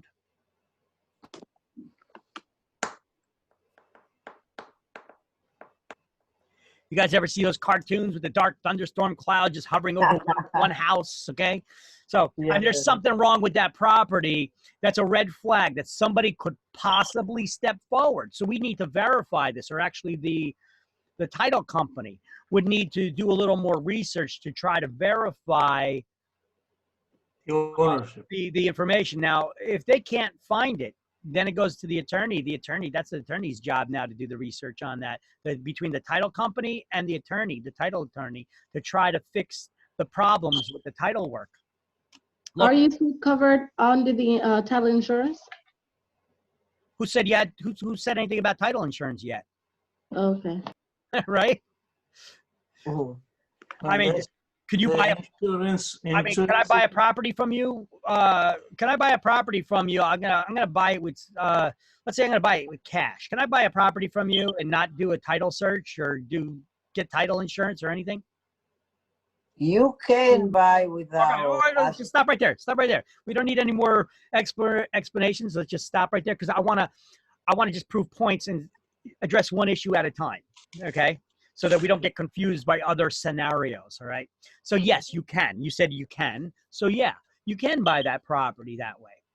So let's continue on. We're gonna get into some arguments or some scenarios. So we got the covenant of quiet enjoyment. This is a guarantee that title is good against third parties who may make claims against the property. And the covenant of further assurance. The grantor, the seller, promises to obtain any instrument needed to make the title good, to basically produce evidence to defend your ownership in court. and the covenant of warranty forever, which states that if promises and the warranty ever fail, the grantor will reimburse the grantee, the buyer, for any loss that had been sustained. So if you bought that property, you've been living in that property, now all of a sudden somebody steps forward and can prove that they're the owner of it. You didn't have title insurance. That seller that you bought it from has to make sure that they make you whole again. They give you all the money that you paid out to buy that house and pay off your mortgage. Because that's the promise that they made in a full warranty deed. Yes. Yep. Now, this last statement here in the book says that these covenants in a warranty deed are not limited to matters that occurred during the time the grantor owned the property. They extend back to all previous owners who ever owned it. Now, I've got that listed. I got that pointed out here in the. I got that pointed out here in the slide at the top. You see, it says provides greatest protection of any deeds. Provides greatest protection. All these warranties of any deed. Period. All the following warranties extend back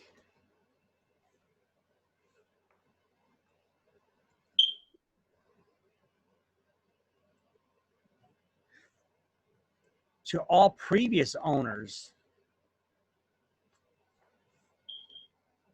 So these covenants in a warranty deed are not limited to matters that occurred during the time the grantor owned the property. So it provides the greatest protection of any deed. Now let's just word it the way they have in the book. Let's say these covenants extend back to, are not limited to matters that occurred, not limited to matters that occurred during the time the grantor owned the property.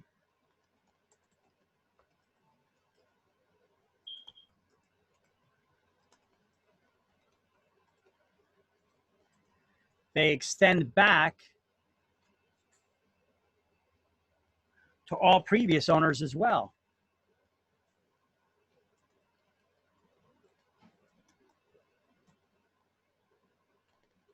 That's a lofty warranty to make, right? That's a hell of a guarantee. How could you extend back and say, listen, I'm promising you that not just during my lifetime that I do nothing, that I personally did nothing to encumber this property. I'm going to guarantee you that no time throughout history, since they started recording ownership of land here in the USA, that at no time, all the way back to the 1700s, was there ever an improper transfer of property. Isn't there a statute of limitation comes into it? Well, lawsuits in New Jersey, lawsuits to recover real property, to claim the ownership, extend back to 10 years for a statute of limitations. However,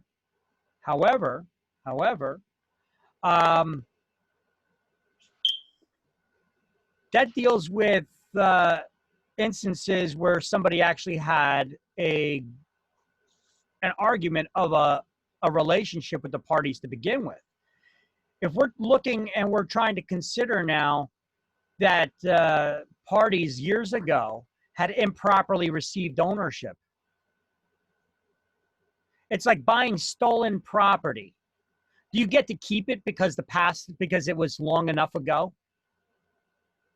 If you could prove it, look, if you buy a stolen car and you kept it in your garage for the last 30 years, well, it was long enough ago. Does it pass the statute of limitations that I could register it and it'd be considered mine now? Still stolen goods. You don't get to keep it. Right? Statute of limitations, maybe nobody's going to jail, but you don't get to keep it. Okay? Okay. That's a hell of a guarantee to make, huh? So maybe the person might have extensive search before he took it. Well, I hope they did. Each person, every time somebody buys a property, they should be doing a search like this to make sure. Yeah. But sometimes they don't. Here, look. Let me give you a scenario. I had a girl. Well, she's not a girlfriend. She's a friend that's a girl. Okay. I got this friend who, she tried selling her property. Okay. She sold her property. She finally closed on it last year. She'd been trying to sell her property for a couple of years. Now she found a buyer a couple of months after she listed it. Went under contract, went through all the inspections, went through everything. They go to do the title search and survey. A little bit of a problem she ran into with her title work. The problem was the new buyer's title search came up showing that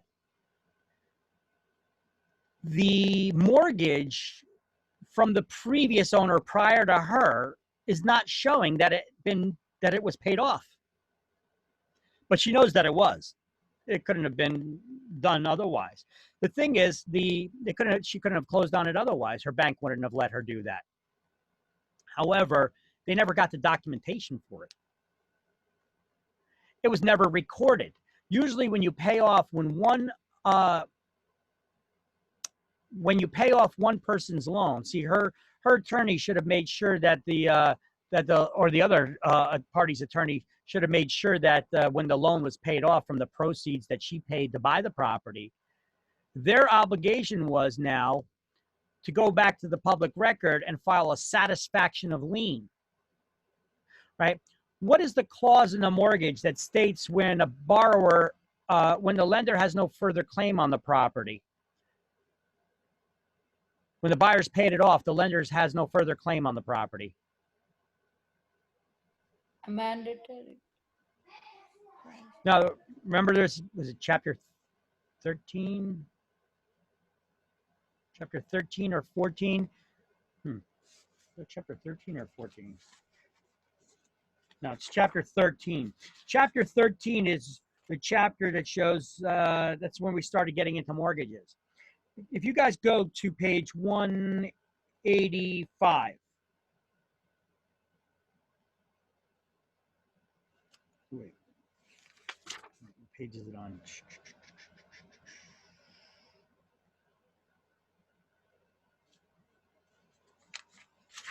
Sorry, it's not on page 185.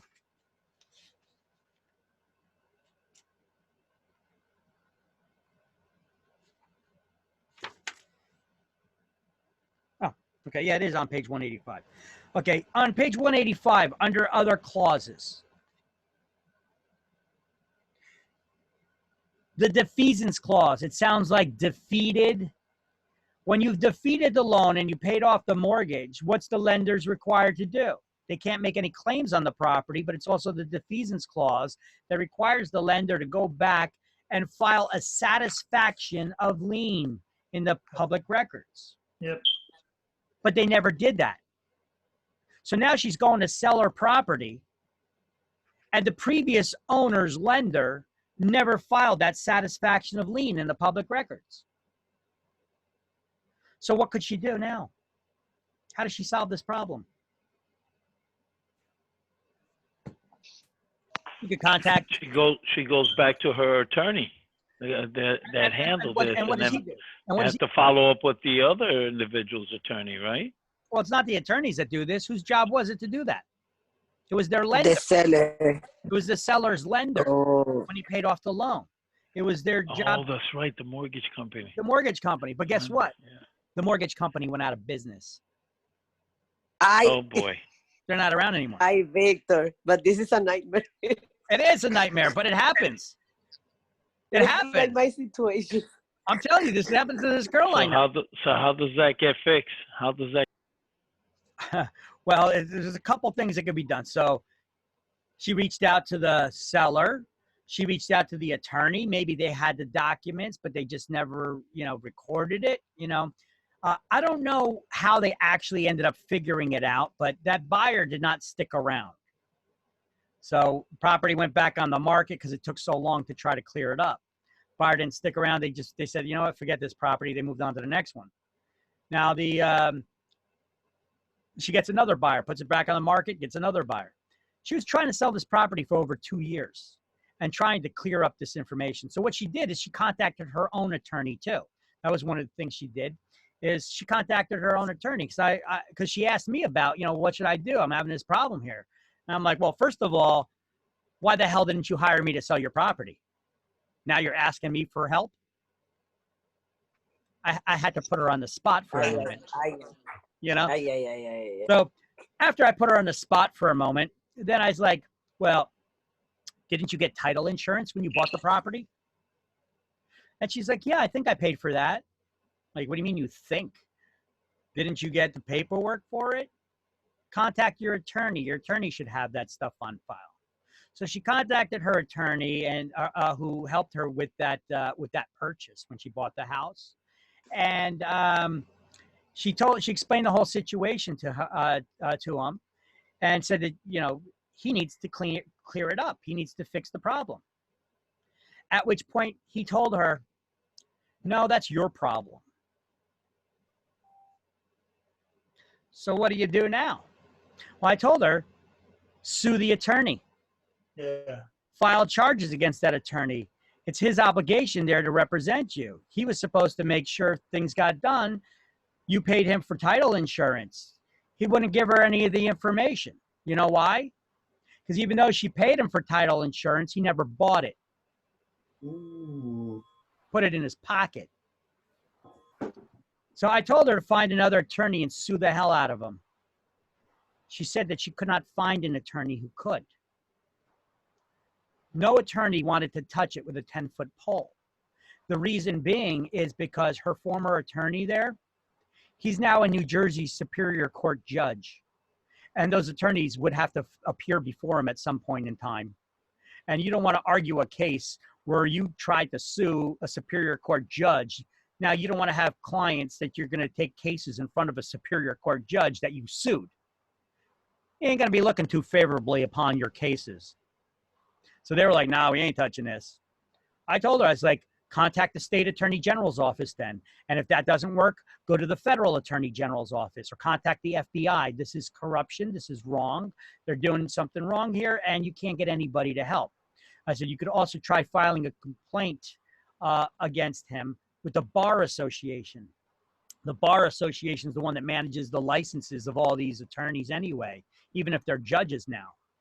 And if they get 3 complaints filed against them, their errors and omissions insurance goes up through the roof. Their lawsuit insurance goes through the roof. Their malpractice insurance, that's what they carry, goes through the roof. And that's so you hit them where it hurts in their wallet. The only problem is she found out that in order to file a complaint against an attorney with the Bar Association, you got to pay like $3,000. They don't make it too easy, do they? So anyway, I don't know how she ended up curing the problem, but about 2.5 years later, she ended up fixing the problem somehow and selling it. And she had to do it on her own. That attorney didn't help and nothing happened to that Superior Court judge. And her life went on. I'm left hanging because I don't know what the hell happened. I tried to ask her several times what happened. She's like, oh, I don't know. They did this or something. And I don't know. They fixed it. But I'm interested, Real estate now, I tell you a whole story, but now you don't know the outcome. Now you're like, well, that story sucked. All right. But these are problems. She didn't want to reveal how much money came out of her pocket. No, something happened. Yeah, but still, you got to clear the problem up. I'm otherwise, sure she paid a ton of money out of her pocket and she didn't want to reveal it. Well, no, she knows. She was open with me about it. She just didn't really know. She just got other people to do it, and she wasn't sure what they were doing to clear it up, but they did something and fixed it. Okay. All right. So the next type of deed is the bargain and sale deed with covenants against grantors act, CAG, sometimes referred to as a bargain and sale, CVG, but on exams you will see it as CAG. So the grantor, that's the seller. The grantor is willing to warrant about the time that they own the property, but not before. They state that they have done nothing to encumber the property while it was in their possession. Nothing about the previous owner's ownership is warranted prior to the seller's ownership. So basically, this in a bargain and sale CAG deed, I'm the seller of the property. I'm saying, listen, I'm guaranteeing you, I'm going to give you a warranty that I have done nothing to encumber the property while it was in my possession. But I'm not guaranteeing anybody that's owned it before me. I'm only guaranteeing about the time that I've owned it. If you want to know about who owned it before me and anything about it in the past, do your own due diligence. Get a title search. And that's what we usually do in New Jersey. We get a title search and title insurance. And that's what this is explaining here. Okay. So next, this is sometimes also referred to as a special or limited warranty deed as well. Now,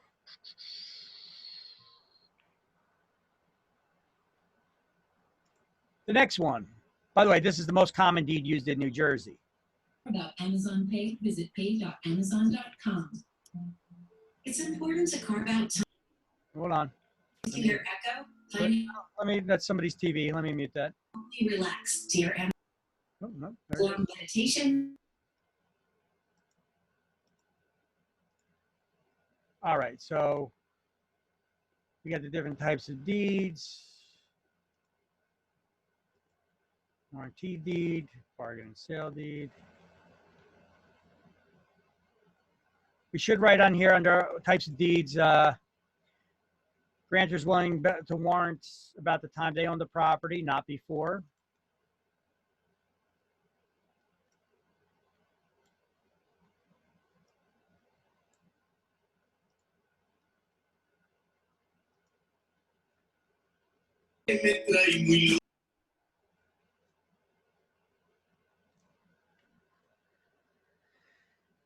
No previous ownership was warranted prior to the seller's ownership. They state that they've done nothing to encumber the property while it was in their possession, sometimes called most common deed used in New Jersey. So people usually get this and then they order a title insurance policy.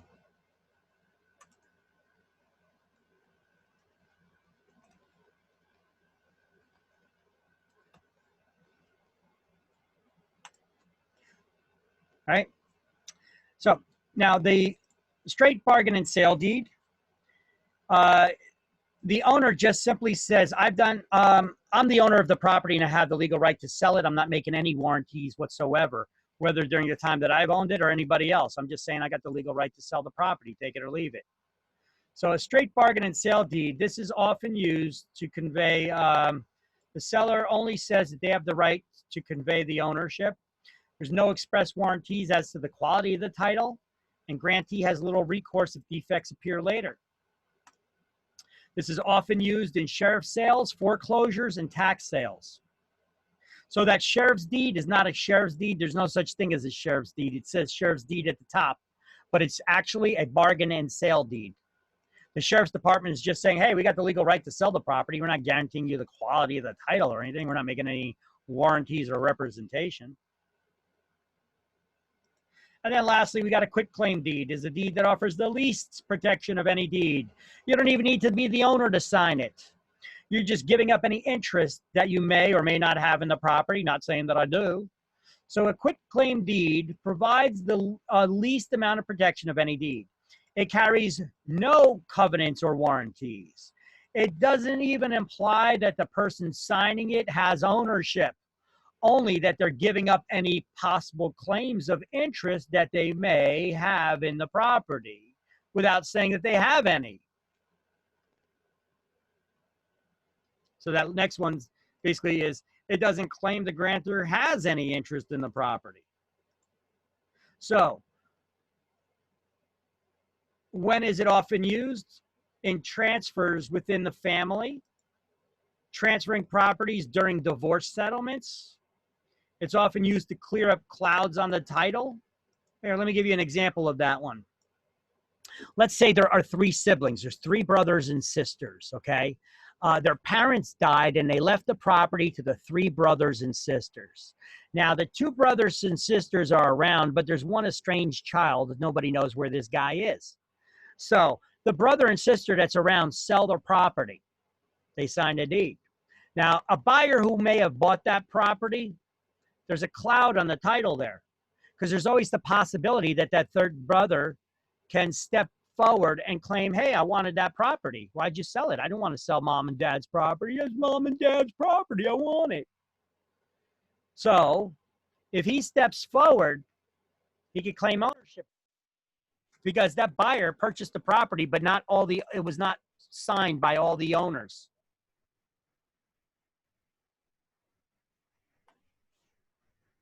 Right? So there's that possibility of him. Hold on. I got to catch up here. There's a possibility of him stepping forward and claiming the ownership to it. So a good way to clear up that cloud is we're going to put his share of the money in a fund in the bank account. And if he ever comes forward, comes around, we'll say, hey, listen, we sold the property and we kept your share of the money. Here's your money from that sale. It's in a bank account, but we're not allowed to give you the money until you sign a quitclaim deed first, giving up any interest that you had in that property. And by signing that deed, it clears up the cloud on the title. Because what does a quitclaim do? It just says that the person's giving up any interest that they have in the property. Carries no covenants. It does not apply the person has the property. Provides the least amount of protection of any deed.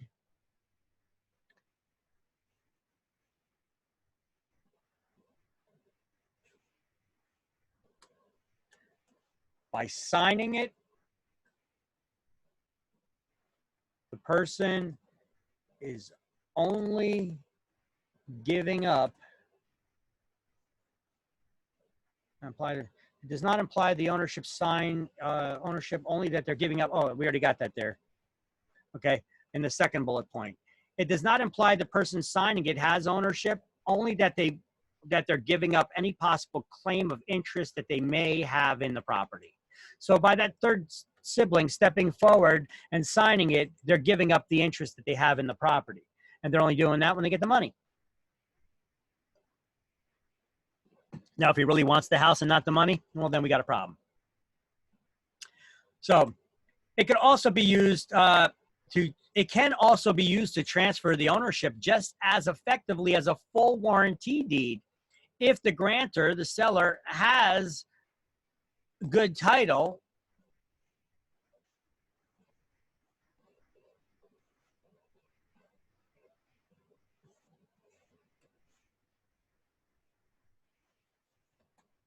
to grant it. So if I am the owner of a property and the property, I own it free and clear, there's no liens, no encumbrances, no other problems with other people not signing a sale deed previously or anything. So I'm a one owner of the property, got good clear title. I could sell my property to you by signing a quitclaim deed, and it would just as effectively transfer the ownership as a full warranty deed. Only I'm not making any guarantees or representations whatsoever during the time I owned it or anybody else owned it. I'm just giving up my interest in the property to you. So you got to see there's different types of deeds, and those different types of deeds are making different representations, but they could all be used to transfer the ownership. Ownership, rights, or interest in the property.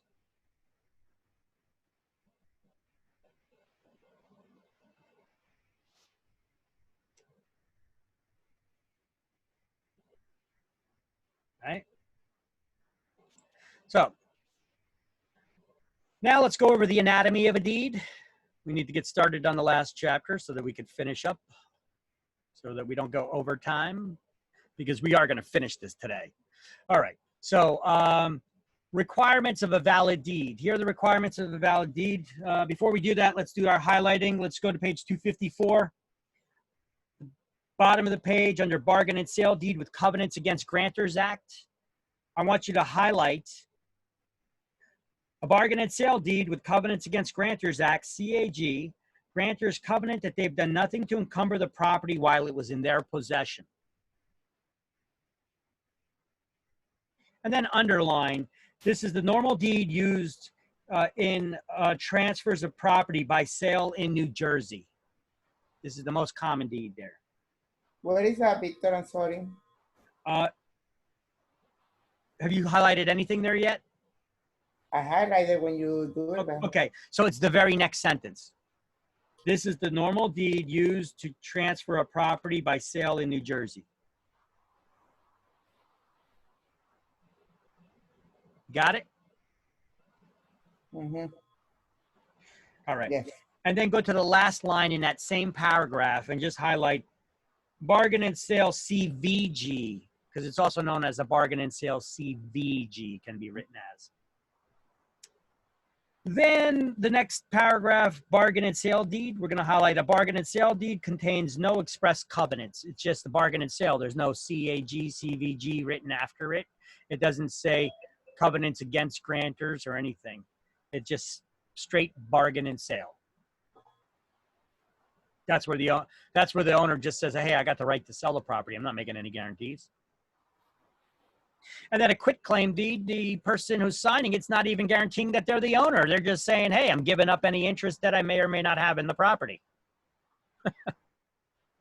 So highlight a quitclaim deed provides the grantee with the least protection of any deed. Go down to the third paragraph and highlight a quitclaim deed is commonly used for simple transfers within a family and for property transferred during divorce settlements. It could also be used to clear up a cloud on the title, like that third child stepping forward.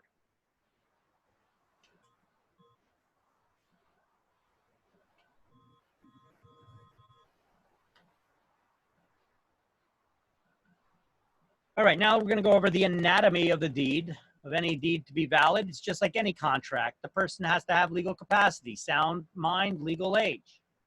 You got to have a buyer, the grantee, named in the deed with reasonable certainty.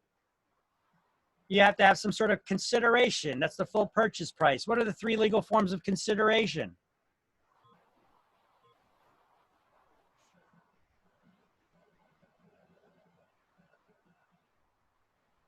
Crickets. The three legal forms of affection. Love and affection. How come nobody ever forgets that one? Love and affection, an exchange of something of value. Tender. And legal tender, which is money or mortgage, right? A mortgage or a loan. And then every deed has to have a habendum clause in it, which explains any further details about the deed need to be further explained. It is explained in the habendum clause. We'll be getting into that in a little while. And there has to be a description of the real estate. What are the three legal descriptions we learned in the last chapter?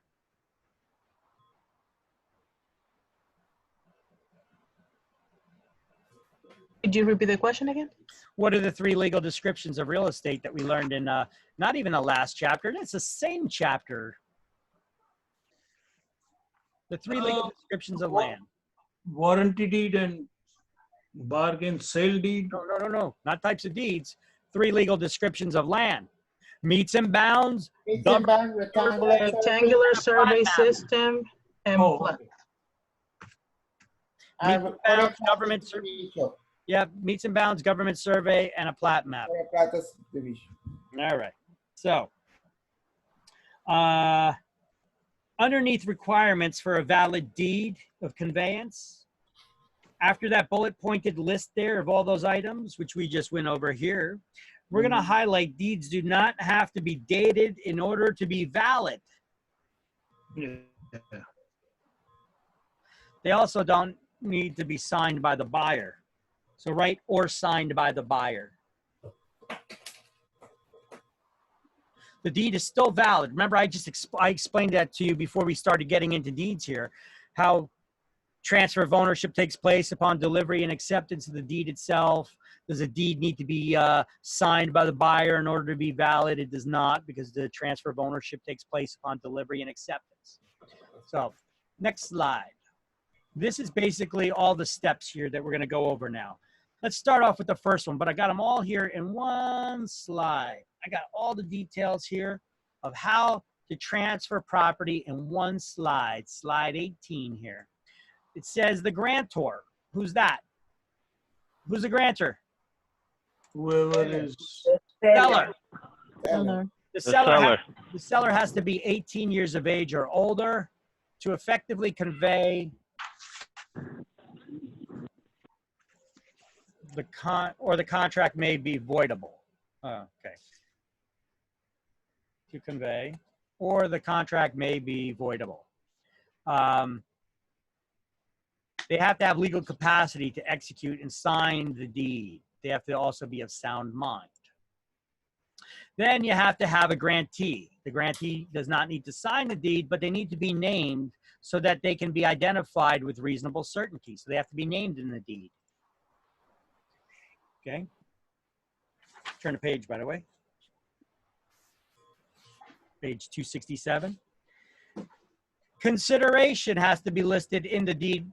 Says that's the full purchase price. It's what the parties give or receive in exchange. So to be valid, all deeds must contain a clause acknowledging a receipt of something as consideration, something of value given between the parties, money, fair exchange of goods, love and affection. Now, typically, if it's love and affection, a consideration of $1 or love and affection must be accompanied by an affidavit. What is an affidavit? It's a sworn statement explaining that the transaction is, for example, a gift. Because New Jersey requires the full purchase price be listed in the deed. any amount, the whole property can be given as a gift? Sure. You could give your property as a gift to your child. But there will be taxes, right? Well, no, you just write down $1, or you could write love and affection as the consideration. And then you put down, it has to be accompanied by an affidavit, a sworn statement that you're making saying that I gave them the property. There was no exchange of value. The exchange of value was their love and affection for each other. Okay. Tax that, buddy. All right. Thank you. Right? And then granting clause. This is the heart of the deed. This is the meat and potatoes of a deed. All right. It's the heart of the deed explaining the type of title, what's being transferred, title, rights, and interests. You know, is this tenancy in severalty, in common, joint tenancy, or tenancy by the entirety? This is especially important if it's a joint tenancy, because if you don't specify it's a joint tenancy, it's automatically tenancy in common, 2 or more people not married to each other. If it's now, if it's 2 or more owners, okay, you have to say, look, let's read through this just a little bit. Under the granting clause, the words of conveyance. So a deed must contain words in the granting clause that state the intention is to convey the property. And depending on the type of deed and the obligations created by the grantor, the wording is either generally to convey and warrant if it's a full warranty deed, bargain and sale, full warranty deed, grant, bargain, and sell if it's a bargain and sale deed, CAG deed, and bargain and sell if it's a straight bargain and sale deed, or remise, release, and quit claim if it's a quit claim deed. Well, why don't they just say quit claim or bargain and sale CBG, etc.? I don't know, job security for attorneys?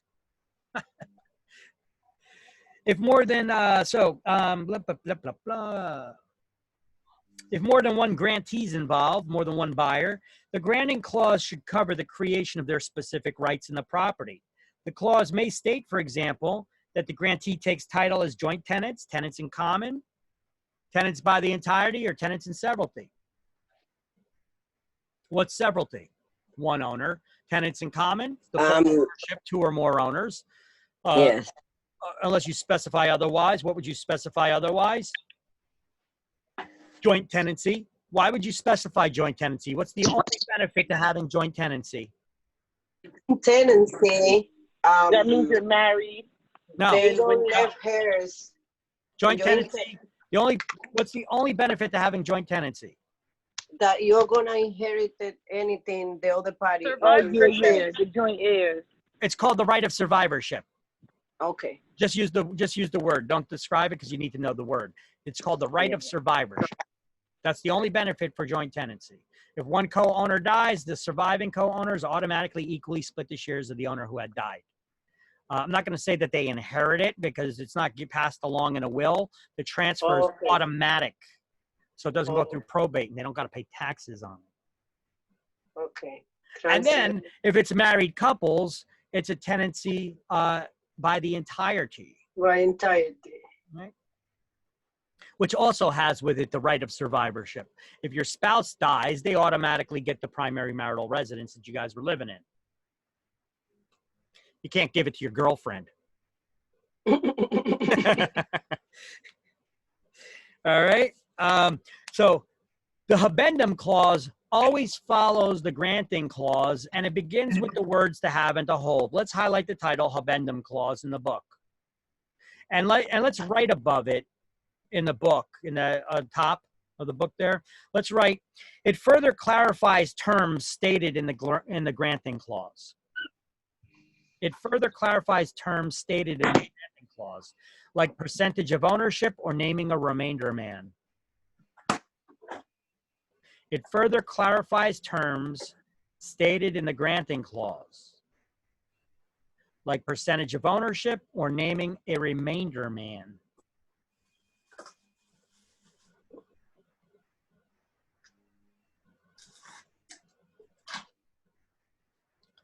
It further clarifies terms stated in the granting clause, like percentage of ownership or naming a remainder man.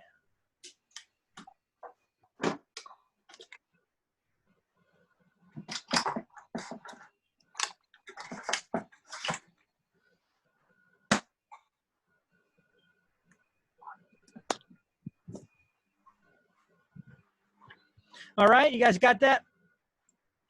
Still writing it? No, I'm good.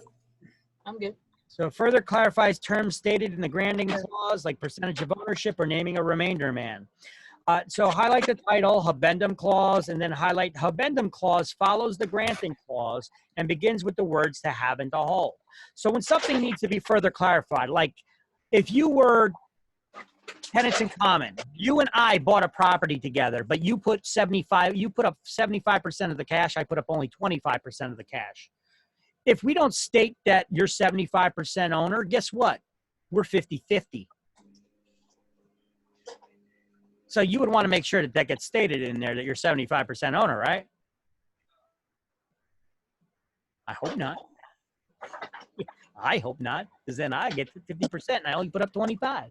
Anyway, you would want to make sure that that is stated somewhere in the deed. But where would it be stated? When it needs further clarification, when there's two or more owners? If you don't state it, we're automatically 50-50. Where would you write that? You would write it in the habendum clause. Now, we don't do this. Attorneys prepare this crap. So the habendum clause is where you would name percentage of ownership or naming a remainder man. That's where you would write that right in there.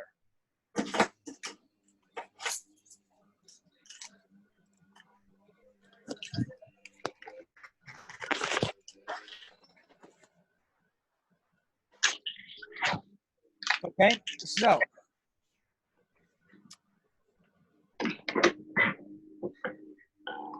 next, the description of the real estate.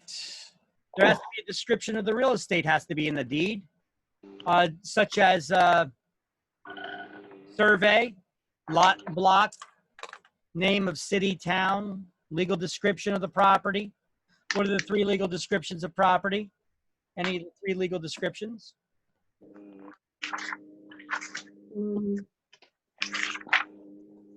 Meets and bounds. Meets and bounds, government survey, or a plat map, right? So even though in the survey we add a lot and block number, name of the city, town, etc., the address of the property, right? So we have to have any of the 3 legal descriptions of the property. You have to have a description of the property, any 3 legal descriptions of the property.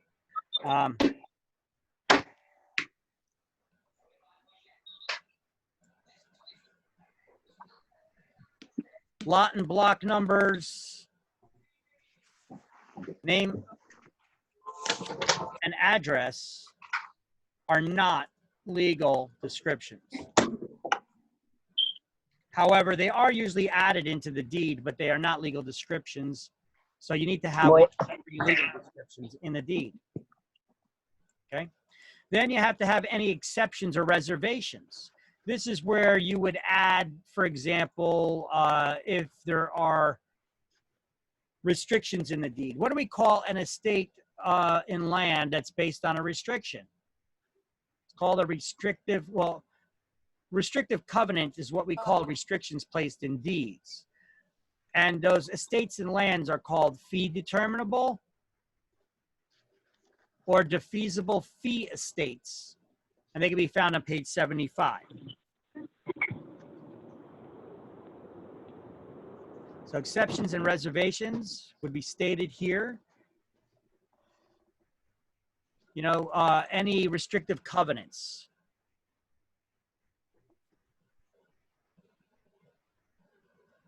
To be added, and the type of estate.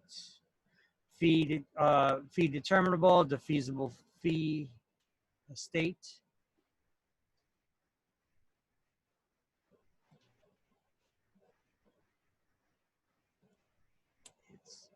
Okay. You have to have a signature. It has to be signed by the seller. Deeds must be signed by the seller. The buyer's signature and date are only required if recording the deed in the public record. Deed is still valid without them.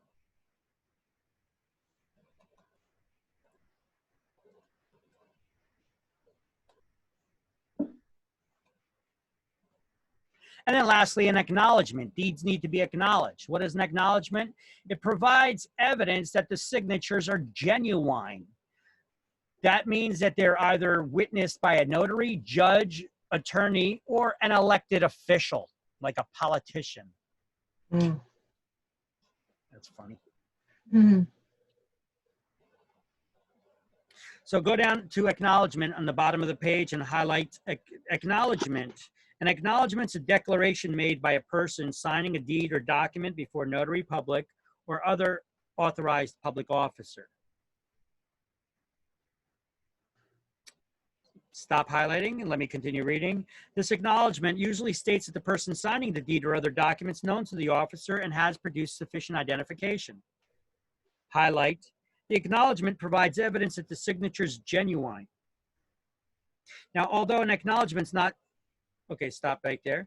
Now, although an acknowledgement's usually made before a notary public, it could also be taken by a judge, attorney, or other qualified person. Highlight. An acknowledgement is not required to make a deed valid, but in New Jersey, all deeds, mortgages, and similar documents must be acknowledged before they can be recorded. So now if you were only to read all that stuff that you highlighted there, which by the way, you should put that whole paragraph in a box. So if you're only to highlight, read what was highlighted, it says, an acknowledgement is a declaration made by a person who's signing a document before a notary public or other authorized public officer. The acknowledgement provides evidence that the signature is genuine. Why? To prevent forgeries. And an acknowledgement is not required to make the deed valid, though, but before it can be recorded in the public record, all the signatures need to be acknowledged. That's another term to know, acknowledgement, acknowledge. Look, over here, just on this one slide, we have a couple of words that begin with A. Affidavit, acknowledgement. You need to know what they are. These are all terms that you have to add to your definition list to study. But your voice was cutting off. These are all terms a you few need to times. study. Do you need Yeah, it's happening. Happening. Since he came back. better? Can you hear me now? The same. Same, It yes? was just like on and off. Okay. We hear you. So basically, you got to add all these terms to your definition list. Affidavit, it's a sworn statement. An acknowledgement is basically provides evidence that the signature is genuine because it was witnessed by somebody who either knows you or they check your ID to prevent forgeries, right? So, and we went over a lot of other A words that begin with A throughout this course as well. Alluvian, you know, we start getting into all those water rights words, you know, avulsion, you know, and they put these all together on multiple choice on exam, your head's going to be screwed up, right? Thank you. So make sure you study these, okay? Acknowledgement, affidavit, you know, for habendum clause, for some reason, they always give this on state exam. And the funny part is you don't even need to know what it does, even though I already explained it to you. And I gave you a pretty good definition of it right here of what it actually does.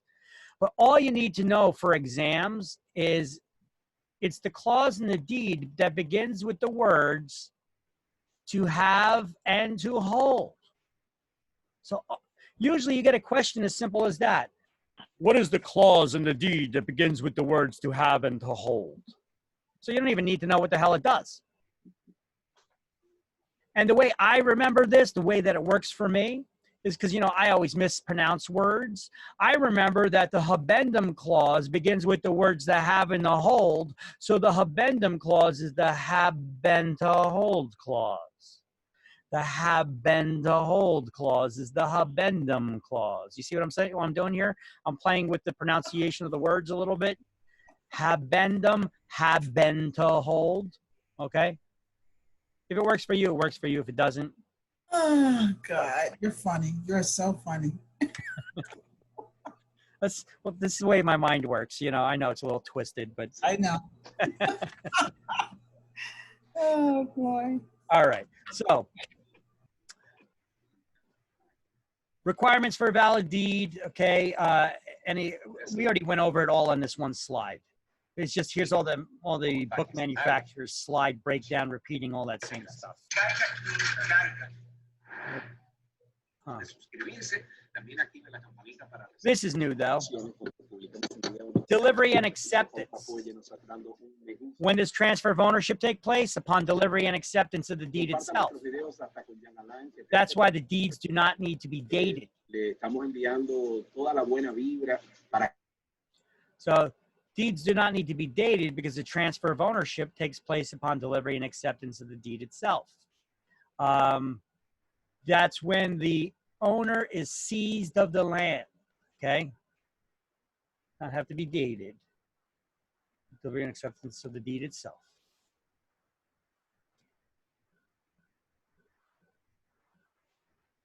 When delivered and accepted, the owner is said to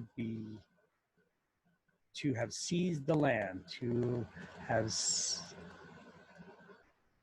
seized the land. That's why. Let's look at a little story here. I'm going to read a little story for you guys. Maybe one day I'll make a cartoon out of it and add it up here. Describing how the transfer of ownership took place in the Middle Ages when people could not read or write. Everybody was illiterate. Nobody could read or write. Only the wealthy could read or write. They're the only ones that took the education because everybody else, your life was predestined for you. You were either a servant or you were working in a mill or in a mine or you were on the farm. That was going to be your job because that was your parents' job. Okay. Now, nobody can read or write. You know, education is what gives us opportunity. Now, back then when nobody could read or write, how did the transfer of ownership of real estate take place? Well, remember those Schoolhouse Rock cartoons, you know, Function Junction, what's your function? What is a bill? Remember all those? Well, picture those cheesy cartoon characters as I read this little story that explains how season works. How did they come up with this word season? All right. So under delivery and acceptance, on the fifth line down, 1, 2, 3, 4, 5, fifth line down, I want you to highlight title said to pass when the deed is delivered on page 268. Under delivery and acceptance, title is said to pass when the deed is delivered. And then the next paragraph explains a story that I'm going to read to you, like those in that cheesy little cartoon character voice. I want you guys to close your eyes, maybe listen and visualize this about how the transfer of ownership worked in the Middle Ages. Well, in the Middle Ages, when few people could read or write, transfer of title occurred in the following manner. The seller took the buyer into the field in the question, and they walked the boundaries. This was known as the beating of the bounds. When they took, so they walked the boundaries. This was called the beating of the bounds. And then when they showed them the whole property, the owner would reach down and pick up a clod of earth that represented the whole field, and they handed it to the buyer. At the moment that the buyer seized that clod, they became seized of the land, and thus the owner. Today, we use a document to transfer the ownership instead of the actual dirt, but it's still said that they've seized the land. It denotes ownership and control. What, is somebody underwater? Yeah, that's what I was doing. Somebody's making noise. Yep, loud and clear. Sounds like somebody's breathing underwater. All right. Okay, under execution of corporate deeds. So there's a little neat little story for you, how to explain to you how in the Middle Ages, in the past, how it worked, and how you seized the property, you seized the land. So we still use that word season. Season is still a legal terminology that means it denotes ownership and control of the property. So remember, we tell you what, ownership is what, 9/10 of the law. Okay, under execution of corporate deeds, you should probably already have something highlighted there. Number 1, right? Who makes all the decisions in a corporation to buy and sell real property? Only a proper resolution passed by its board of directors, right? Yep. Corporations can convey real estate with a proper resolution passed by its board of directors. So who makes the decisions to buy or sell? Board of directors. All right, and yes. All right, so that concludes this chapter. Let's do the key terms to review. Oh, thank you, Jesus. Actions that actually transfer title. That's a lot. I don't know. Is it Actions that actually delivery and acceptance. 8 is A. A clause in a deed that makes the transfer. granting clause? Granting clause. 10 is B. Declaration to a notary or other official to prevent forgeries. But no, I don't know enough to pass. Let me shut up. You see? She made me miss. Okay. What is a declaration to notary or other official to prevent forgeries? Acknowledgement? It is. 1 is C. It's an acknowledgement. A deed implying that the grantor owns the property, but nothing more. Ada? No. A deed. Quit claim deed. We're looking for a type of deed here. A deed. I'm sorry? Quit claim deed. Yeah, there's a lot of noise there. I'm not sure somebody's turned down your volume on your speakers. Okay. So deed providing the grantee with the most protection. What is that? Warranty deed. 21 is E. Yes. So 2 was D and 21 is E. A deed releasing any interest grantor may have without claiming season.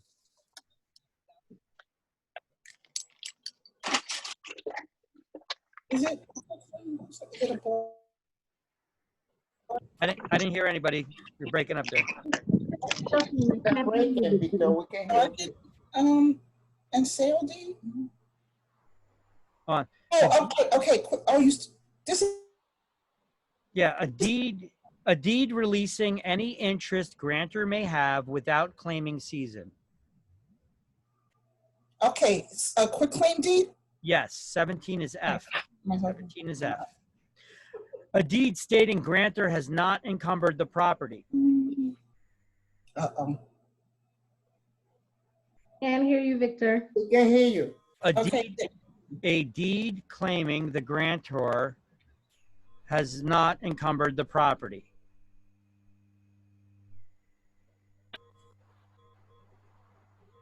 I lost him again. He froze. I froze. Can you guys hear me? Okay, now we hear you. A deed stating the grantor has not encumbered the property. Okay, bargain and sale deed with convention. With covenants, yes. 3 is G. Covenants. Yes. Sorry. Okay. A description sufficient. 3 to is G. a parcel of real estate. A description sufficient to identify a parcel with certainty that's acceptable by a court of law. Law? Legal? Legal? Legal description, 13 is H. Yes. Description using boundaries and direction.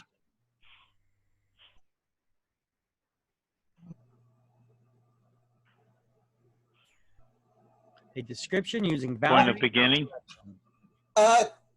Meets and bounds. Meets and bounds, 14 is I. A document used to transfer title to a parcel of real property. Deed, yes, 7 is J. Okay. A government system for land description used in Western states. Something survey. What? Something survey? Oh. Rectangular survey. Also known as government survey. That's 18 is K. Landmarks and meets. Okay. Landmarks and meets. Monument. Monuments, 15 is L. Are landmarks and meets legal descriptions? No. They're not. They may be used in legal descriptions, but on their own, they are not. Landmarks and meets are not legal descriptions. In case you get that as an option on exam. So 15 is L. A legal promise. Covenant. Covenant, 5 is M. A marker. What do we call the marker that's placed by the U.S. Geological Survey stating elevation? Benchmark. 4 is N. 4 is N, benchmark. The mean sea level at New York Harbor, also the local zero elevation point. Point of beginning. No. Datum, 6 is O. 1 mile square. What?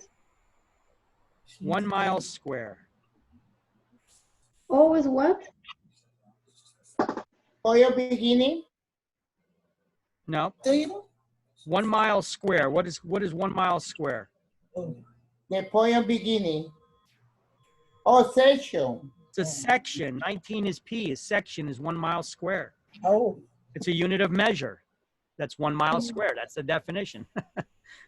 So 19 is P. What is O? 19 is P. Okay. What is O? 6. 6 is O. Wait. Okay. 6 is O, 19 is P. One who receives property through a deed. Guarantee. The grantee, 9 is Q. Grantee. Oh, sorry. One who transfers title by signing a deed. Guarantor. 11 is R, grantor. 6 miles squared, or 36 square miles. It's the same thing. 6 miles squared, or 36 square miles. Town. From your beginning. Township, 20 is S. I heard somebody say it. Spot at which the meets and bounds description commences and ends. Point of beginning. That's the point of beginning. Is T. Okay. Well, yes. To have and to hold clause that explains ownership being transferred. Habendum clause. 12 is you. Okay. Victor, do me a favor. You can say the letter because you All right. Back Here we go. Here we go. Ready? Yeah. Okay. One is C, D, G. No, you're missing two. I'm starting at number one. Number one is C. Okay. D. Okay. G. N as in Nancy. M as in Mary. O as in Oscar. J as in John. A as in Apple. I don't know what Q is, but Q. B as in boy. R as in Robert. U. H. I. L. T. F. K. P as in Paul. S as in Sam. E as in Edward. Edward. All right. My God, but what's wrong with the microphone? What's the last one? What's the last one? E. E as in Edward. E as in Edward. Excuse me, Yes. Victor. I gotta go because I have to start working. Do you have the poll? I'm going to be recording this. We have it says 10 minutes left here, but we still need about 40 minutes to do this. Oh, so do you have the poll or now What's for the that? presents? The pool? Oh, the poll. Okay. Oh, wait. Hold on. That's not it. Poll. Oh, this is still the poll from before. I got to end that. I gotta do the afternoon poll. There you go. Thank you so much. Are they present? Right quick, what was How about yesterday's poll? Present. Did you cover that, Victor? Present. Yeah. what was number Was 13? yesterday's afternoon poll covered? What was number 13? 13 was H. Hold on. I gotta Thank you, silence thank you. everybody. There's too much. One at a time. Too much talking. Yesterday's afternoon poll, was that covered? Everybody's good. Once again, I tell everybody the polls are not for your attendance. The polls are for me to make sure that you're still paying attention, that you're there. Because I could tell how long that you're logged on and what's going on through the Zoom interface. They keep the records every time you're using the microphone or movement of your camera. So that's how I know that you're logged in still. But to know if you're paying attention, I do the polls, okay? So I know everybody was taken care of yesterday. Don't worry about it. That's good. All right, so we already did chapter 20, so now we're gonna do chapter 21. All right, I know we got like 10 minutes left on this. We got to do the best we can to try to get through it. I'll try to get through it as soon as possible, as quickly as possible. So let's stick to the subject matter. Let's stick to the topic, and maybe we could get done with this. All right. Try not to keep you here all day, but we need to get done today. So let's handle this now. So chapter 21. All right. Let's get it included. We're already 3 days over, so I don't want to make it a fourth. Give you time to study it. Okay, so let's see. So chapter 21, let me put it on screen here for you. Public records, titles, and closing. By the end of this chapter, you'll be able to explain recording acts that establish chain of title, evidence of title, and marketable title. We'll also learn what those terms mean. And we'll summarize the components of the closing process. So the Recording Act is any party with interest. Why do we have the Recording Act in the state of New Jersey? It allows people with any party with interest in real property could attach documents in the public records to the home ownership. Okay, so any party with interest could attach documents in the public record. Somebody who you owe money to, they could file a lien on the property, right? or a lis pendens. Filing why do we file documents in the public record? To give legal, public, and constructive notice to the world of our interest in the property. And I explained it last, chapter of why we need to record that deed right away. So to prevent the possibility of, when does the transfer of ownership of the deed take place? Well, upon delivery and acceptance of the deed itself, right? But if somebody was unscrupulous and they sold two people the same property on the same deed, giving out two different deeds, who's the owner? Whoever records their document in the public record first. But forget about that scenario. That's not so common. The seller wants me as the buyer to record the deed in the public record right away to make sure that if somebody gets trips and falls on the property, that they're still not going to be held liable and getting sued because they're still listed in the public record as the owner. And me as the new owner, I don't want any liens attached to the property for something that the seller may have going on in their life right now. So we want to make sure that that transfer of ownership is recorded in the public record. So anybody that has interest in the property will apply it accordingly and correctly. The county clerk is generally the one that's registered for, is the one that's responsible rather for registering documents in the public record. But there's a separate registrar that handles deeds in Camden, Essex, Hudson, Passaic, and Union counties because these are the most densely populated and busiest counties.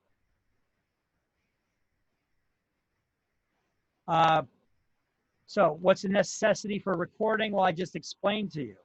But recording documents in the public record also sets the priority for the lien repayment order should there be a foreclosure. Who gets paid first? Taxes, right? Nothing trumps taxes. Taxes jump to the head of the line in the repayment order. And mechanics lien is another one that's not dependent on the date of recording in the public record. It's retroactive back to the date that the materials were delivered or the work was performed. Remember that? Yeah. So, a written notice in the county where the land is located. What the heck is that pertaining to? Notice. Oh, okay. Recording the document is a written notice in the county where the land is located.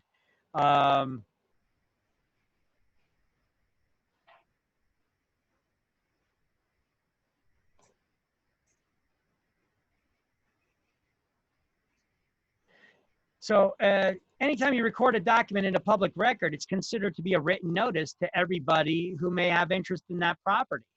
So if you have somebody that is interested in that property, if they bothered to search the public record, they would have learned that information because it was recorded in the public record already. Because of that, courts consider any document in the public record is as if you already have knowledge about it. So any instrument or document must be acknowledged before it can be recorded.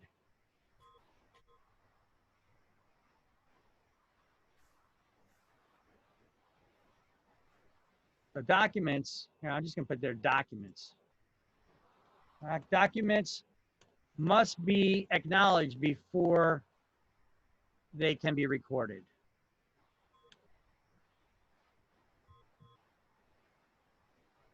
Now, notice, here's some new terms for us to add to our definition list. Caveat emptor on the bottom of page 281. We're going to highlight caveat emptor means let the buyer beware. I know it looks like it should be pronounced caveat emptor, but it's actually pronounced caveat emptor. It's Latin, and it means let the buyer beware. That means it's the buyer's responsibility for finding out any information that they want to find out about the property. They got to do their due diligence. You get your own home inspections, right? The term constructive notice means the information is available in the public record. So courts consider you already have knowledge of this information. If you bothered to look, you would have been notified. So any information that's available in the public record is considered to be known by the parties. So courts consider any information in the public record is already known by interested parties.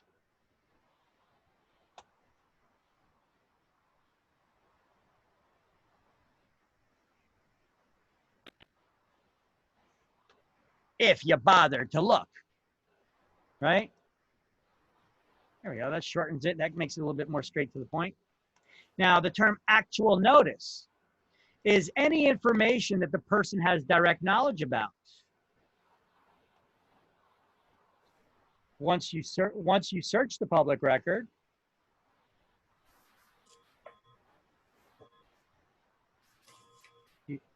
you have it. You have actual notice. You have direct knowledge or actual notice.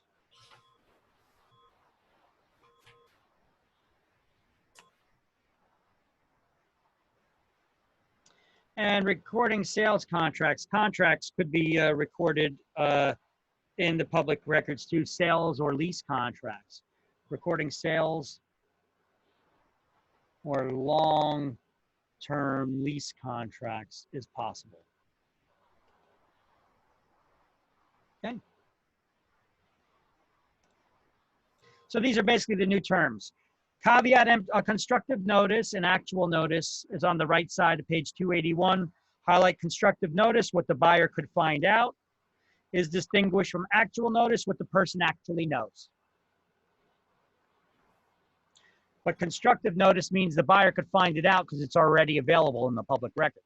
And the courts deem anything that has been added to the public record, you've been notified. Because you didn't look, that's your problem. That's the way the courts look at it. Okay?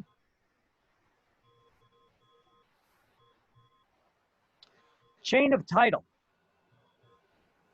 Let's go down to the bottom of the page. We're going to highlight chain of title shows the record of ownership of the property over a period of time. And then highlight an abstract of title is a condensed history of all the instruments affecting a particular parcel of land.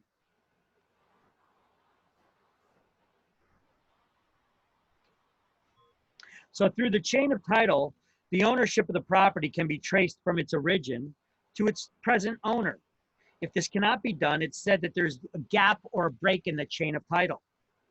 A quitclaim deed is commonly used to bridge those gaps, but sometimes it's necessary to establish ownership by a court action called a suit to quiet title. So highlight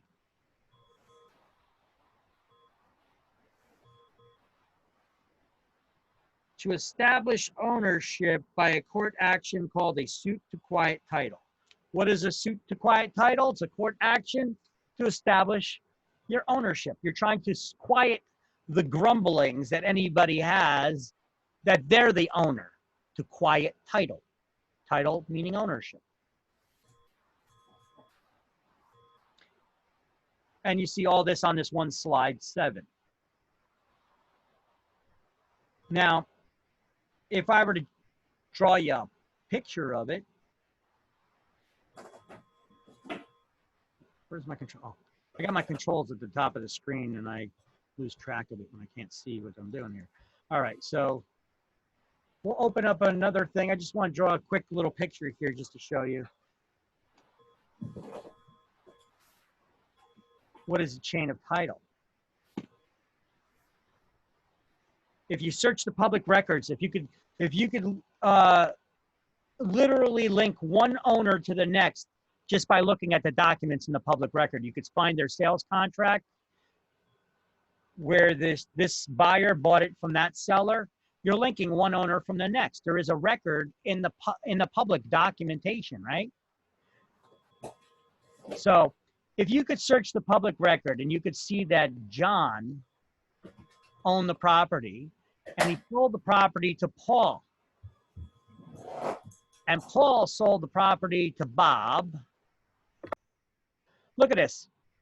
When you have many links and you could connect them to each other, that's called a chain, right? There's many links in a chain. But if you see that Tom owned the property over here, but he's not linked to Bob, this is called a break in the chain. A break or gap in the chain of title.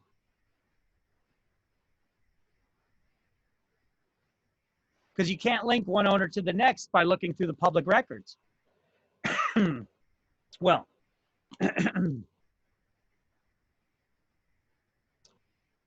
so how do we cure this problem? How do we cure this?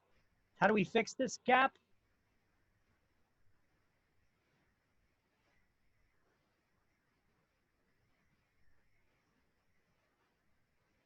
We could do it by getting somebody, whoever Tom bought it from, to sign a quitclaim deed.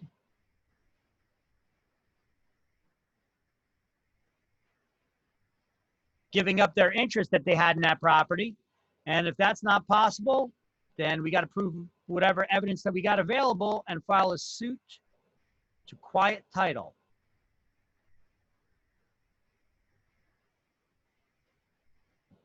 So you could fix a gap in the chain of title. It's supposed to be a question mark. Fix the gap in with a quitclaim deed or suit to quiet title. Now, you could send somebody down to search the public records, and that person is called an abstractor.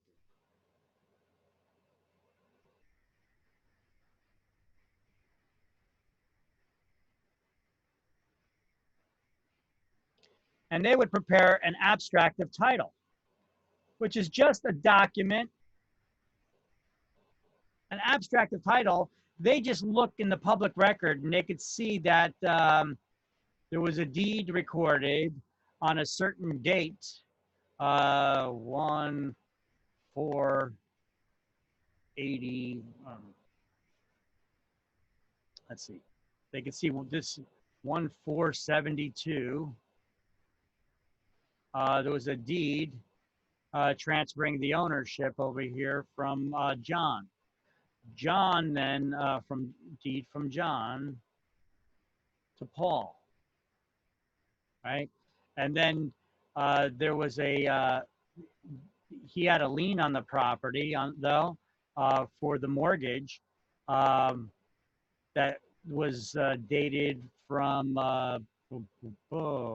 let's say it was January 10th of 68, right? And he sold that property, but then and that was for $68,000. And then there was a satisfaction of lien. See, I'm doing this wrong. I'm not putting this in chronological order, but this would have been in chronological order according to date. That's what an abstractor does. They search all the documents that can be found in the public record according to date.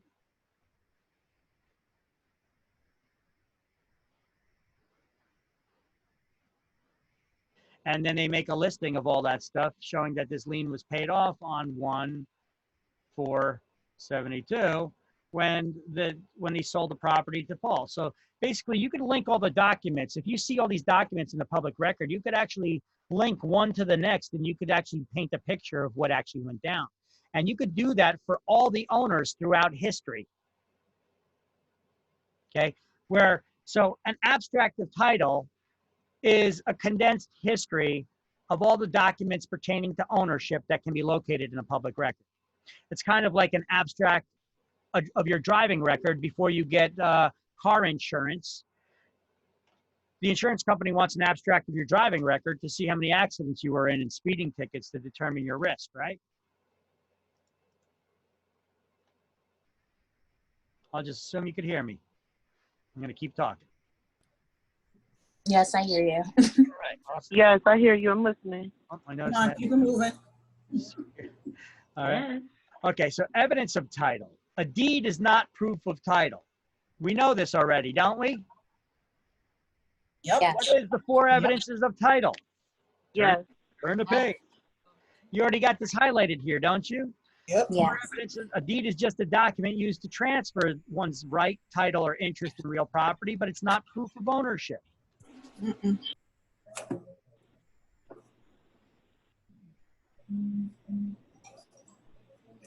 So what are the four evidences of title?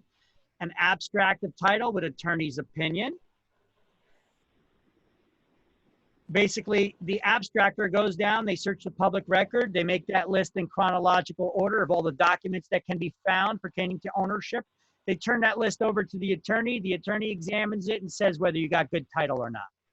They match up all the owners, that make sure they signed, if anybody left the property by will, that there was all those legal documents were properly traced back in the public record so that you could prove that there's no other person that has a possible interest in the property.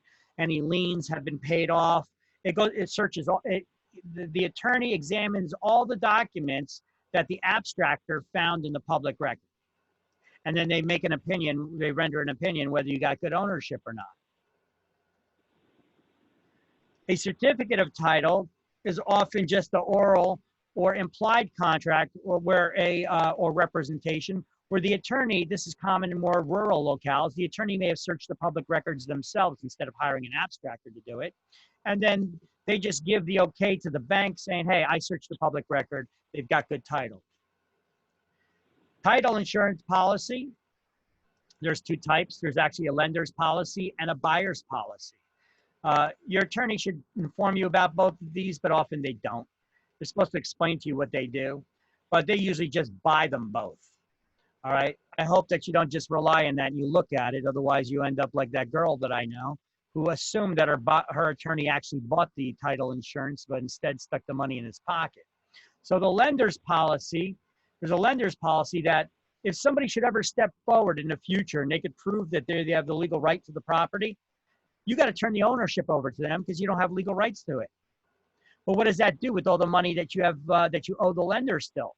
Well, the lender's policy would pay off any money that's still outstanding to the lender.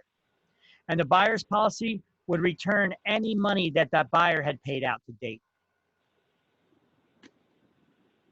And then lastly, we have a Torrens certificate. This is not used in New Jersey, but this is a three-party system here where basically we got to make sure that any time that there is a transfer of ownership, it has to be recorded in the public record, and it is done.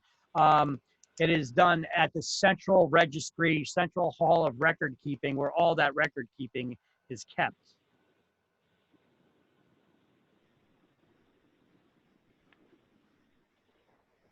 Now, title is just a word that means ownership. There's no document real estate called title. A recap, a deed is the instrument, the document that's used to transfer the ownership, but it's not evidence of title. Ownership's transferred upon delivery and acceptance of the deed itself, which does not need to be dated or signed by the buyer unless they're recording that deed. And then their signature needs to be acknowledged as well.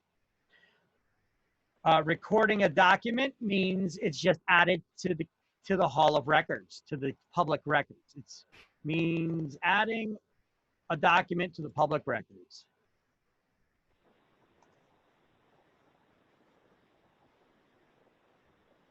So why do we record documents in the public record? Well, to put the world on notice of our interest in the property. That's why.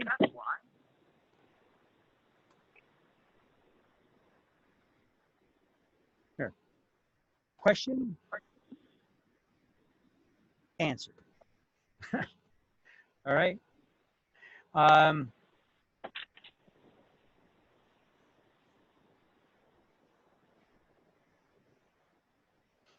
So the word documents, another word for instruments, another word for document. Conveys another word for transfer. Ownership, title is another word for ownership, and evidence is another word for proof. So what are the four proofs of ownership? Once again, on another slide, because we need to know them. Marketable title. What does it mean to have marketable or merchantable title? It just means that it's sellable. If something's marketable, that just means that it's sellable. That means that it's free enough from significant defects other than those that a buyer has already been other than those the buyer has already been informed about. Okay, so it's free from significant defects other than those the buyer has already accepted, that the seller told them about. There are no other defects unknown to them. Free from significant defects other than those the buyer has been informed about by the seller.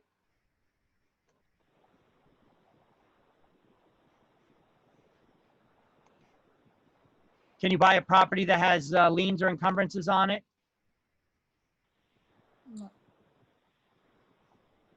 No. Sure you can. You may, but you have to clear now or assume those there. Yeah, you could buy a property, you know, if the juice is worth the squeeze, you would buy a property that has outstanding liens on it still. You know, if it's worth it, if they're selling it to you cheap enough. All right, so yeah, sure you can, but you probably shouldn't. Now, the purchaser can be assured against having to defend the title because there are no liens or encumbrances, you know, or enough other than those that they've already been informed about and accepted, been informed about by the seller and accepted.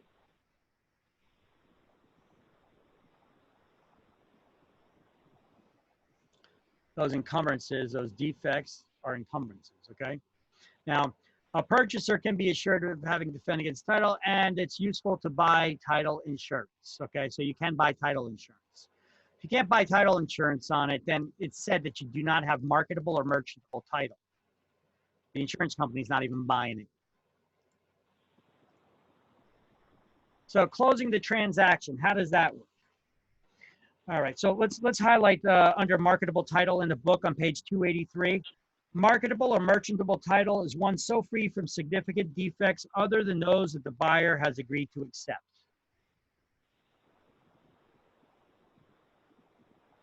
Everybody else should already have, you guys should already have the stuff highlighted under evidence of title. That says evidence of title in bold. There's 4 generally used forms of title evidence. And then you highlighted the numbers 1, 2, 3, 4, and wrote next to number 3, the Torrance certificate, that it's not used in New Jersey. Did everybody got that already in their book? Yes, I got it. Yes, Okay. I do. Right, Yes. Yeah. All right. So now on the right side of page 283, it's talking about there's 2 transactions usually that take place at closing. Now, it's in a messed up way, messed up order that they have here, but I happen to know it's on school exam. So we need to understand the 2 transactions that usually take place in your average closing. The seller, the first transaction is the seller delivers the deed in exchange for the purchase price. That's a transaction all on its own, right? Right. And then the closing of the sale itself, where it's the closing of the buyer's loan. That is a transaction where the buyer delivers sufficient funds to complete the sale.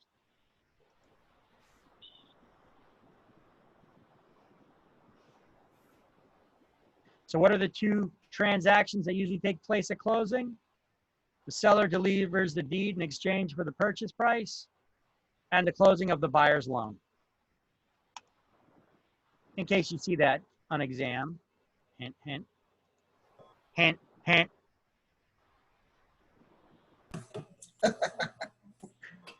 It's written here in the upper right-hand corner, page 283. You see that?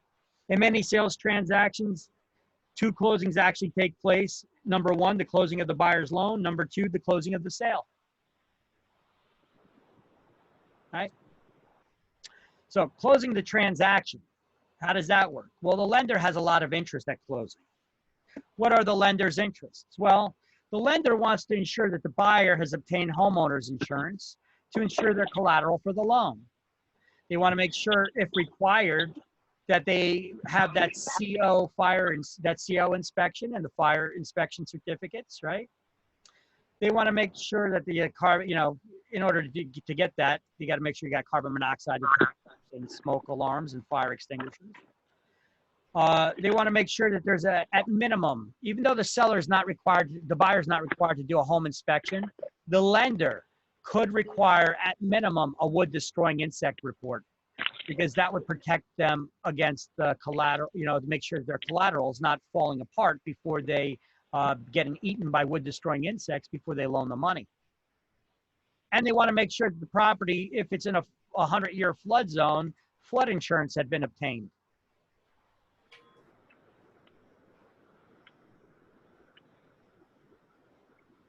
Why do they describe a flood zone by like 100-year flood zone? Because your I mean, property a flood is zone is a flood zone. no, a 500-year flood zone is an area that it's probably going to get flooded at least once every 500 years. A 100-year flood zone is something that's classified that it's going to flood at least once every 100 years. But you could have 3 floods in consecutively, one year after the other, or the same year even. All right. It's more likely to have a flood in a 100-year flood zone than it is in a 500-year flood zone because it's probably higher and farther away from the water. So the 100-year flood zones are required to have flood insurance because it's a higher risk. It's just the way they do it. Now the CFPB, the Consumer Financial Protection Bureau, they merged some of those closing documents, right? Remember TRID, RESPA, TRID, the TILA RESPA Integrated Disclosure, or the Reason I Drink. It applies to most federally related first and second mortgages. TRID does not apply to the following: home equity lines of credit, movable dwellings, mortgages secured by movable dwellings, cash transactions, or those for commercial loans. It's probably the easiest way to remember it is by learning what it does not apply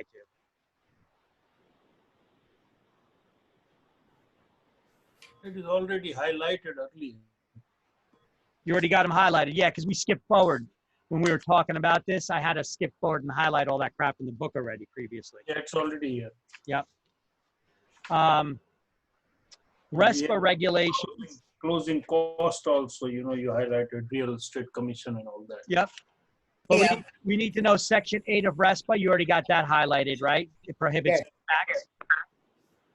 Section 9 of RESPA prohibits lenders from requiring borrowers to use their title insurance companies or insurance companies. And Section 10 requires lenders to do accounting and return overages of more than $50 a year. Okay? You need to know what Section 8 does. That's why I got it in bold here. You may see that on exams, I think.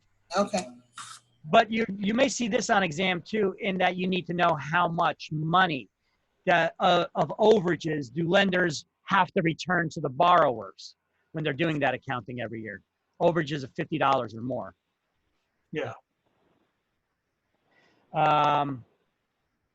TRID requirements, part of the CD, the closing disclosure has to be given to the parties at least 3 days before the closing, right? And there has to be a minimum of 7 business days between the loan estimate and the closing. That's the loan estimate, that's the LE.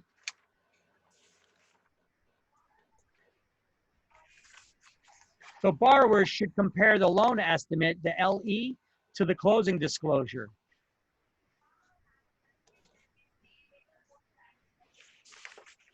If the amount differs,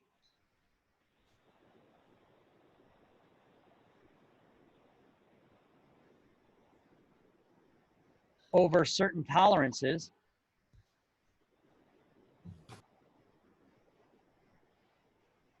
the lender would be required to cover them.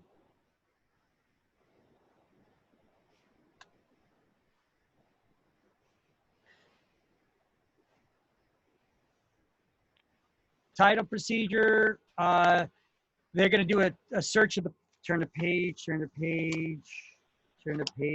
on page 290, the title procedure. There's a second search of the public records that gets done. I mean, the lender's going to keep doing title searches throughout through the transaction process, but the title company, they're going to do another search of the public records often at the moment of closing. Okay, so the second search of the public records is done. A second title search at the moment of closing to ensure no new encumbrances are found / pop up. Because look, when they do that title search, it's often done weeks before the closing, right? Well, what happens between that time that they did the title search and the time of the actual closing? In that gap of time, there's the possibility where there could be liens that get attached to the property.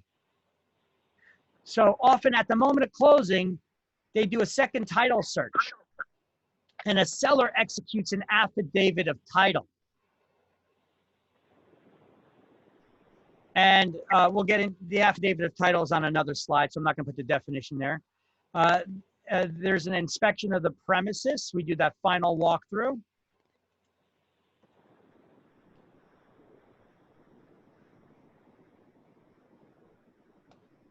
And the releasing of the liens. So this is all stuff that's coming up. I should just put that here. Coming up. Coming up in next few slides.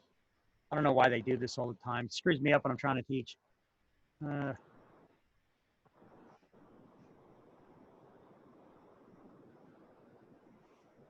So the escrow closing. What is an escrow closing or closing in escrow? Anybody know? This is a closing done it's performed by a neutral third party performs the closing.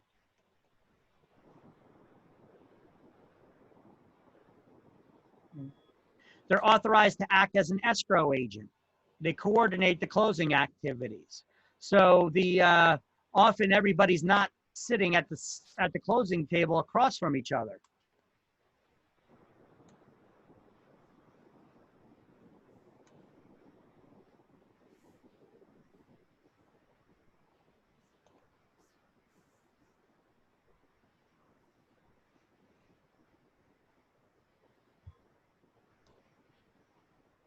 So the seller drops off the original. I'm not going to put that whole thing here. You know, the seller drops off the original CO inspection, fire inspection certificate at closing, drops off the keys, signs whatever documents they need to do, and then later on, the buyer would come with the money that they need to close. You as their agent would come with any money that we already have in the broker's escrow account, would come with the broker's check made out to the closing agency or the closing agent. And the buyer would sign all the mortgage documents and all the closing documents there. And once they do, that neutral third party would give them the keys, and now they're the owner. And they would give them the original CO and fire inspection after all conditions are met. The agent disperses the purchase price to the seller, gives the keys and the original CO and fire certificates to the buyer, and records the deed, mortgage, and records satisfaction I just was here. I don't know if Ryan mortgage documents. Good. I don't know. I didn't see him write anything, but he just gave me in the case. Morrison. Did he write it down? You were second talking. All right. The affidavit of title, what is that again? Well, the affidavit of title is the title insurance company has the seller sign this at the moment of closing, has the seller sign at moment of closing. It verifies they have not encumbered the property since the last title search was done. They're swearing that they have had no judgments, no unpaid contractors for repairs or improvements. They didn't file for bankruptcy, and the seller is in possession of the premises. And by doing so, the title company obtains the right to sue the seller if they lied. or any of it's untrue.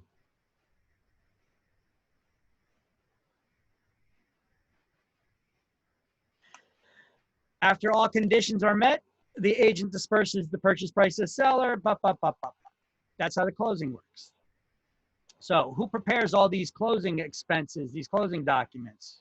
Well, preparation of the closing statements, here's some of the expenses.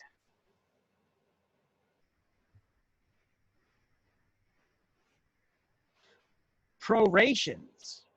We're going to get a math problem still on prorations. These are the final adjustments.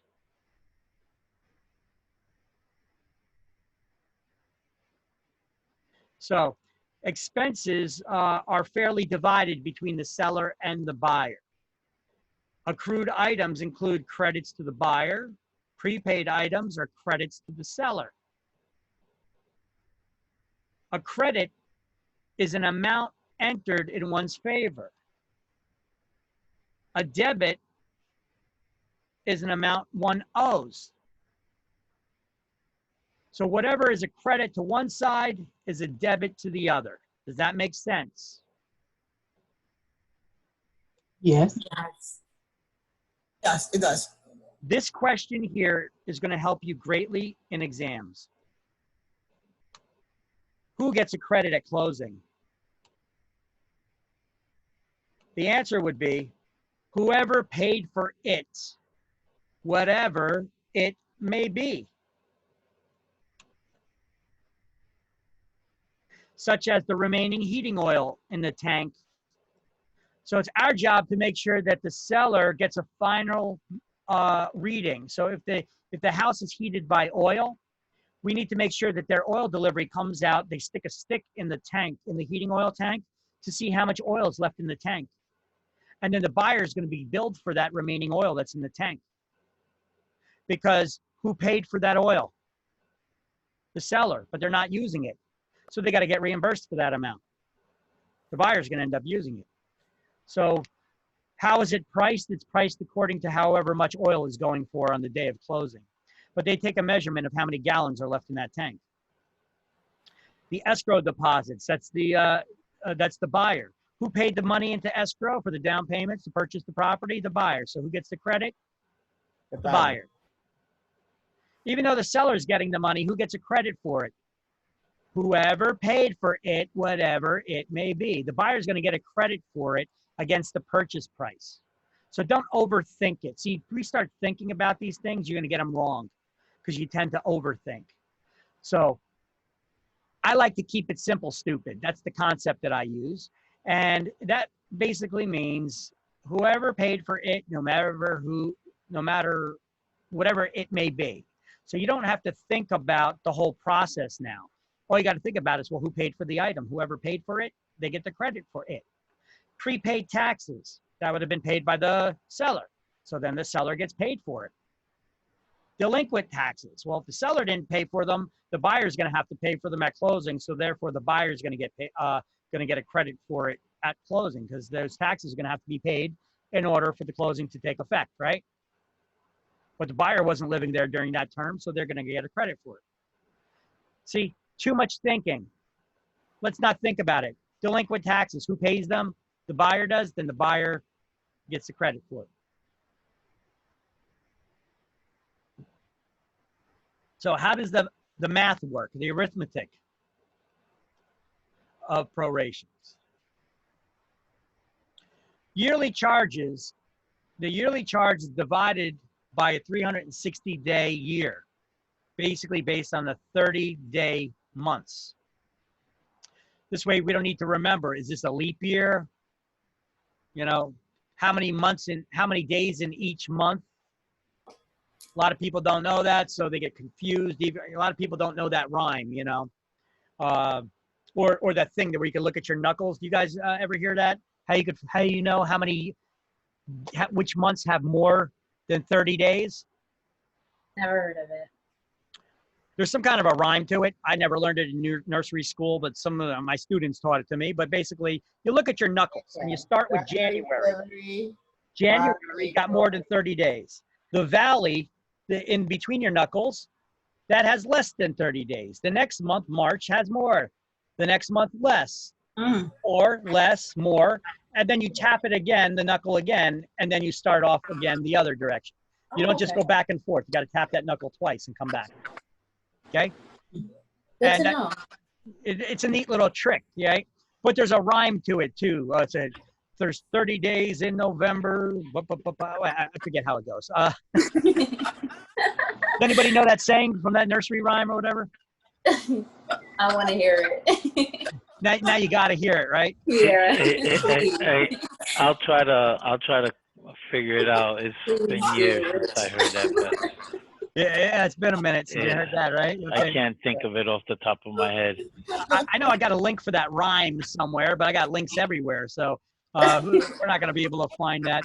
Here. YouTube it. I'm sure it's on YouTube. Yeah, we can find it. Yeah, let's just do a Google search real quick. Hold on. Rhyme to remember days and months. Look at that. It pops up automatically. Immediately. Apparently, a lot of people look it up. Okay, how to remember how many days in a month. Okay, it's an old teacher's rhyme. Well, they show you the knuckles image here. Okay. Oh, wow. January, February, March, April, May. Or you could just hit the same knuckle twice. If you go like this side by side, you see. I can't see it. It's not showing. Okay, wait. Oh, hold on.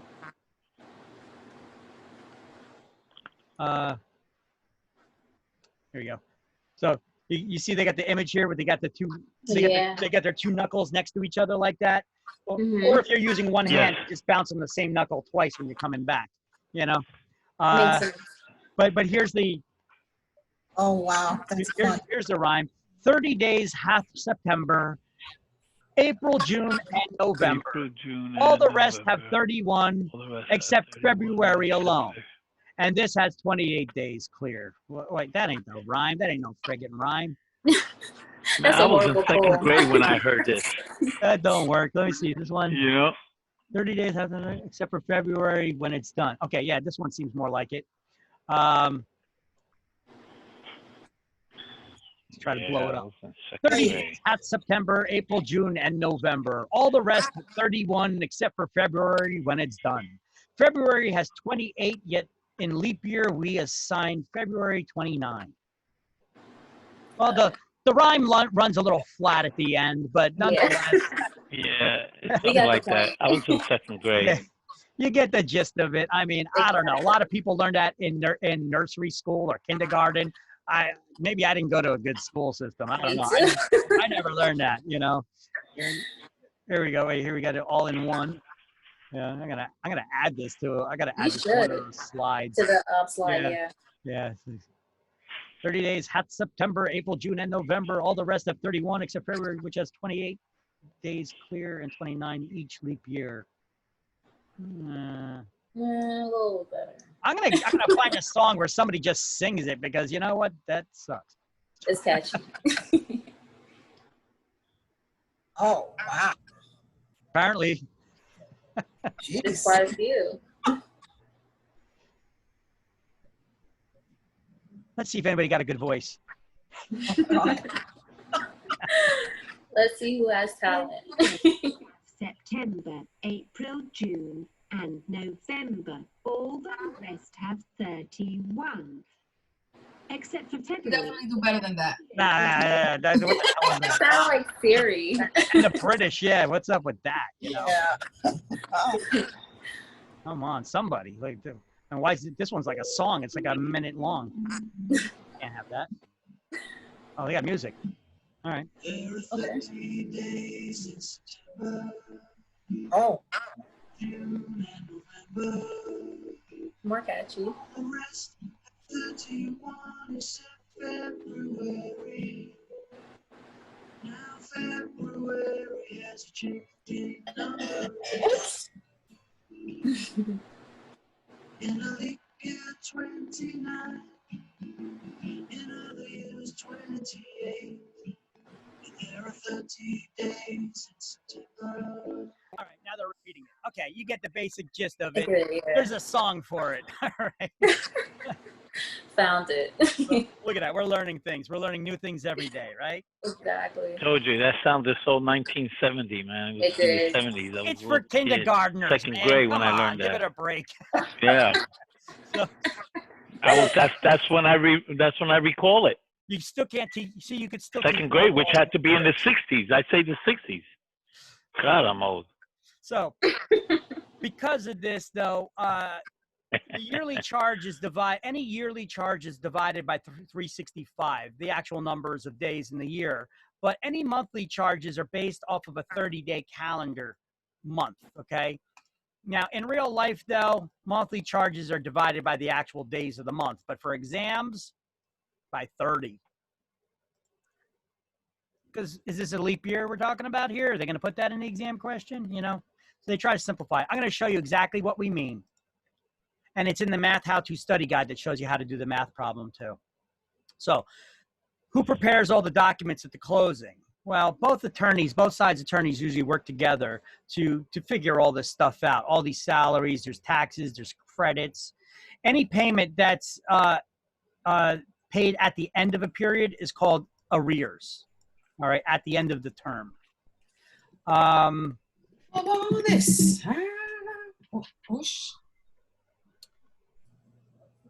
This is all talking about who gets a credit. My slide was so much better. Who gets a credit? Whoever paid for it, whatever it may be. There you go. Now, the RTF is a realty transfer fee. On the bottom of page 291, under how the closing statement works. Wait, you guys have anything highlighted on 290? No, yet. No? Go to the title procedure. Go to the title procedure on 290, second paragraph. Highlight affidavit of title and put a box around the remainder of the paragraph, which explains to you what an affidavit of title is.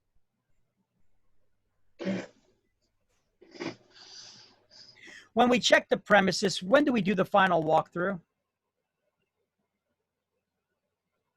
The day of closing. The day of closing on your way. Day of closing. Closing. You don't want your clients going to closing, finding out you did the final walkthrough a couple of days before, only to find out that the kitchen's gone, right? Like the story I told you in earlier in the course.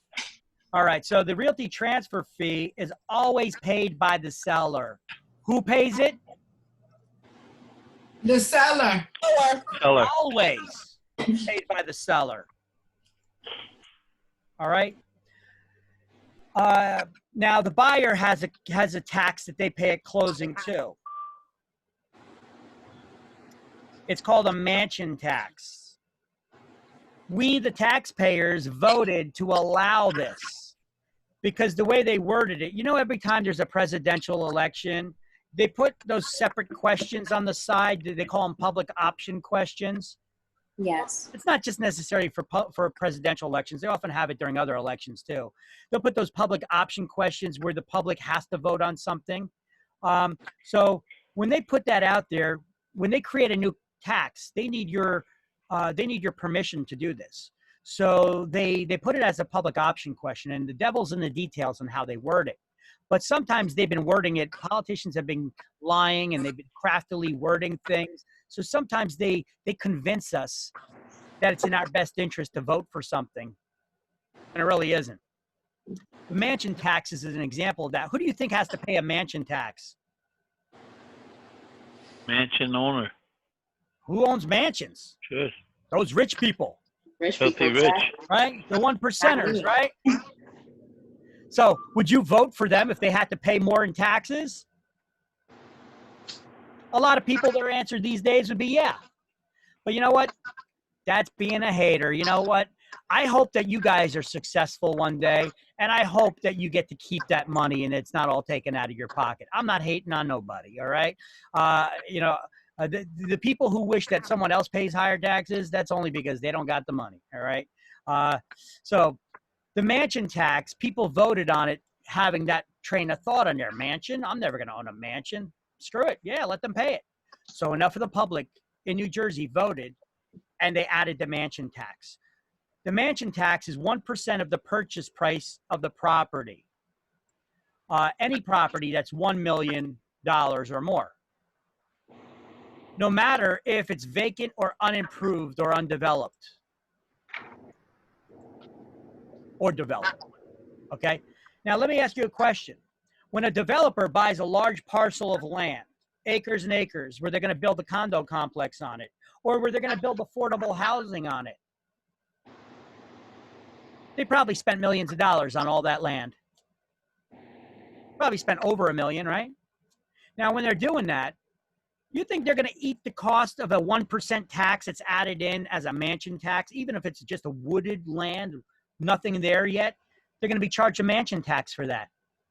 They're going to build that 1%. They're going to add it into the sales price of all those affordable housing. So when you tried to stick it to the man to get them to pay a higher tax, who'd you really stick it to? Karma's a bitch, ain't it? Ourselves. Exactly. Yeah. So that's karma working for you right there. All right, on page 292, there's a chart. Oh wait, before we get to it, on the bottom of page 291, highlight a debit is a charge, an amount that a party is an amount that the party being debited owes and must pay at the closing. A debit is an amount entered in a person's favor. So a debit is what somebody owes. A credit is an amount entered in your favor.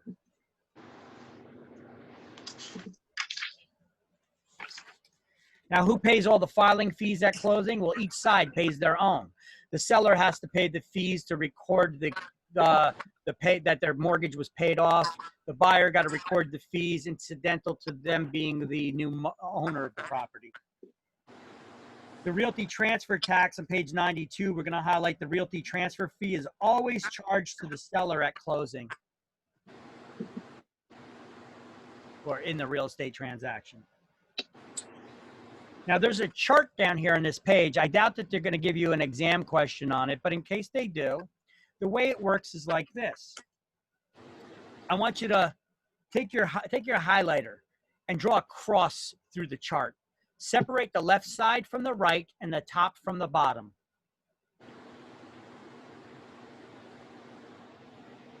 The top side of the chart is for normal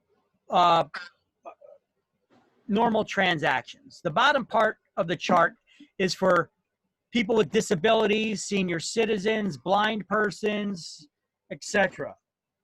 They will pay a much lower tax rate. Okay, it's not for moderately income. You could cross that out.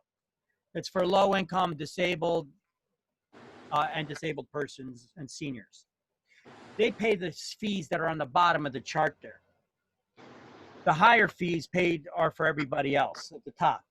The left side of the chart is for properties up to $350,000. The right side of the chart is for properties over $350,000. So if you wanted to calculate what the realty transfer fee would be, this is how it works.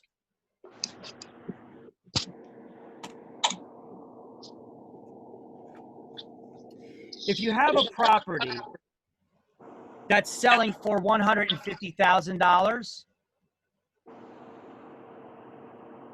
what's the realty transfer fee? Well, it's $150,000, so it's $2 for every $500 of value. So how many $500 of value is there in $150,000? Well, divide that by 500. It goes in 300 times. 300 times the $2 is $600. So on a $150,000 house, you're paying the seller is paying a $600 RTF, realty transfer fee. That's the tax. What if it was a $200,000 house? Well, you don't just jump to the second bracket there to see where $200,000 falls. For the first $150,000 of value, you're paying $600. We worked that out. Now, for the remaining, if it's a $200,000 home, we already figured out $150,000 of that value from the first bracket. So there's $50,000 left in this next bracket that falls for the amounts between $150,000 and $200,000. They're going to be taxed at $3.35 $500 of value. So we're going to divide that by 500. It goes in 100 times. times that by $3.35. And that's $335. So now we add $600 plus the $335, and it's $935 is the RTF, realty transfer fee, on a property for a $200,000 property.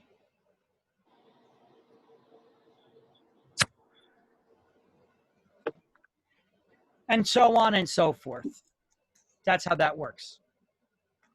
You could probably go to most title companies' websites and you could look up RTF calculators, which is short for realty transfer fee. All right. Anyway, we only do that. We only need to do this when we're trying to figure out for the seller at a listing presentation, for example, how much, if they want to know exactly how much money they're going to be walking away with. We could try working out the approximate figures for them. Go down to the bottom of page 293 under prorations and highlight the term arrears. Arrears means at the end of a period for which something is due.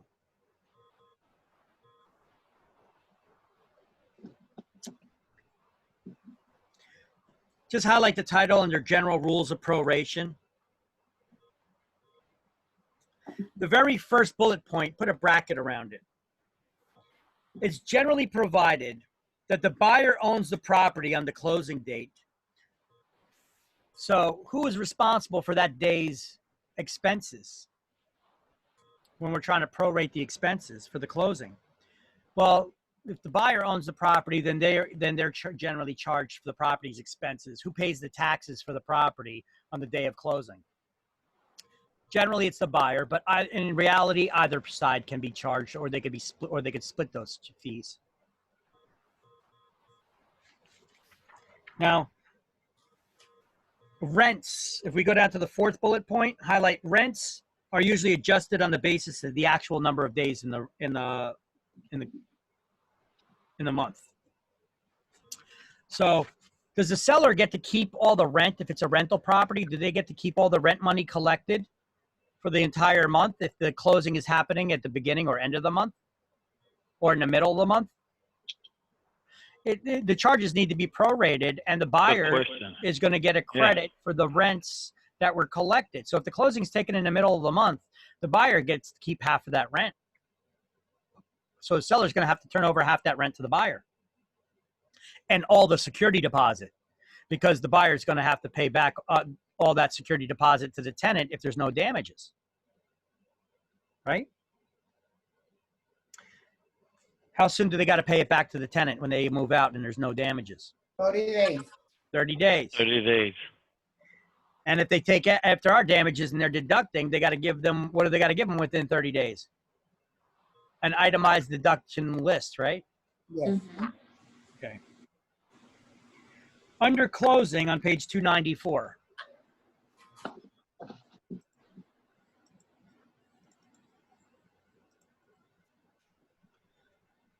So arrears is at the end of a term for which a payment is due. It's at the end. We highlighted that on the previous page. Mm-hmm. Now, who's responsible for all the details pertaining to the closing?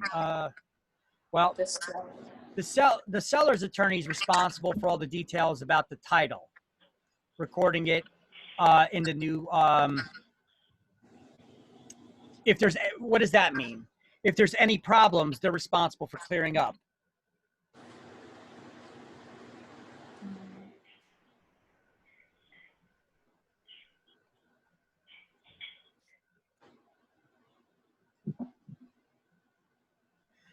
It's the broker's responsibility to make sure each agent is responsible to get their clients to the closing on time and with the appropriate materials.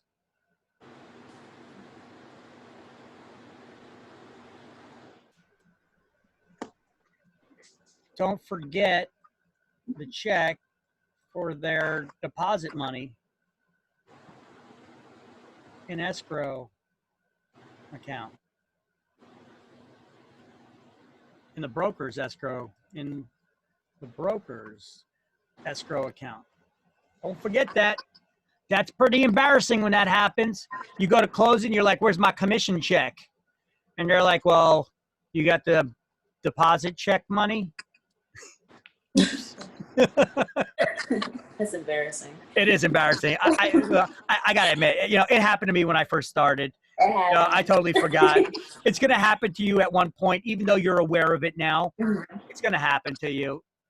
Just try not to let it happen. Try not to let it happen. Okay, especially if it's far away. Okay, it's embarrassing. Okay, and you're gonna be running around. So let's see. So the buyer's agent is responsible for bringing the escrow check from the broker's account. Oh, I already have that here. And the seller's agent is responsible for bringing the original certificate of occupancy, fire certificate, as well as the keys, if the seller's not there. And the broker collects, the brokers/agents collect their commissions at closing. Collect commissions at closing. And then they turn it over to their broker, and their broker puts it in the bank, and when the check clears, then they pay them their commission. How soon does the broker have to pay you your commission after the check clears?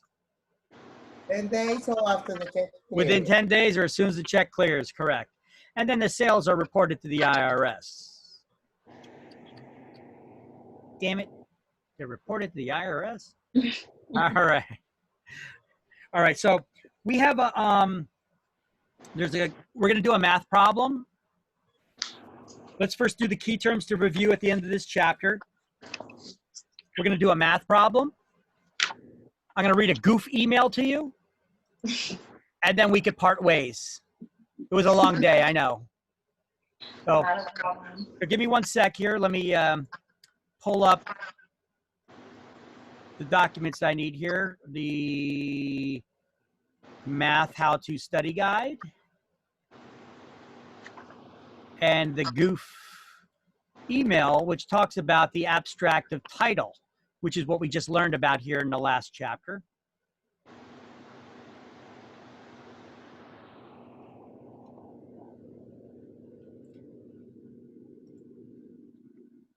And I'm actually gonna add all that crap as a slide to the slideshow. Even though I emailed you this goof email letter, I'm going to put it in a slide too.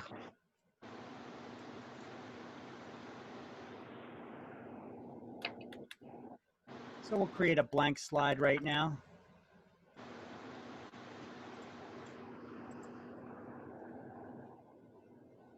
And that is too long, so that's not going to work.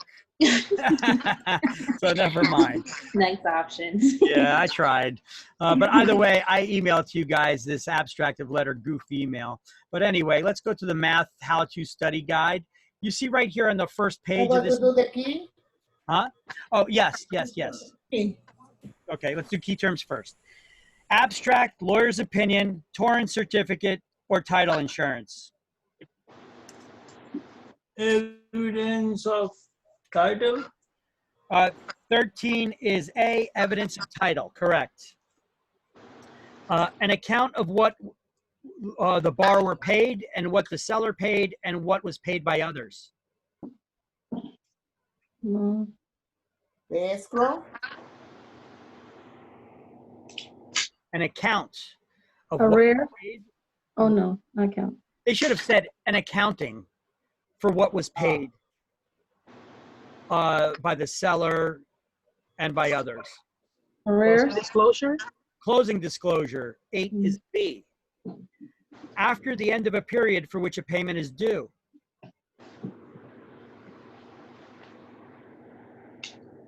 What do we call that? At the end of the period for which a payment is due.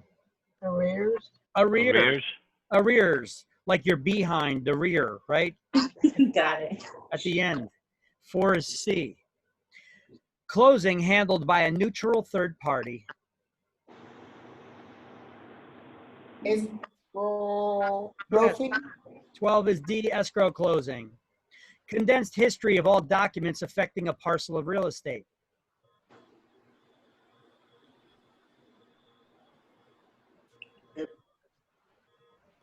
Abstract of Yes, title. abstract of title. 1 is E. Information one actually knows. Actual notice. Yes. The better way that they should have said is information that one has direct knowledge about. That's actual notice. 2 is F. Information one could know by investigating.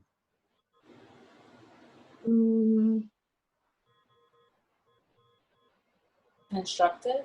Constructive notice. 9 is G. A lawyer's statement after studying an abstract.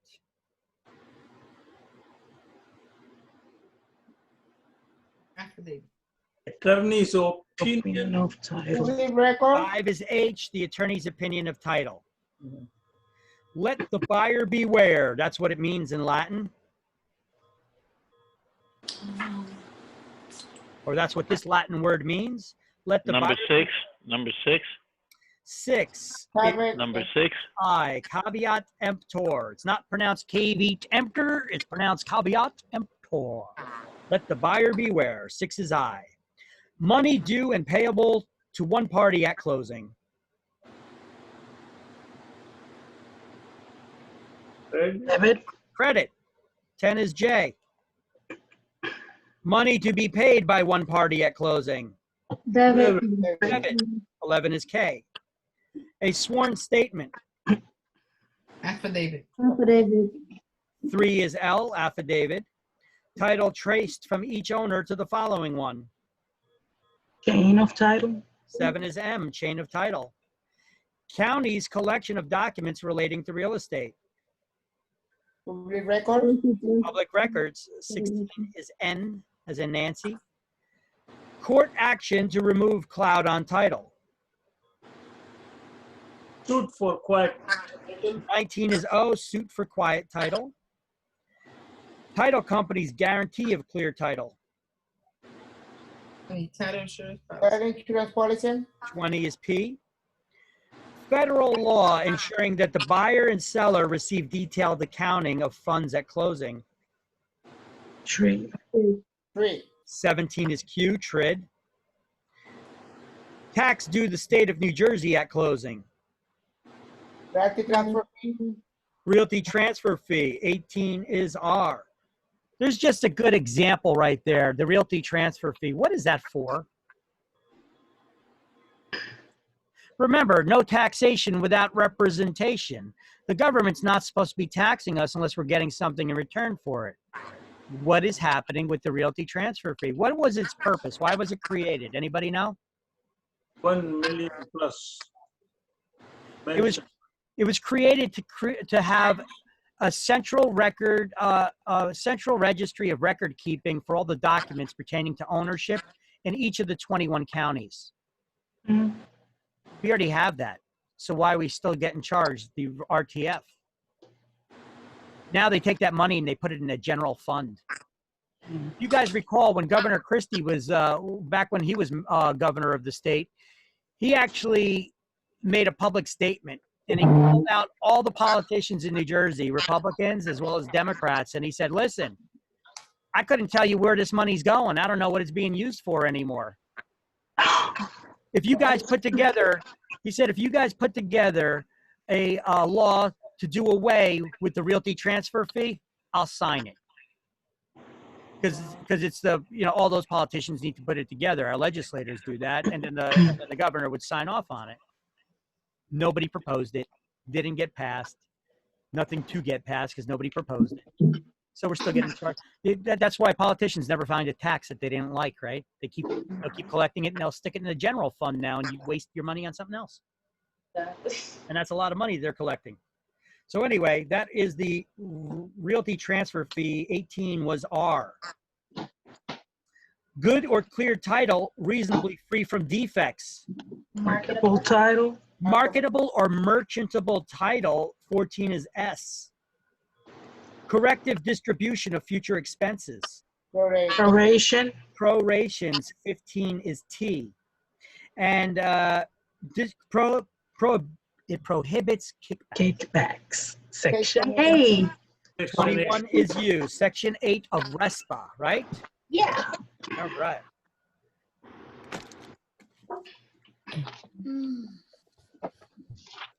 All right. So we're going to do a math problem. I'm going to read to you the story. You know what? We'll read the little story first, and then we'll do the math problem. Then or do you guys want to laugh first or laugh later? Laugh now, please. All right. All right. Let's give you a little comic Yeah, I relief. need something to wake me up. Keep in mind, it is real estate humor. Okay. Sounds good. I'm ready. We gotta learn about it. Come on, hit it and quit it. All right, here we go. Oh, that ain't it. Here we go. It's a goof email. I doubt it's real, but who the hell knows? It says, you got to love this lawyer. Everyone who was ever bought a house. Anyone who Peter, sorry, can you mute us all? Yes, I can. Yes. Sorry about that. Look at that. There's a misspelling I just found. Anyone who has ever bought a house will enjoy this.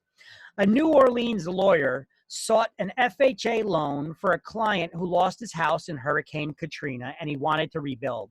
He was told that the loan would be granted if he could prove satisfactory to the title to the parcel of property being offered as collateral. The title to the property dated back to 1803, which took the lawyer 3 months to track down. After sending information to the FHA, he received the following reply. Upon review of your adjoining your client's loan application, we note that the request is supported by an abstract of title. And while we compliment the able manner in which you have prepared and presented the application, we must point out that you have only cleared title to the proposed collateral property back to 1803. Before the final approval can be accorded, it will be necessary to clear title back to its origin. Annoyed, the lawyer responded as follows, and it says, this is the actual letter. Your letter regarding title case number, whatever, has been received. I note that you wish to have title extended further than 194 years covered in our present application. I was unaware that any educated person in this country, particularly those working in the property area, would not know that Louisiana was purchased from France in 1803, the year of origin identified in our application. Now, for the edification of the uninformed FHA bureaucrats, the title to the land prior to U.S. ownership was obtained from France, which have acquired it by right of conquest from Spain. The land came into the possession of Spain by right of discovery made in the year 1492 by a sea captain named Christopher Columbus, who had been granted the privilege of seeking a new route to India by the Spanish monarch Isabella. Now, the good Queen Isabella, being a pious woman, that means very religious, and almost as careful about titles as the FHA, that's a good little jab, took the precaution of securing the blessing of the Pope before she sold her jewels to finance Columbus's expedition. Now, the Pope, as I'm sure you may know, is the emissary of Jesus Christ, the Son of God, and God is commonly accepted to have created the world. Therefore, I believe it's safe to presume that God also made the part of the world called Louisiana. God, therefore, would be the owner of origin, and his origin dates back before the beginning of time, the world as we know it, and the FHA. I hope you find God's original claim to be satisfactory. Now may we have our damn loan. And then it says he got the loan. That was good. I thought it was cute. It was really that was an awesome response. You know, shut her down. So I put her back in the closet of stupidity. Yeah. It wasn't meant to have, I wasn't meaning to offend anybody because of a particular religion or anything like that, so I hope nobody gets offended by any of these words of God being mentioned, okay, or a religion. It was meant to be a joke, okay? So let's see. Let's do the final math problem, and then, boom, we're out. All right? All right. So can you guys see the screen over here? Yes. Yes, The math problem? Okay. So you see this drawing on screen? These boxes with all the letters in them? Each of these letters symbolize the letters in a month. All right? So basically, Okay. if you get a math problem that's worded like this, if the taxes are $8,500 and the seller paid the second quarter taxes, this is how you use this tool. You guys are going to need to know that you have to draw this tool on your scrap paper when you get a proration math problem on the state exam. Okay, so basically, it works like this. If the seller paid to the second quarter, that means, well, they paid up to here, right? The seller paid up to the second quarter. So you draw an arrow right to here. There are 3 months. What you do is you draw this. You draw out 12 boxes because there's 12 months, and then just and then write the letter for each month in those boxes. And every 3 boxes, you write a longer line. Now you could visually see when each quarter begins and each quarter ends where the taxes have to be paid, right? So we know that the seller paid to the second quarter taxes here, but the closing is taking place on May 17th. Who gets a credit and for how much? Well, let's take a look at that. If we know that the closing is taking place right here, we could visually see, well, they get a credit. Well, first of all, who paid the taxes? The seller paid them, right? Seller. So who's getting the credit? Yeah. The seller. The seller. Okay. So we know that. So we know we solved that. Hold on. So we solved that part. Yeah. The seller gets the credit. Who gets a credit? Whoever paid for it, whatever it may be. It says the seller paid the second quarter taxes, so the seller is going to get the credit because they're not going to be living there. You see this gap in time between the time that they are closing and the time of where they paid taxes till? They're going to get a credit for that amount of time in between. You see, the seller gets a credit for what they paid in advance, but they won't be living there. So you see how to read this chart? Okay. Yeah. So right off the bat, we could see it's going to be 1 full month they're going to get a credit for. So if the taxes are $8,500, it's going to work like this. We're going to go to a whiteboard, and it'll work like this. If the taxes were $8,500, right? That's what they said. Taxes are $8,500. And so the taxes are $8,500. What we're going to do is first we're going to take out our calculators and we're going to divide that by 12. 8,500 divided by 12. That gives us, if we divide that by 12, 708.33. it gives us 708.33. That's how much that's how much we pay in taxes per month. Taxes per month. So divide that by 30 days in a month for exam purposes. And you'll get the per diem. Divide that by 30. Per diem means per day. And you pay $23.61 per day in taxes per day. Or they say per diem. So we know there's going to be 1 full month of $708.33 that they need to pay. Now we're going to have to figure out something else. We know it's $23.61 per day in property taxes. If the closing is taking place when? Let me see. What did that question say? If the closing is taking place on the 17th. The 17th. If it's a 30-day month. That's 31, May. Okay, so if it's 30 days, yes. 30 days in a month minus 17, that gives us 13 days. 13. But wait a minute, that's not counting the day of closing, is it? Who generally owns the property on the day of closing? Plus the 1 day of closing. The buyer. So that's 14 days then, right? So $23.61 times the 14 days. 330.4. What is it? 330.40. 330.55 I got. 54 I have. We may have rounded up. Okay, so that's 330 Oh, 330.68, yes. Okay. I had 0.50. I'm not, is that 54 or 59? Oh, 53 I had. Oh, whatever. 53 then. Okay, so mine rounded it to 53. If you have a Mac, it may round it differently. Okay, so we have 330 point, I think that's 53 there. My calculator, 54. the last digit's messed up. What is it, 54? Yeah.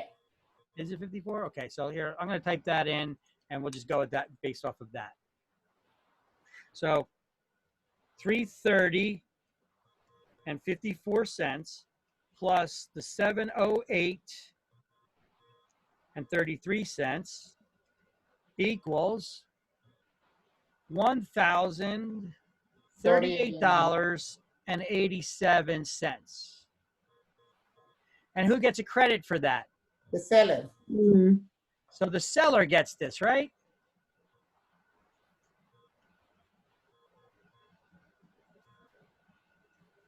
That's right. Wasn't that easy? Yes. Well, it's easy when you could see that chart. You know, when you got that tool in front of you, if you draw this out on the board or on your scrap paper, it makes it easy to visualize it, right? You could see it's one full month and then there's a couple days in there and you just figure that out. It makes it a lot easier, right? Exactly.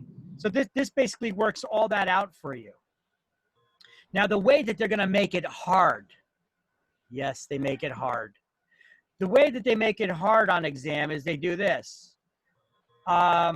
They word it like this: debit seller, credit buyer, debit seller. So now you already know what the math of it is, right?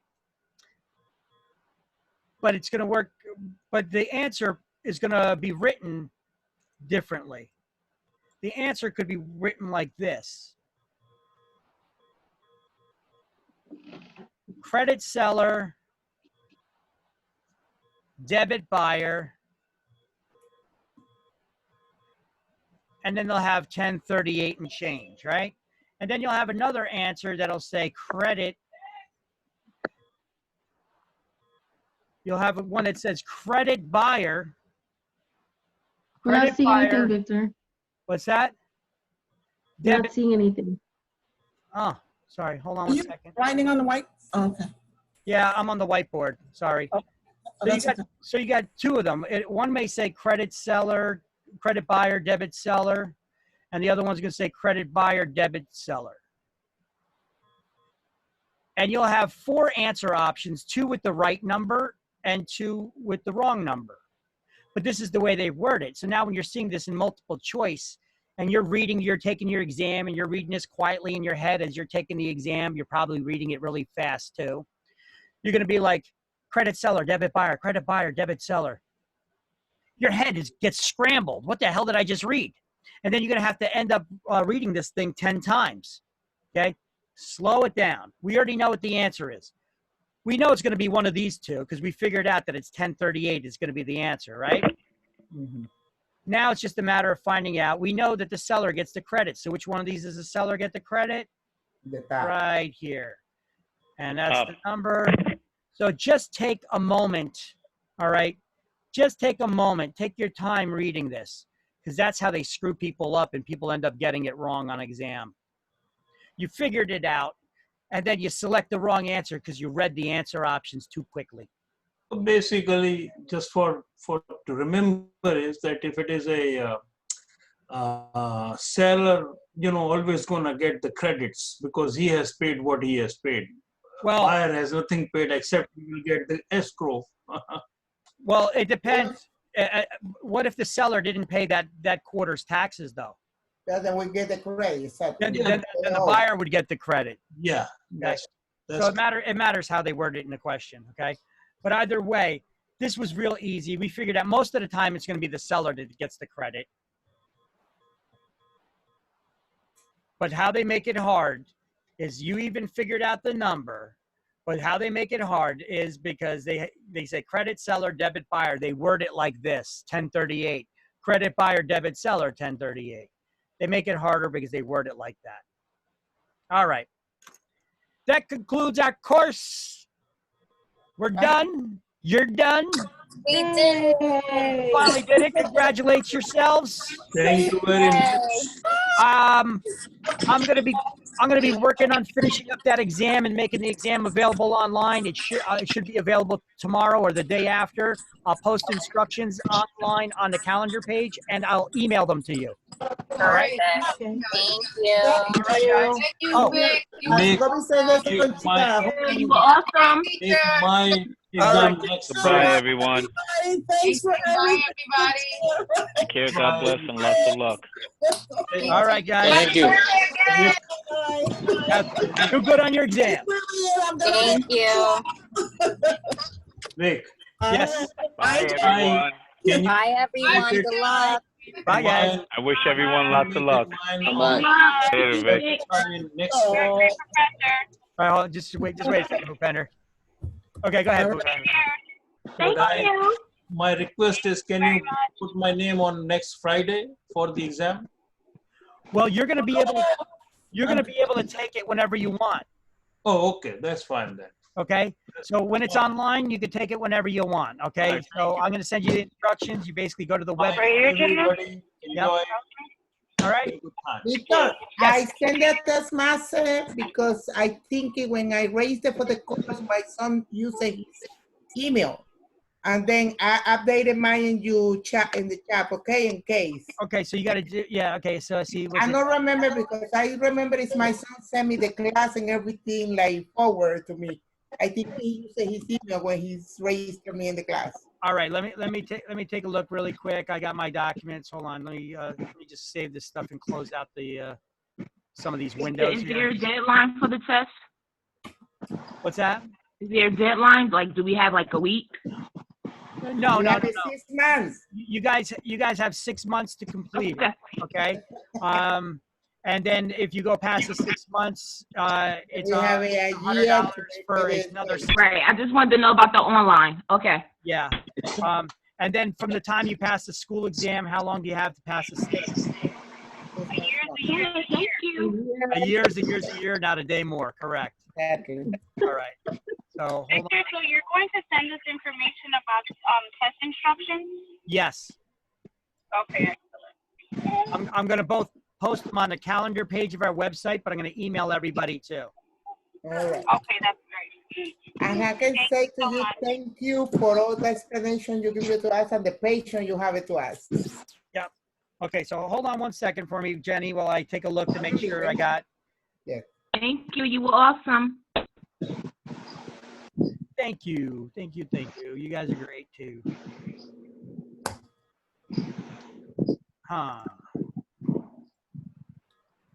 Let's see, students. Here we go.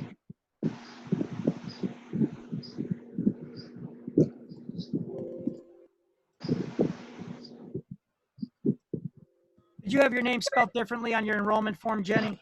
No, Jenny's like that, yes. Jenny, yes. I don't know. I'm special. Yes. Victor? Yes. I have another question. Do you already have a contract with a proctor company? Do I have a contract with them? Well, no. Like, did you arrange something with a proctor company already where we're going to take it online? Yeah. Well, I dealt with the testing company, not the proctor company. I dealt with the testing company, and I'm entering the exam stuff in. Okay. I don't have anything with the proctoring company yet. Okay. So you'll just let us know about that as well? Yeah. It's gonna be in another day or a day or two max. Oh, okay. Okay. All right. Thank you. Yes. Welcome. Course भी complete करना है. Closing. All right, hang on tight, Jenny. Let me just. I will be sending also a test mask on your phone. Yeah, I just want to make sure I got your information here with the class information. Yeah, because what I looking when I do the chair, I found this because my son forwarded to me. I said, wait a minute, how you register me with my email or your email? Oh, okay.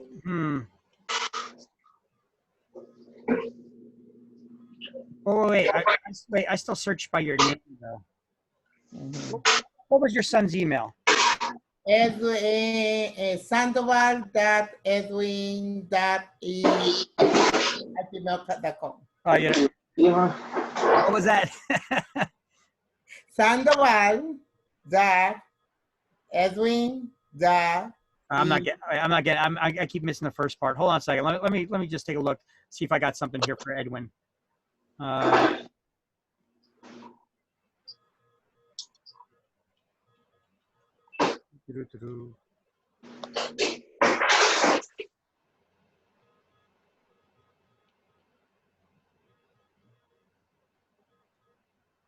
Jenny.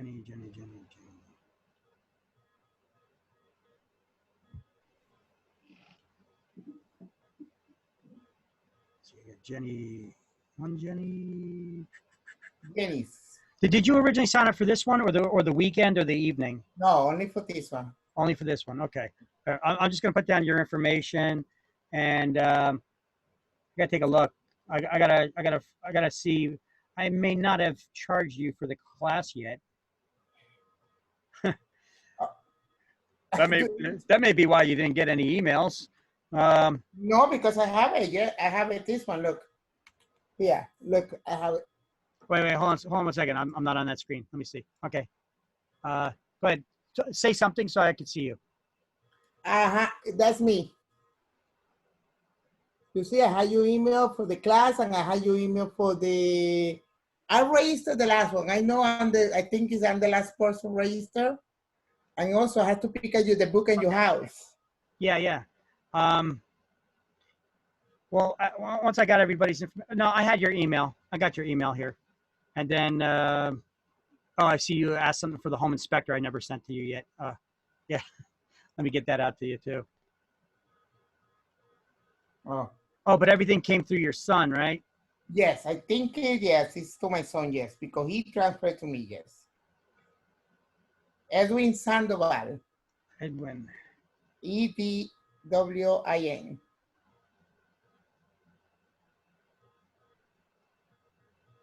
He doesn't have that anywhere in his email address, does he though?